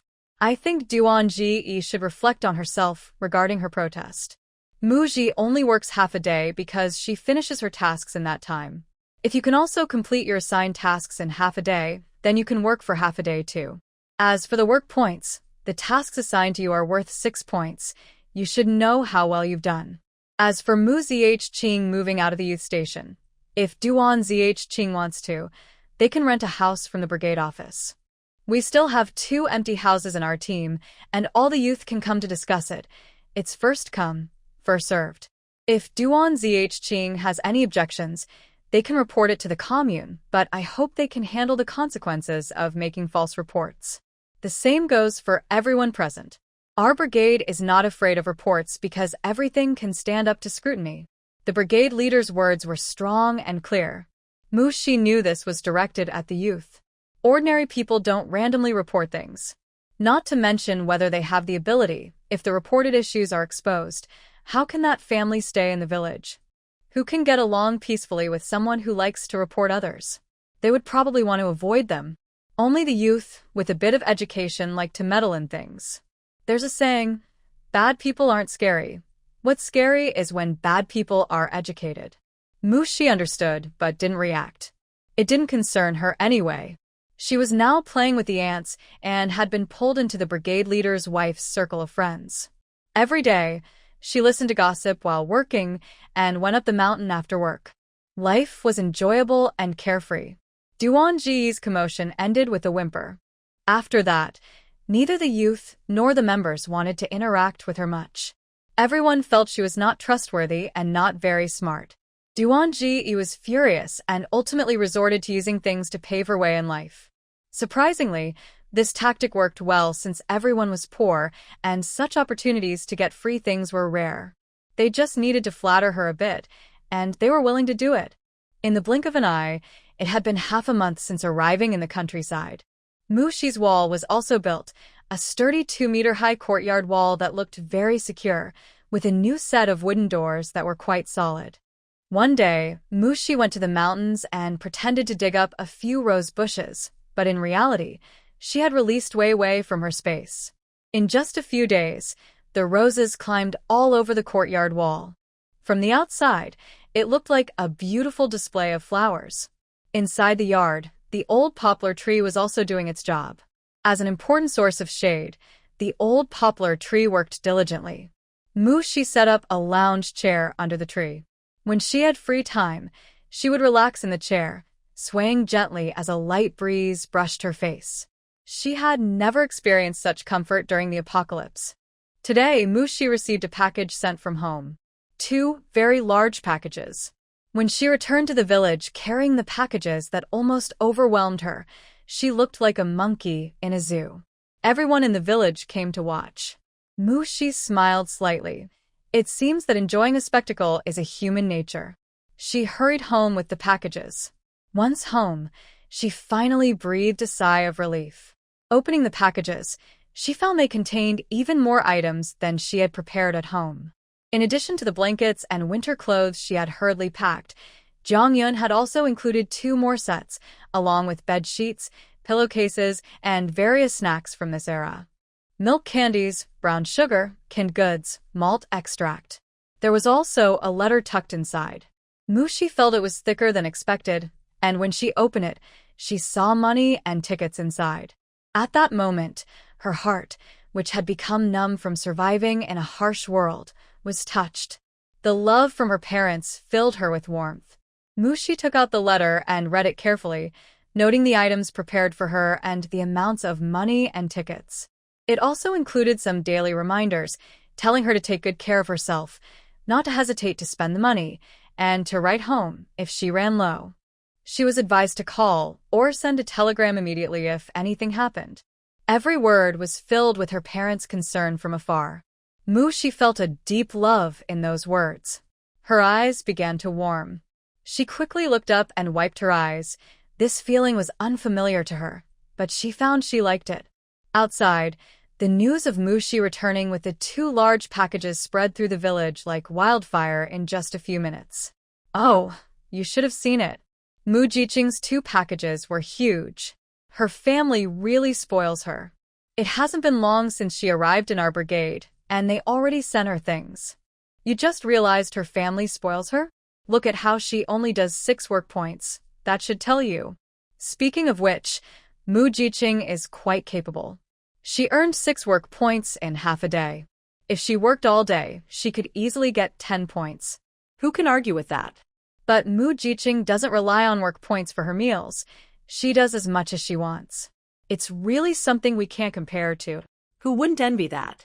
No one is born loving hard work. It's all out of necessity. They are just ordinary people, and all they can do is farm. If they don't work hard, how will they eat? It's just fate. Who told them they couldn't choose their circumstances? They have to accept this tough life. Over at the youth program, news about Mushi's family sending her packages had spread. Reactions varied among the group. The older participants felt envious.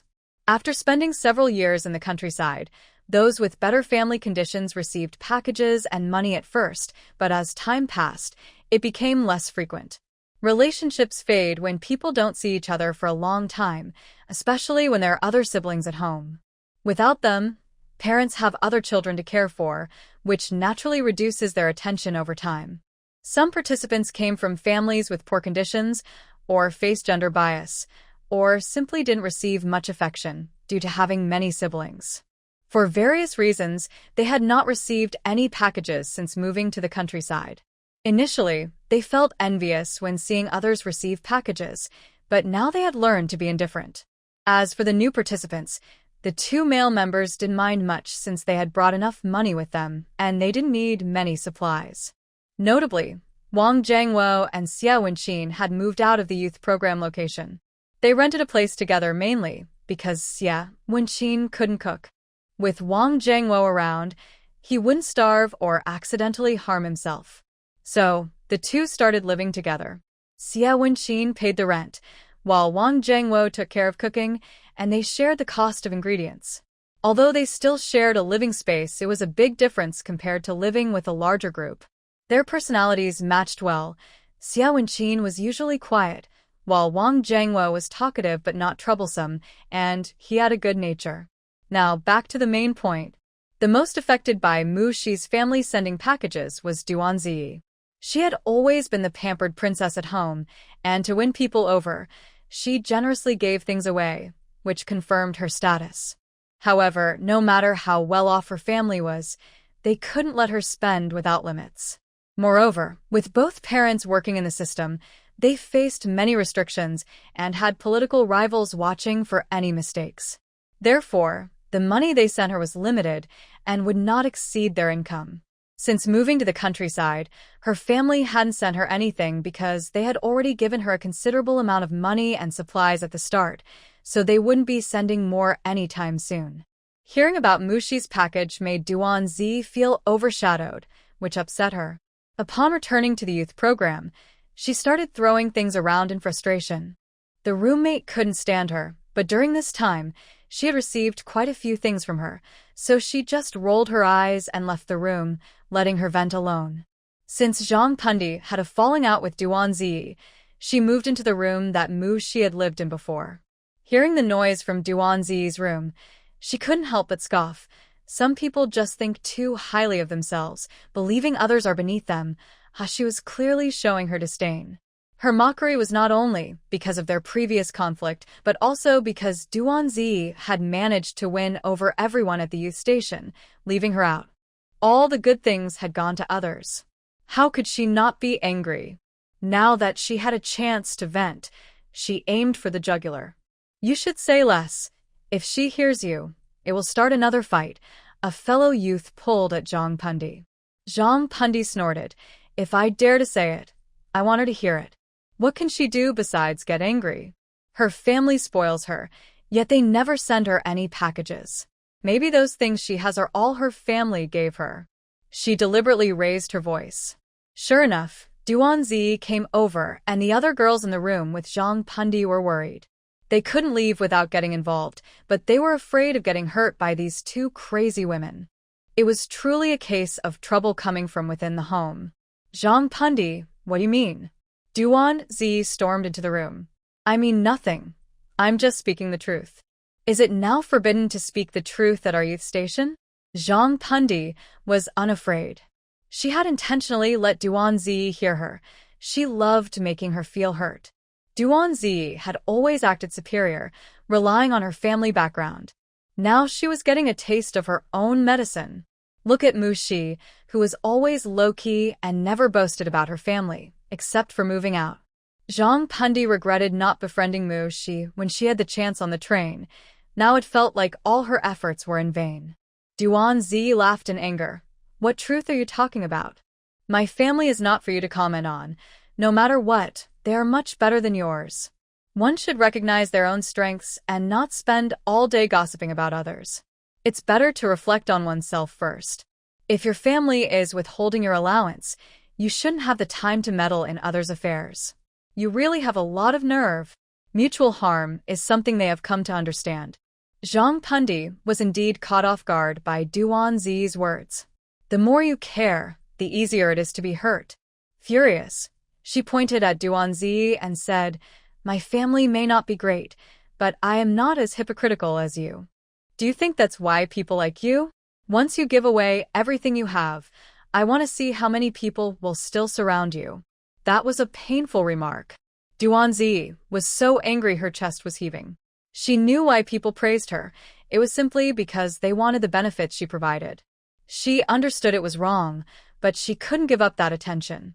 She liked being the center of attention. They exchanged words, and soon they were fighting. The others watched in shock. It wasn't until they started pulling each other's hair that they snapped back to reality and rushed in to break it up. The older youth said, I told you, if they don't leave, there will be a fight. They wanted to ask, who has it worse than them? Since the new youth arrived, there had been one chaotic scene after another, leaving the older youth feeling overwhelmed and exhausted. After finally separating the two, it felt like they had lost half their energy. The youth from other rooms heard the commotion and rushed over.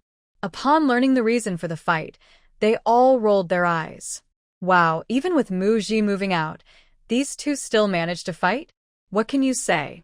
Fortunately, the chaos ended quickly, and everyone advised them a bit before hurrying back to their rooms.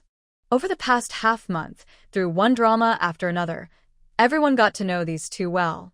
Now, everyone had only one thought: to stay as far away from them as possible. Duanzi and Zhang Pundi had already been isolated by the entire youth center without realizing it. This had nothing to do with Mu Xi. Having received a package from home, surrounded by her parents' love, Mu Xi decided to send some things back home as well. What would she send? Of course, it would be local products. With the mountains providing a ready supply, and as summer approached, many early fruits could be harvested. There were also wild game. In this era, there were no protected animals, and it wasn't like the apocalypse where you couldn't eat certain things. The more Mu Xi thought about it, the more she felt this was a great time. For some people, this period may feel like filled with endless darkness, but for Mu Xi, who came from the apocalypse, it feels like paradise. This is probably what they mean by one person's treasure is another person's poison. After packing her things, Mu Xi put on her backpack, locked the door, and headed into the mountains. Before leaving, she specifically reminded Old Yang and Wei Wei to take care of the house. Yes, Old Yang is the old tree, and Wei Wei is naturally the rose. They are both great at guarding the home. However, Mu Xi, who had already left, had no idea that a big surprise awaited her today. In the deep mountains, Mu Xi was leisurely wandering around, as if she were in her own backyard. By this time, her backpack already contained 2 wild chickens, 4 wild rabbits, and about 10 wild chicken eggs. For the past half-month, she hadn't gone without meat. She had even hunted a wild boar, but she didn't like the taste of boar meat, so she sold it overnight in the county's black market. Most of her meals consisted of chicken soup and rabbit meat. As for pork, she had bought some from the county slaughterhouse and stored it in her space, taking it out whenever she wanted. After all, she believed in treating herself well. During this time, she also planted vegetables in her yard, trading seeds with the captain's wife and pretending to ask for advice. In reality, she was using her abilities to help her little plants grow taller every day. In less than half a month, her bok choy was already ready to eat. Dipping it in sauce was simply delightful. There were also water radish sprouts, which made for a refreshing dipping dish in the summer. Getting off track. Mu Xi stayed in the mountains until dark. Not only did she catch a lot of game, but she also picked some fruits. However, since the fruits might not be easy to send by mail, Mu Xi planned to dry them. This way, she could sneak in some fruits from her space mixed in. Perfect, the plan was set. In a cheerful mood, she hummed a little tune on her way home. After moving, it was indeed convenient to go up and down the mountain. She could reach home as soon as she came down. Before she even reached her front door, she heard Wei Wei's voice. Oh no. What's going on with this person? Is he dead? Help. Why did he jump into Shi's house to die? Will Shi blame me for not watching the house? Alright, stop crying. When Mu comes back, she will explain. She won't blame us. Old Yang's aged voice comforted. Upon hearing this, Mu Xi realized someone had entered her home. And it was someone whose life was uncertain? This was serious. She hurriedly walked to the door, unlocked it, stepped inside, and smoothly closed the door behind her. Then she saw a man lying in the yard. Mu Xi approached and raised an eyebrow. To her surprise, it was a familiar face. It was the soldier she had bumped into at the state-run hotel in Haishur. Thinking about his identity, Mu Xi lowered her guard a bit, guessing he must be on some mission now. Since she recognized him, she knew she had to help. Mu Xi crouched down and easily picked him up in a princess carry, placing him on the bed in the west room. This house had 2 bedrooms, and since she was sleeping in the east room, he could only be placed in the west room. He was unconscious, and Mu Xi knew it must be due to an injury. After hesitating for a second, she removed his clothes, leaving only his underwear. Without his clothes, she noticed a stab wound on his abdomen and 2 gunshot wounds on his thigh. The stab wound was still bleeding. Mu Xi thought, no wonder he's unconscious. Who could handle this much blood loss? She considered for a moment and gave him a hemostatic pill. This time, she took longer to decide than when she had removed his clothes. For the thigh wound, Mu Xi used her energy to push the bullets out. Treating such surface wounds was very simple for her. During the apocalypse, as a wood-type ability user, she was also a powerful healer. She could handle minor injuries easily. Even in later stages, regrowing limbs was not a problem. After treating the wounds, Mushi used a cleaning spell to tidy him up before covering him with a blanket and leaving the room.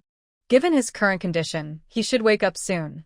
Mushi first prepared a wild chicken, planning to make chicken soup to help him regain his strength. Although the patient who had taken the hemostatic pill might be as strong as an ox, she subconsciously overlooked this point. According to traditional Chinese customs, sick people should drink chicken soup. An hour later, the chicken soup was ready, and Qi Qingbai in the west room woke up to the delicious aroma. As the man opened his eyes, a fierce, bloodthirsty glint crossed his gaze, and his presence was like a dormant lion, hiding its sharpness. Once his thoughts cleared, he looked around the room, which felt both familiar and strange, and a hint of confusion appeared in his eyes. He lifted the blanket to check his wounds, but realized he was nearly. His movements paused for a moment. Then, he casually examined his injuries. The wounds Mushi had treated didn't heal completely. They were just stopped from bleeding and had the bullets removed, but they still looked the same as before. This was also why she only gave him medicine. If she used her special abilities or spiritual power to heal, the wound would disappear instantly, and she would be exposed, right? She wouldn't do something so foolish. Even so, Qi Shengbai was still very grateful to the person who saved him. It was a matter of life and death. He knew that if he hadn't met a kind person, he might have bled to death. Thinking this, Qi Shengbai couldn't stay lying down any longer. He decided to go out and see his benefactor. He noticed his clothes by the bed. Although they were a bit dirty, he couldn't just run around without anything on. Mushi, who was busy cooking, sensed movement in the west room and knew the person must be awake. She got up and walked into the room. Then, she came face to face with a man who was not dressed. Mushi said, nice physique. He had abs, chest muscles, biceps, and even a hint of a V-shape, although she could only see a little bit. The key was that his muscles weren't exaggerated, but were full of strength. In modern terms, he had a lot of appeal. They say men are straightforward, but when women admire, it can be quite different. However, Mushi managed to keep her composure.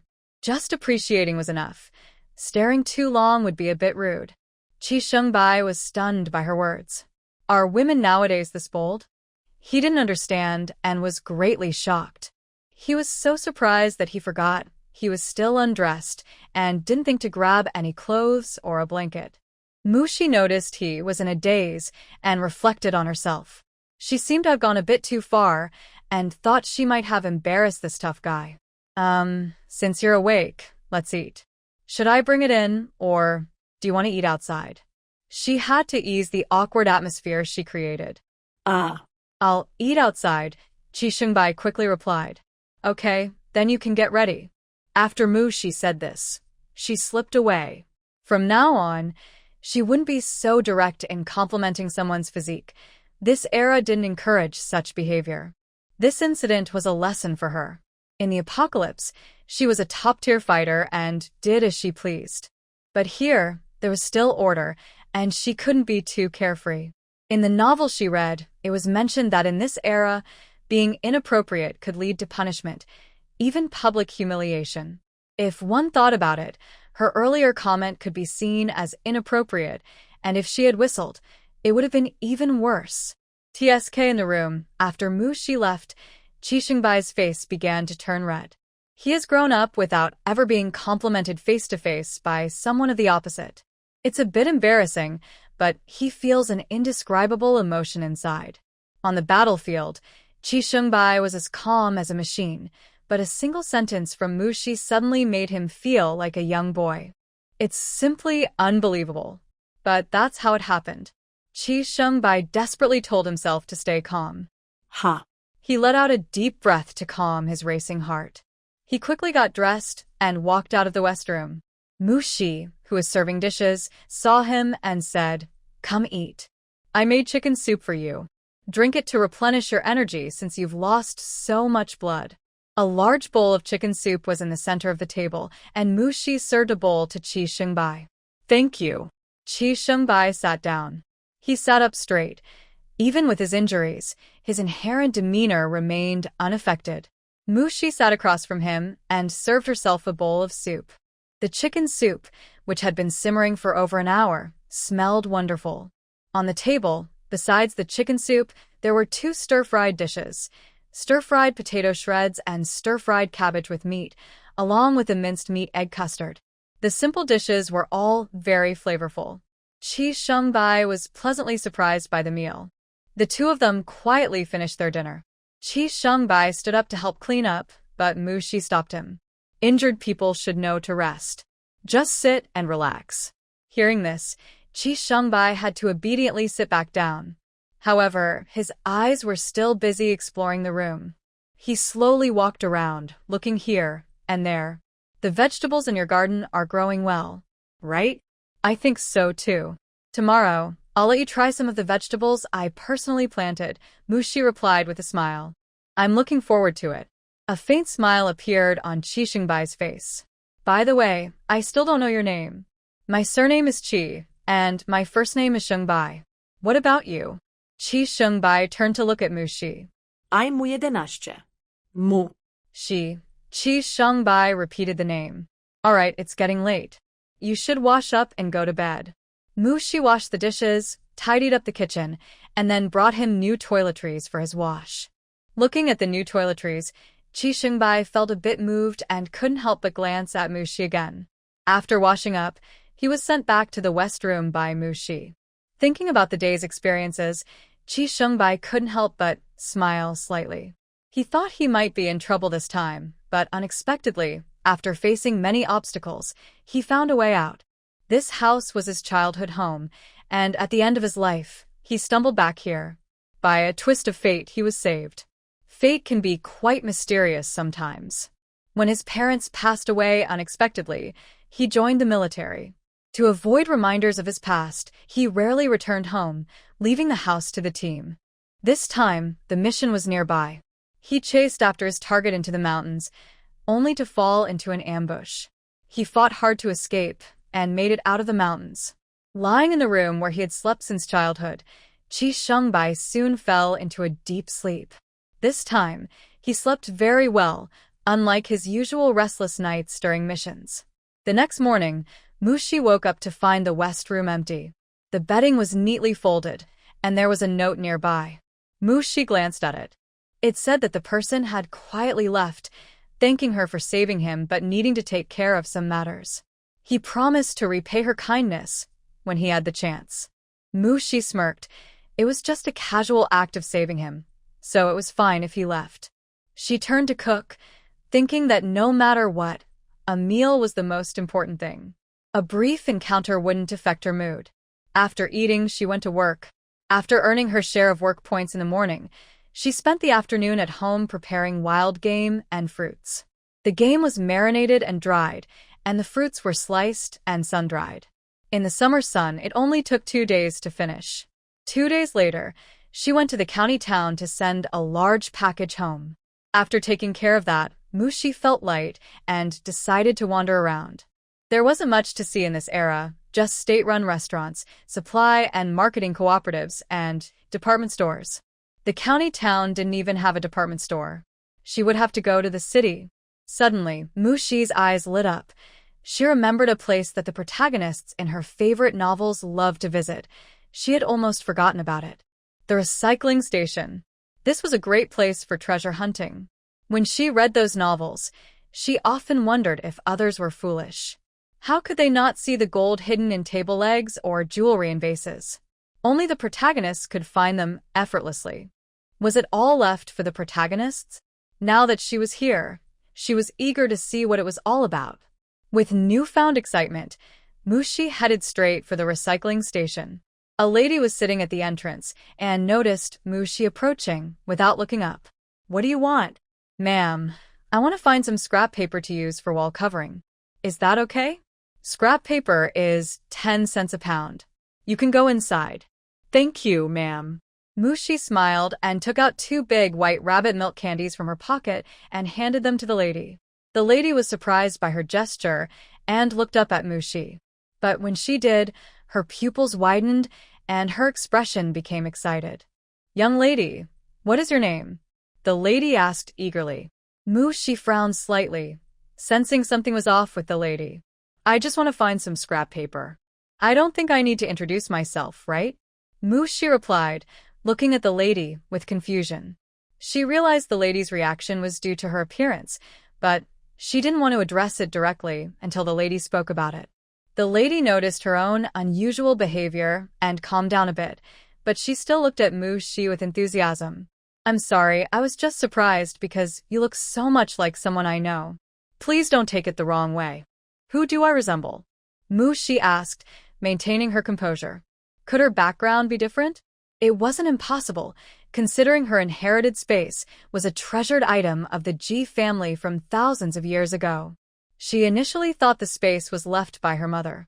Perhaps she was overthinking it. "Do you have time later? I want to take you somewhere," the lady asked, trying to control her emotions. Shi felt a strange sense of warmth towards the lady, making it hard for her to refuse. "Okay, let's go now. I can come back for the scrap paper another day." Great. "Let's go." The lady quickly locked the door of the recycling station and hurriedly led Shi away. Before long, they arrived at a house. The lady opened the door and said, "Come in, come in." While inviting Shi in, she called out to the yard, "Mom and Dad, come see who has arrived." "Who is it?"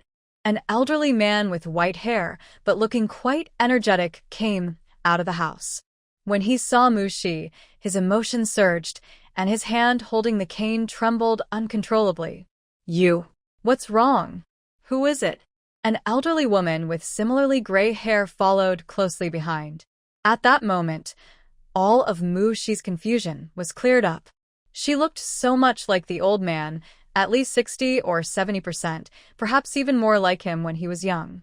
The old lady saw Shi, and her eyes instantly turned red.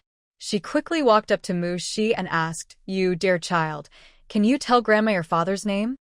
Shi felt a bit moved by the old lady's appearance. "My father's name is Mu Changhong." As soon as she said this, all three of them frowned. "No, how is that possible?" The joy on the old lady's face had vanished. She felt anxious and restless. What had happened?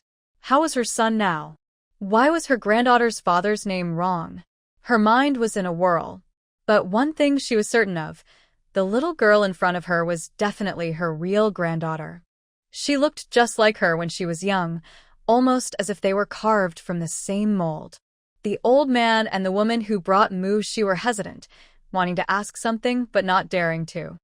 Shi had already realized that Mu Changhong was probably not her biological father, and whether her deceased mother was still a question to confirm. But who was her real father?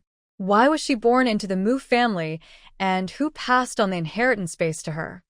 Shi felt a bit confused. "Why don't we sit down and talk?" She looked at the two elderly people and worried that if they got too excited, something bad might happen. Yes, let's go inside and talk," the woman said, quickly helping the elderly into the house. She didn't forget to call Shi over. Once the four were seated, the family shared their story with Shi.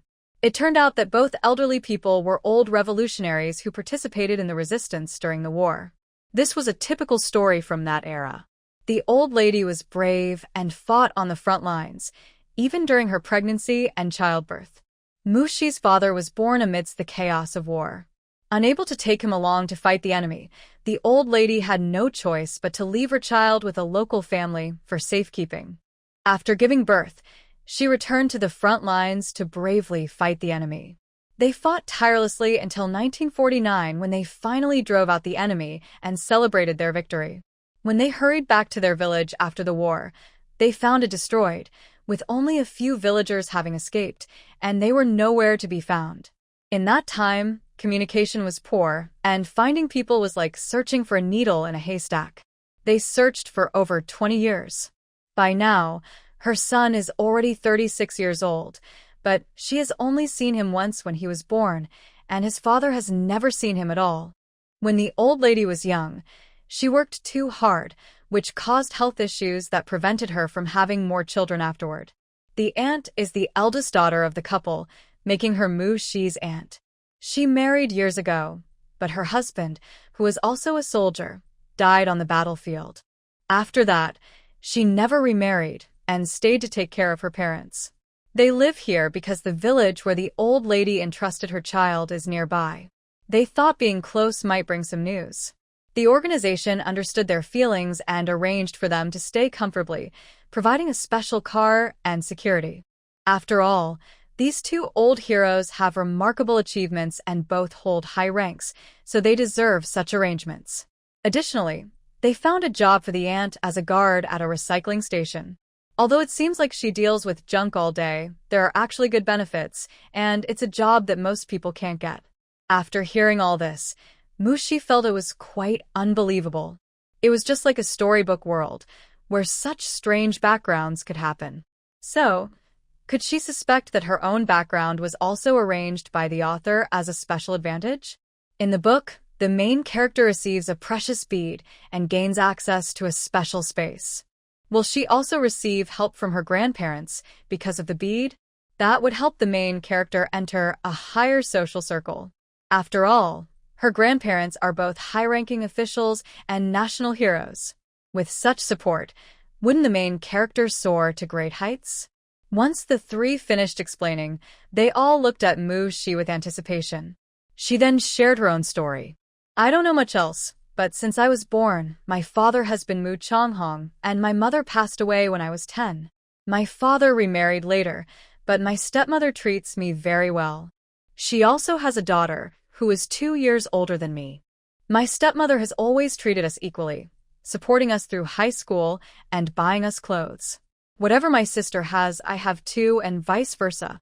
So, we have a great relationship. My stepmother and father also had a son, who is 5 years old, and a lovely little brother. I just graduated from high school, but there are no job opportunities at home. My stepmother wanted to arrange a match for me to stay, but I refused. Now I'm here because the rural placement is in this area. Mushi shared everything she knew and could say. The main point was to force out the bead inside her, saying, "This was left to me by my mother."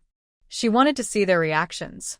Sure enough, her grandmother grabbed the bead and exclaimed, "That's right. This is the heirloom I once hung around your father's neck. It's a treasure of the Zhou family." In the past, she had been so flustered that she made the worst assumptions and placed the heirloom near her son. The bead looked ordinary, almost like a glass marble, so there was no worry about anyone wanting it. It turned out that no one had any designs on it, otherwise, it wouldn't have ended up in Mushi's hands. No one would have guessed that such an unremarkable bead held the legacy of a great family spanning thousands of years. Only the destined heroine in the author's story could have that luck, accidentally dropping blood on it, which merely opened a static space. The old lady returned the bead to Mu-Shi, saying, "Since your father gave it to you, you should keep it well." The Zhou family now had only this one descendant. The Zhou surname originated from the Ji surname, and this branch had always been the main line because of the heirloom. After so many years of inheritance, they had long forgotten what made the heirloom special, only knowing it was very important to the family. Holding the bead, Mu-Shi thought for a moment and decided to mention something. After all, this was the family heirloom, not just hers. If she kept it a secret, she would feel guilty. "Grandpa, Grandma, Aunt, actually, our family heirloom contains a small world space that holds treasures from our ancestors. Besides gold and silver, there are also many cultivation techniques, elixirs, and charms." Once she said this, Mu-Shi felt a sense of calm. But the three who heard her were shocked. A small world space? Family treasures? Cultivation technique? And elixirs and charms? They recognized every word, but together it sounded absurd. The three looked at Mu-Shi in amazement, wanting to ask if the child had been affected by something. Mu-Shi knew they would find it hard to believe, so she didn't explain further.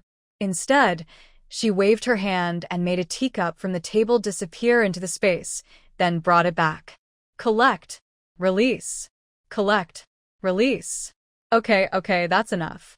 We believe you now, her aunt said, amused by how much fun the child was having. The shock in their hearts had lessened significantly. I didn't expect our family's heirloom to be so extraordinary. No wonder our ancestors always reminded us to take good care of it and pass it down. The old man sighed. Each family head had always stressed this, fearing that someone might not value it and treat it like an ordinary bead. Looking back now, it's fortunate that our ancestors were reliable. Since the girl can bond with this bead, it is your destiny. Just keep it safe, the old man said, looking at Mu Shi with affection. His granddaughter truly had great fortune, at least better than the previous generations, as they never bonded with it.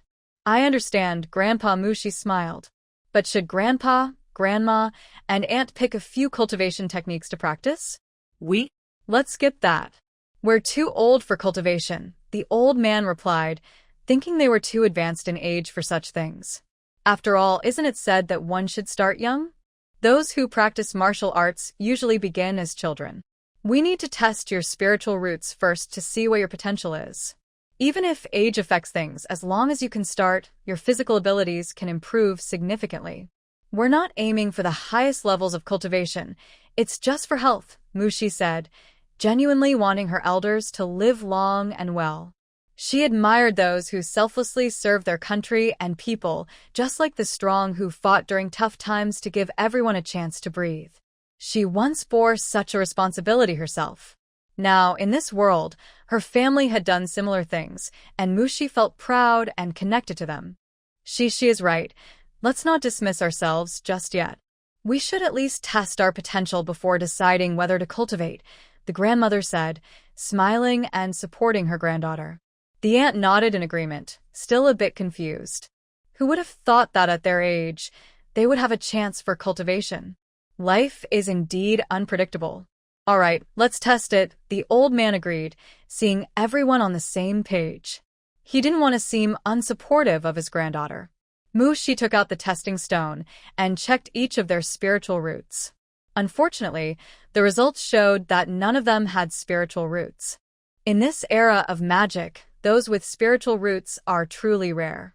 Although Mu Shi understands this, she still feels a sense of regret for them. However, the three of them seem to accept it well. After living as ordinary people for decades, their life experiences make it easy for them to handle this situation. For them, whether they can cultivate or not doesn't really matter. If they can, it's a bonus, and if not, there's no loss. Seeing Mu Shi a bit silent, the elderly couple exchanged glances. The grandmother took Mu Shi's hand and said, "You don't need to feel sad for us. Meeting you is already a blessing. Your grandfather and I are quite old, and to be honest, we don't have many years left. Knowing we have a granddaughter at the end of our lives makes us very happy. Their only regret now is not knowing how their son is doing." "What are you saying? You still have many years to live. Our family has plenty of longevity pills. Here, this longevity pill can add 10 years to your life. You both can have 3 each. Please take them now." If it weren't for the limit of 3 pills per person in a lifetime, Mu Shi would have given them even more. If there were no restrictions on these pills, the Ji family probably wouldn't be in their current situation. They would have thrived and prospered. Perhaps the clan leader from thousands of years ago is still alive today. Unfortunately, there are no what-ifs. Longevity pills? One adds 10 years to your life.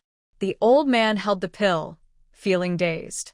It felt like he was hearing something unbelievable. Is there really such a miraculous thing in the world? Although many fantastic myths circulate in China, everyone knows they are just stories. But now, it feels like his understanding of reality has been turned upside down. Not only can one cultivate, but there are also pills that extend life. And all of this has been passed down through generations. Oh my. The old man let out a deep breath, his hand shaking as he held the pill. This. He really couldn't calm down. The item in his hand was too incredible. Even as a veteran who had fought on the front lines for years, he couldn't control his emotions. In life, the most unpredictable thing is fate. The older one gets, the more one values life. When young, people often have no concept of life and death, and might even say, "If I die, so be it. 18 years later, I'll still be a good man." As time passes, You can clearly feel life entering a countdown. Facing death awake is not something everyone can accept easily. Even those old warriors who fought in their youth can feel fear towards death. Of course, they can overcome it, just like when they first went to battle. Do they not fear it? How could they not? They are just in their 20s. But with the country in turmoil, with the land in ruins, their homeland needs them to turn the tide and support the collapsing nation. They must overcome all fears and take a firm path to save their country. Now, when facing death, perhaps they have less sharpness, less ease, and less indifference towards life and death than in their youth, but they remain calm. Today, the appearance of a longevity pill left the two elders in shock. Each could gain an extra 30 years of life? They're already in their 70s. Adding 30 years means they could live past 100. It's almost unimaginable. Mom and Dad, why are you still in a daze? Hurry up and take the pills, the eldest aunt urged from the side. Such a good thing can only be reassuring when they see them take it.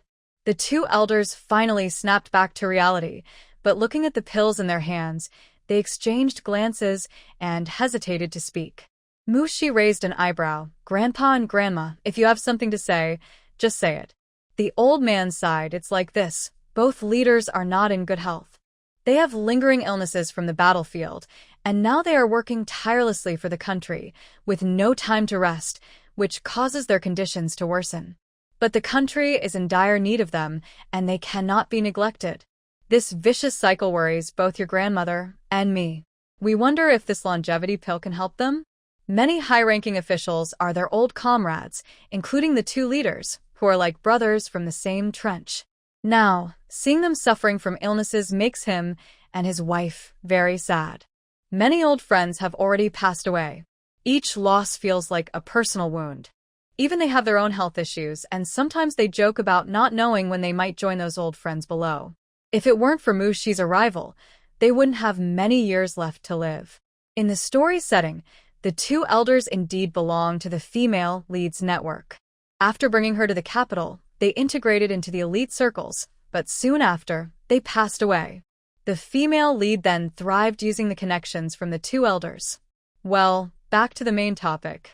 How do you both want to explain the origin of the longevity pills?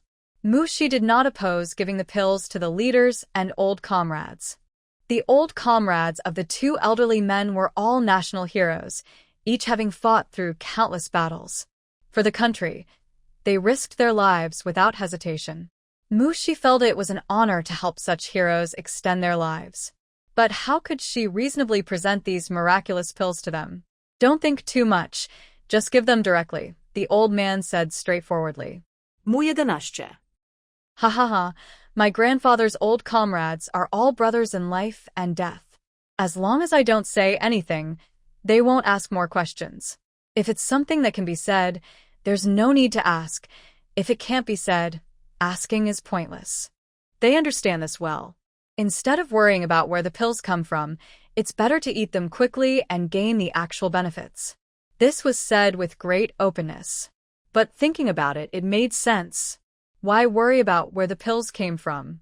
As long as they confirmed the effects, it was fine. The old comrades wouldn't harm them. All right then, if you want to give them, go ahead.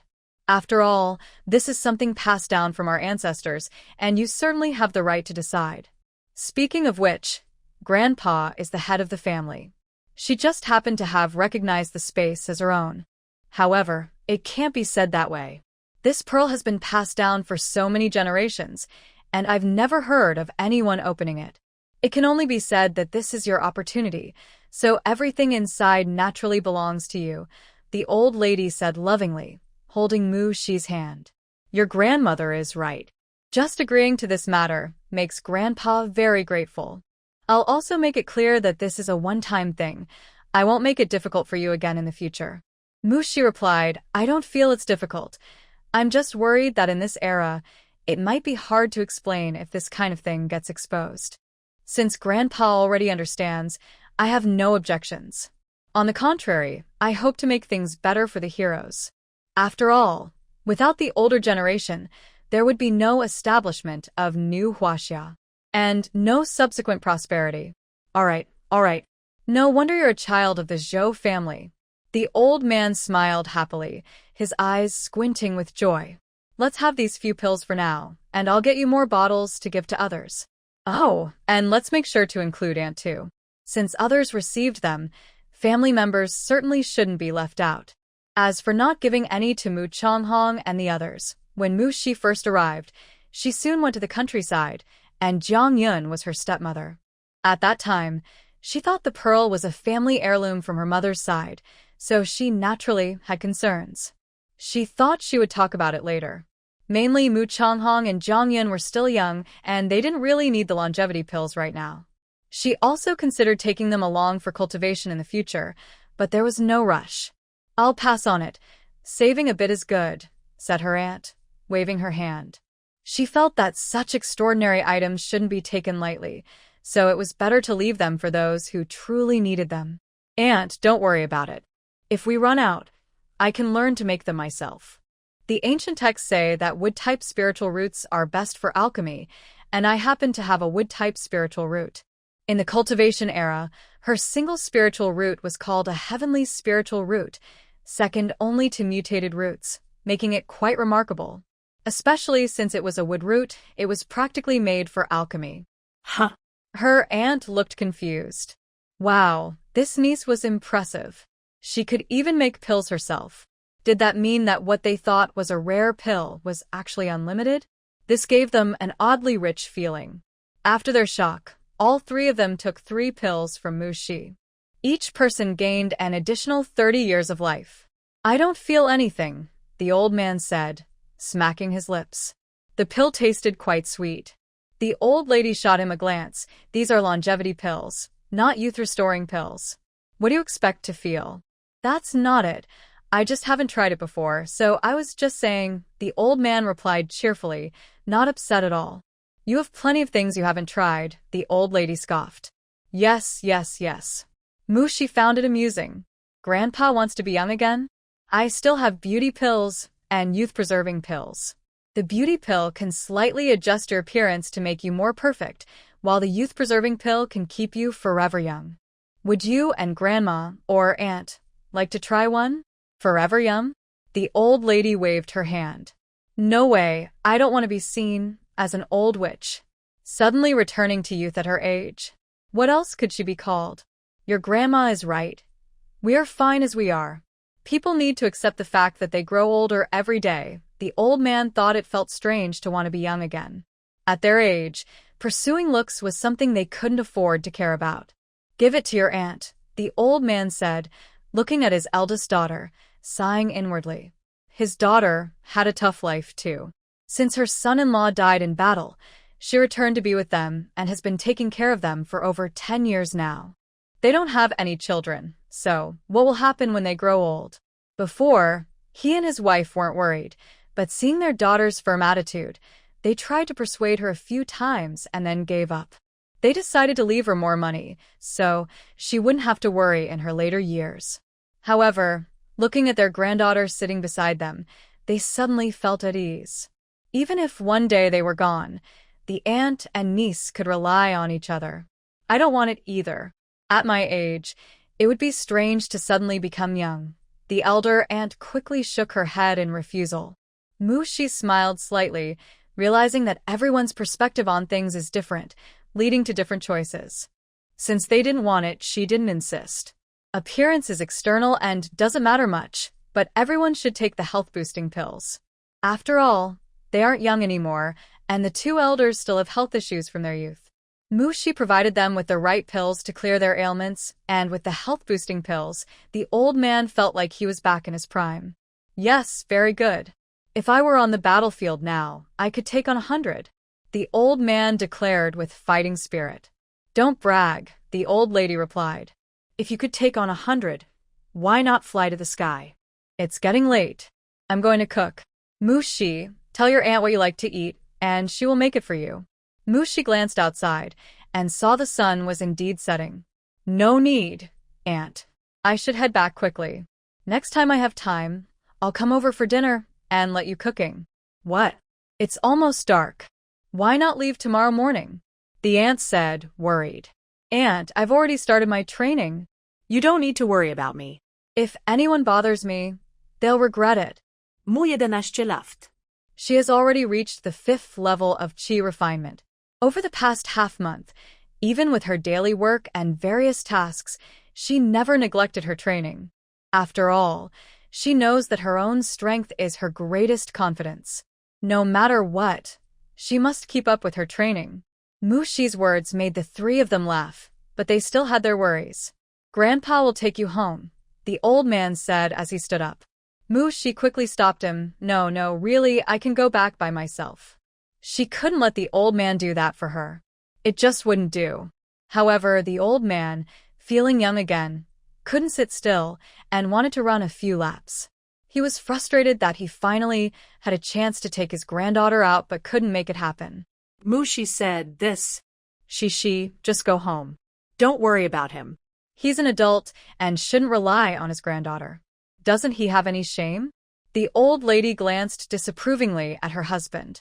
As for the granddaughter, she was not worried at all. Just like she said, she had already started training, and she was definitely not the same as ordinary people. Anyone who crossed her would be in for a tough time. Do you want your grandfather to help you find a job? Being a youth worker can be tough, but you, as part of the Zhou family, don't need to struggle. Your grandfather and I have enough achievements to ensure you live a safe and happy life.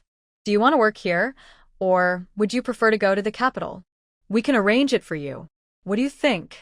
The old lady didn't want her granddaughter to work hard in the fields. It wasn't that she looked down on farmers. She simply felt sorry for her child. They could endure hardships, but they couldn't accept their child doing the same. Well, Mu Shi hadn't really thought about it. Before today, she didn't even know she had such a complicated background. However, she didn't really want to move. The countryside was great. It was peaceful, and with the reform still a few years away, the atmosphere in the capital was much more intense than in the northeast. At this time, it was better to stay in a quiet place. Here, she had enough food and didn't have to work too hard. The energy in the mountains was stronger than in the city, and she could occasionally go into the mountains to gather supplies.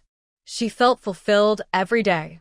As for work, she actually preferred her current routine of working half a day. What job would let her work only half a day? Even if she sat in an office doing nothing but drinking tea and reading newspapers, she would feel too constrained. There was no comparison to the fun of being in the mountains. With these thoughts, Mu Shi expressed her feelings. When the three heard that she only worked 4 hours a day, they exchanged glances in surprise. It was the first time they had heard of such a thing. When they also heard their granddaughter/niece say she didn't like the constraints of a regular job, they felt helpless. In this era, who didn't want a stable job? And this person was from their family. They truly felt at a loss. However, thinking about what Mu Shi said, the rich spiritual energy in the mountains is good for cultivation, so they could only agree to let her continue living in the countryside. After all, cultivation is very important. It's rare for their granddaughter/niece to have spiritual roots, and they shouldn't let their stubbornness delay her training. When leaving, Grandma and Aunt packed a big bag of food for Mu Shi. No matter how much she tried to stop them, she couldn't.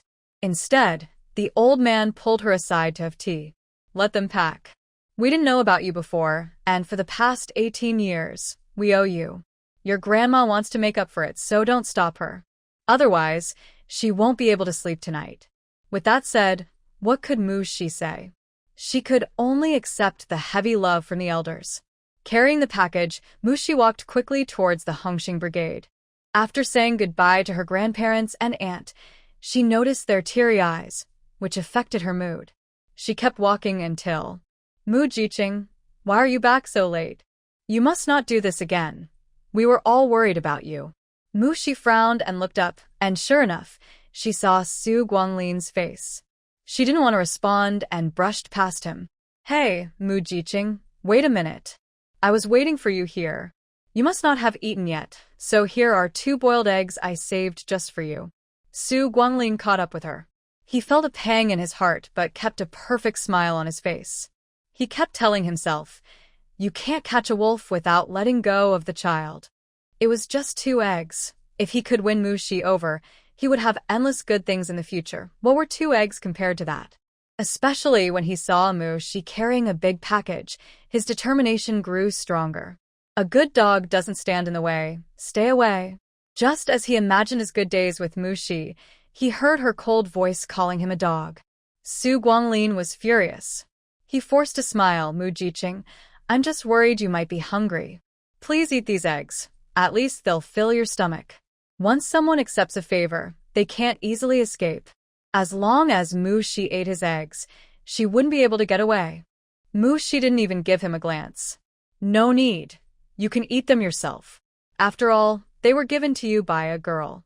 It was obvious that he had tricked her into getting them from a girl. After all, Su Guanglin was so poor that he couldn't afford eggs. Su Guanglin. Who's been gossiping about me in front of Mu Shi? How could she know that his eggs came from someone else? Mu Jiqing, please don't misunderstand. I have no relationship with the other women. I don't even know why they insist on giving me things. I thought it might be rude to refuse them directly since they are shy, so I reluctantly accepted. If you don't like it, I won't accept anything in the future. Su Guanglin looked sincere. If someone didn't know better, they might believe he was just being kind and didn't want to embarrass the women. They might even think he was a good person for being considerate of others. He probably used this trick to deceive those naive girls. Mu Shi rolled her eyes. I hope you stay away from me and don't get any ideas. Otherwise, don't blame me for being rude and ruining your fishing pond. Shu Guanglin. He didn't expect Mu Shi to react this way. Usually, when he said such things, he received admiring looks from women who thought he was a good person. Why was it different with Mu Shi? What went wrong? It shouldn't be like this. And what fishing pond? He didn't have one. Private contracts weren't allowed, and even if they were, he couldn't afford it. Su Guanglin was lost in thought. By the time he came back to reality, Mu Shi had already walked away. Meanwhile, Lin Weining, who had witnessed everything from the nearby grove, quietly left her spot. Back home, Mu Shi opened the package and organized its contents into the cabinet. Inside the large package were many special items, which were only available to her grandparents due to their unique status. Others wouldn't even get a chance to see them. Before leaving, Mu Shi also gave her grandparents several bottles of longevity pills and nourishing pills. The longevity pills were for them to give away. They could eat the nourishing pills themselves, but if they wanted to share, she wouldn't stop them. After all, she could always provide more later. There were still plenty in her space, clearly left by her ancestors. However, for some reason, the connection to the space had been severed. Mu Shi guessed it might be due to a thin bloodline that couldn't reach the level needed to recognize the space. Additionally, in this era of decline, fewer people practiced cultivation, and her recent ancestors had lost their inheritance. The lack of spiritual strength might also be a reason for the inability to form a contract. In any case, it seemed that Mu Shi's ability to recognize the space was destined. In the following days, Mu Shi continued her routine, but now she added a new task, visiting her grandparents in the county every other day. Every time they visit, they bring some snacks for the old man and fresh fruits for the old lady. Both of them know their granddaughter's abilities, so they don't say much and happily enjoy her kindness. Life now feels like a gift from heaven to them. The only regret is that they haven't heard from their son. Their granddaughter was supposed to be a breakthrough, but her mother passed away early, and she knows nothing about it. The old man even sent someone to inquire about Mu Changhong, but there were no findings. This matter has fallen into a dilemma again. Although the old couple feels regretful, having their granddaughter with them makes it less difficult than before. Mu Shi even took the time to visit a recycling station. With her aunt there, Mu Shi searched the entire station, collecting anything valuable into her space. The aunt and niece worked together very well. Aunt Zhou even said she would notify her as soon as new items arrive. Mu Shi gave her aunt a thumbs up. They exchanged smiles, like two mischievous cats. Time passed quickly, and half a month later, Mu Shi received another package and letters from home. The Mu family received the package Mu Shi sent back a week later. When Mu Changhong carried the package back to the family compound, everyone was excited, asking who sent it to them. Mu Chonghong didn't have time to chat. He just wanted to hurry home and see how she managed to send them so many things. She is just a young girl, newly in the countryside, barely able to take care of herself. So how could she afford to help the family? When he got home, Jiang Yin peeked out from the kitchen and saw the package on his shoulder, looking puzzled. Where did this come from? She sent it back to us. What? Jiang Yin almost dropped the spatula in shock. She sent this? Where did she get so many things to send back? Hurry, put it down, and let's see what's inside. This child, she just got to the countryside, and instead of taking care of herself, she sends things home. It's really... Jiang Yun's heart ached more as she spoke. Mu Chonghong remained silent and quietly found scissors to open the package. When various dried wild chickens, wild rabbits, and wild boar meat appeared, along with both familiar and unfamiliar dried fruits. Jiang Yun and Mu Chonghong looked at each other in surprise. Is life in the countryside really this good now? Jiang Yun asked uncertainly. Mu Chonghong replied it shouldn't be, right? He heard that the young people sent to the countryside were struggling. They not only had to face heavy farm work every day, but also might encounter various issues. When their child went to the countryside, they did their best to send support and would mail a letter or package every 2 weeks. They wanted to show others that their family cared deeply for them, making anyone who might have bad intentions think twice. Before Mu Yu and Mu Shi went to the countryside, they were specifically warned not to share any family details with others. This way, sending things or money every 2 weeks helped create the illusion of an extraordinary family background. With this false sense of security, anyone thinking of taking advantage of them would be more cautious. As for the farm work, with their support, they could work more if they could handle it, or less if they couldn't. They would rather go without than let their 2 daughters suffer in the countryside. If they weren't so helpless and could arrange jobs for their daughters, they wouldn't have to go through this experience. In their view, the countryside was a terrible place. But now, looking at a pile of food, the couple felt uncertain for the first time. They worried that their daughter Mu Shi might be neglecting herself, so they quickly sent another large package. The letter included 20 yuan and some receipts. Mu Shi felt helpless too. The family's remaining money was limited, and with all the things being sent and money being wired, how would they manage? Plus, they had a younger brother to take care of. She worried about him not getting enough to eat and not growing properly. Mu Yu, thank you so much. Can you please hope for my good fortune? Out of concern, Mu Shi wrote another letter detailing her current situation, urging her family not to send her more things or money. She reminded her parents not to skimp on food, especially since her brother was at a crucial growing stage and needed proper nutrition. Although at that time, the concepts of malnutrition and balanced diet weren't well understood, just being able to eat enough was already a blessing. Many people were hungry at night and had to drink cold water. Setting aside the Mu family's emotional response to the letter, Mu Shi was facing trouble. Well, maybe not trouble exactly. Seeing 2 troublemakers suddenly appear in front of her, Mu Shi's expression turned cold.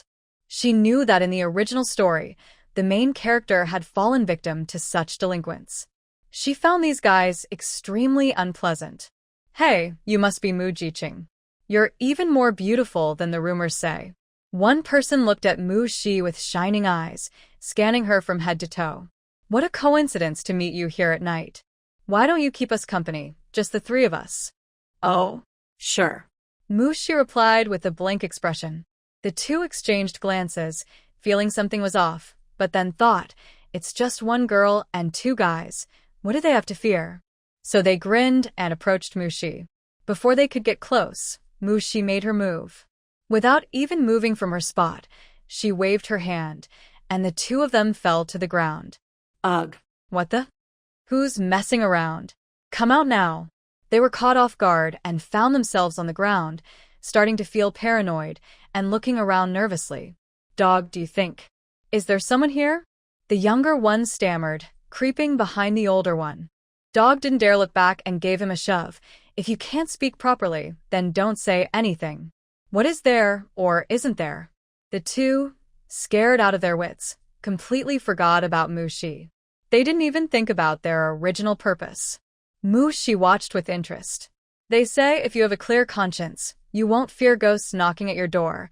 It seems these two have plenty to hide. With their level of courage, how could they dare to do anything wrong? TSK, weren't you going to keep me company? Get up. I promise to be a great company for you, Mushi said, emphasizing each word. The two were already frightened, and hearing her words made them even more uneasy. And no, it's fine. Dog looked at Mushi suspiciously and saw her smiling at him meaningfully, making his head feel like it would explode. Why you? Don't come any closer. Ah, Dog, what do you see? The younger one cried, clutching Dog's arm tightly. He was too scared to open his eyes. She. Now tell me, who sent you to ambush me? Be honest, and maybe I'll let you go. Otherwise. Mushi said, rolling her eyes, tired of wasting time with them. I'll tell you. A guy hired us to scare you, pretending to be a hero. Another girl told us to make it real, and even changed the meeting place. I've told you everything I know. Can you let me go? The scared dog brother revealed everything that happened behind him. His younger brother, in a panic, said, Dog brother, I'm here too. You can't just leave me behind. In his rush, he spoke more clearly. Mushi stroked her chin, surprised that it involved two people. But after thinking for a moment, she figured out who they were. The man was obviously Su Guanglin, who had been trying to get close to her, but had failed, so he started doing some shady things. The hero saving the beauty trick is old, but still effective. If the target weren't Mushi, he might have succeeded. As for the woman, it could only be Lin Weining. She was the one most concerned about Su Guanglin at the entire youth station. She must have accidentally discovered Su Guanglin's plan and decided to use it to ruin Mushi. Mushi thought, this is really annoying. Can you find this couple? She asked, looking down at the two. The pressure was so intense that Dog Brother and his companion felt that if they dared to say they couldn't find them, their lives would be in danger. They nodded vigorously, yes, we can. They had to find them, even if it meant digging deep, because if it weren't for that couple, they wouldn't have attracted this trouble. Good. Find a way to get them together, preferably in front of the whole team. I want them to be disgraced. If you do this well, I won't hold today's incident against you. If not, yes, just watch. Dog Brother and his companion didn't dare hesitate. As long as they could stay alive, they would do anything. Then I'll wait for your good news. Don't think about running away. You can't escape. Just try it if you don't believe me, Mushi said with a devilish smile. Dog Brother and his companion shivered. They didn't want to test that. Mushi looked at their trembling figures and left satisfied. Dog Brother, do we really have to do what she said? The younger brother peeked out from behind Dog Brother, looking in the direction Mushi had gone, filled with fear. Of course. If we don't follow orders, we'll be asking for trouble. Dog Brother slapped the younger brother on the head. But where do we find those two people?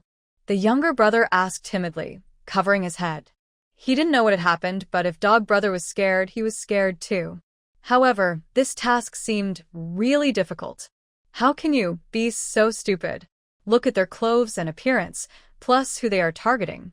Cough. Anyway, those two must be youth workers. With a clear direction, things become much easier. Although we may not be the best, our connections are unmatched. Finding two educated youth in our area shouldn't be difficult. Brother Dog said this, and then playfully slapped his little brother. The little brother whined, "Stop hitting me. It just makes me dumber." He wasn't actually dumb. It was Brother Dog's slaps that made him feel that way. Brother Dog. Returning home in the dark, Mushi had already forgotten the little incident. Such minor squabbles weren't worth her attention. As for the tasks she assigned to those two, Mushi was quite satisfied. Lin Weining treated Su Guanglin as her possession, so why not let her have it? She just wondered if Lin Weining would feel embarrassed when the whole team cornered her in bed. As for Su Guanglin, he should stay with Lin Weining and not cause trouble for other girls. She hoped the girls who were tricked into treating him would be more careful in the future. This could be seen as a good deed. Even saving one or two girls was worthwhile. Mushi returned home, quickly freshened up, and began her training for the day. In the blink of an eye, she had been in this world for a month. After her efforts, Mushi had officially reached the 6th level of Qi refinement. The higher her cultivation, the slower her progress became. She could already feel the difference at this stage, and once she reached the foundation establishment stage, breaking through would likely be even more challenging. Sigh. Meanwhile, outside the small grove, Su Guanglin was trembling with anxiety, still waiting for the planned individuals to show up. His brows were furrowed tightly. Did those two run off with the goods? Those were items he had worked hard to get from a few village girls. Was it all for nothing? If he failed, he would lose both the goods and his effort, and he couldn't accept that. Su Guanglin wished he could do something to those two. They took his things but didn't follow through with their part. He hoped he wouldn't run into them again or else. Suddenly, he calmed down, realizing that he wasn't in a position of power. Even if they took his things and didn't deliver, he had no way to retaliate. He punched a nearby tree. Ouch. The tree didn't budge, but he hurt his hand. At the educated youth station, Lin Weiniang lay on the bed, tossing and turning. She wondered if those two had succeeded. They probably did, considering there were two of them. With the natural strength difference, 2 men against 1 woman would likely be easy. Thinking of this, Lin Weiniang couldn't help but smile. She wanted to see how Mushi would continue to attract Guanglin after tonight. Guanglin could only belong to her, and her alone. If Mushi knew about her obsession, she would surely say, "He's yours, just yours, no one is competing with you." It was hard to understand why Su Guanglin was treated like a rare treasure. What made Lin Weiniang so crazy about him? One could only say, they truly were like the main characters in a novel. The law of attraction made Lin Weiniang infatuated, obsessed, and even reckless for Su Guanglin. She didn't understand, but she respected and wished them well. The next morning, Mushi appeared in the team with a calm expression. Lin Weiniang, who had arrived early, noticed that Mushi seemed fine, which made her suspicious. How could everything be normal? She had thought that Mushi might take a day off today. If she did, it would mean something had happened last night. That's why she came early, to gather news about Mushi. When she saw Mushi, she wondered if she was just putting on a brave face. After all, since they arrived in the countryside, Mushi had never taken a day off. Lin Weiniang's gaze lingered on Mushi, trying to find something unusual. Suddenly, Mushi looked over. In that moment, Lin Weiniang's eyes flickered with guilt, and she instinctively avoided Mushi's gaze. This obvious reaction made Mushi more certain it was her. At the same time, she couldn't help but think about how someone with such a weak mindset could dare to do bad things. There was no need for questioning. Everything was already revealed. On the other side, Su Guanglin saw Mushi and felt even more certain that those two had taken his things but weren't doing their jobs. He silently cursed while maintaining a calm expression. In front of others, Su Guanglin hid his emotions much better than Lin Weiniang. After the team leader assigned tasks, Mushi followed the group to her assigned field. It was now midsummer, and in the northeast, there were both rice and dry fields, each cultivated once a year. In the rice field, the seedlings had grown to knee height, and the members' task was to irrigate. At this time, irrigation wasn't as convenient as it is today. If the water source was far away, the members had to carry water and push it in carts, which was very tiring. Meanwhile, in the dry fields, the corn seedlings were also growing. Watching the little plants they tended grow until they matured and bore fruit was very rewarding, much like raising children. Although Mushi had never raised them before, all the spirit plants under her care were like her children. This time, her task was to work in the rice fields. Because of the strength she had shown, the captain easily assigned her this job, while others who took on the rice field task were heavy laborers. In the captain's eyes, Mushi was worth 2 heavy laborers. If she hadn't been unwilling to take on more work, he would have assigned her 10 work points. Mushi, thank you so much. She truly lived up to the captain's expectations. While others were just starting to push their first cart of water to the fields, she had already finished and was on her way back for a second load. By the time others returned with their second cart, she had already loaded her fourth. The men in the team wiped away their tears of frustration. They couldn't compete. Who would have thought that a female colleague could outdo them so completely? It was simply absurd. The men's spirits were ignited, but then reality hit them hard. Seeing their initial enthusiasm, the captain felt pleased, thinking he had made the right decision. However, not long after, the once energized members of the team became dispirited, causing the captain to worry. He hoped they wouldn't be discouraged completely, as that would be a disaster. Concerned, the captain decided to change Mu Shi's assignment the next day to prevent her from continuing to overshadow the others. The catfish effect was meant to motivate, not to crush everyone's spirit. A few days later, in the afternoon, Mu Shi was at home preparing to make some pastries for her grandparents.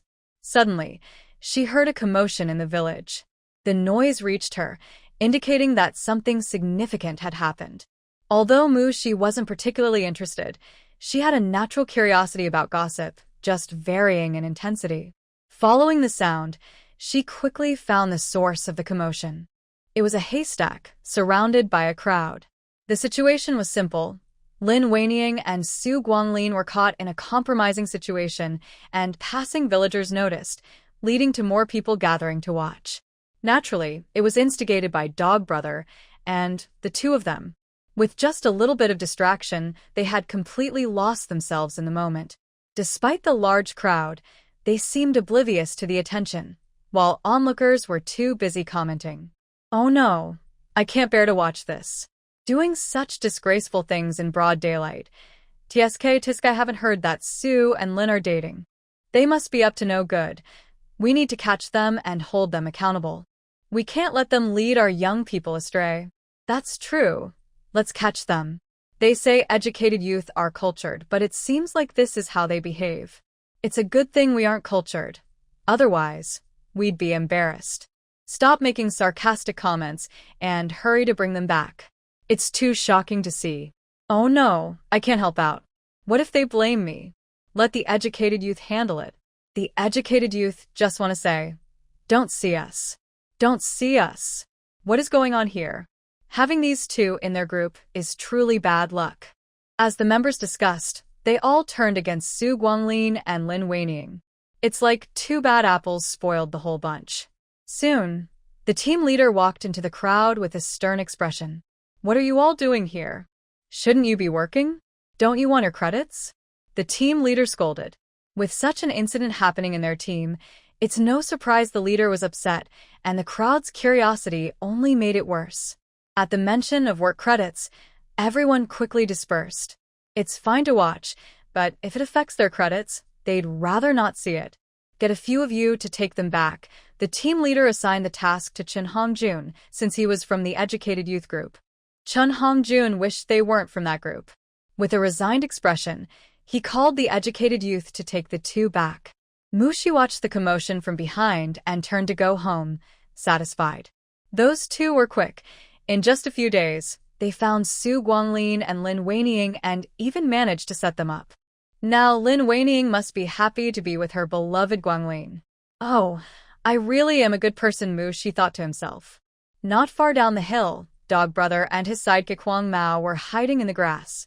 "Dog Brother, we've finished our business, so why are we still waiting here?" Huang Mao peeked outside, feeling nervous. He didn't want to face that fierce girl. "See, that's why I say you're foolish. We need to report back after finishing our task," Dog Brother said, giving him a light smack on the head. "What if they deny it later? We won't have anywhere to complain." As Mu Shi approached her home, she heard some noise coming from the bushes.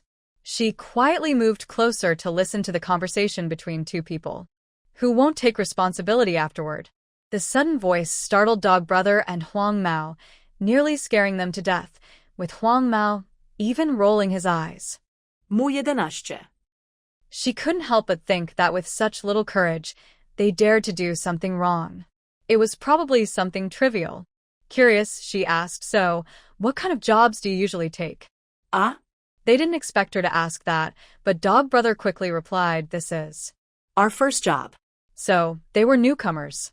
Although it sounded less impressive, he didn't dare to lie in front of Mu Shi. "First time?" Mu 11 blinked. These two unfortunate guys encountered her on their first bad deed. She wondered if that was lucky or unlucky for them. Yes, yes. Originally, that guy gave us something just to scare someone and we took this job. But then that woman offered us too much, so. Dog Brother glanced at Mu Shi and hesitated to continue. What did she give you? Mu Shi was curious about what could buy their integrity. Well, she gave us $20. Dog Brother hesitated but then gave up, knowing he couldn't lie or hide the truth. There was no point in struggling. Hearing this, Mu Shi gritted her teeth and looked at them with a half-smile. Wow, $20, huh? Realizing they were in trouble, Dog Brother nervously pulled out a crumpled $20 bill from his pocket. Here it is, take it. Just let us go. Huang Mao watched with longing eyes, looking so reluctant that Mu Shi felt if she accepted the money, she would be the ultimate villain. Keep it for yourselves. Since you handle this, just leave and don't do anything bad again. Mu Shi couldn't help but remind them. If they had done something worse, she wouldn't have let them go so easily. She hoped they could turn over a new leaf. Young people with hands and feet shouldn't go down the wrong path. It was also the times that limited them. In this era, it was hard to get ahead. It seemed the only way for ordinary people was to work hard for their pay. It's really hard to make a name for yourself. You can either study to get a job, but nowadays, jobs are often inherited. There's one spot for each person, and it's very difficult for rural people to move up in society. Another option is to buy and sell things illegally, but that's against the law, and if caught, the consequences can be severe. In this era, if they lack the talent for studying, don't want to work hard, and don't have the courage for illegal activities, they might resort to dishonest ways. Mu Shi suddenly thought that maybe she could hire them to work for her. When she first arrived in this world, she hadn't figured out what she wanted to do, or had a clear plan for her life. But if a person has no goals or dreams, they will end up drifting through life without purpose. She definitely didn't want to become like that. At the very least, when she grows old, she doesn't want to feel that her life was worthless. No matter what she does in the future, she will need help. After all, if you can't lead a team, you'll have to do everything yourself until you drop.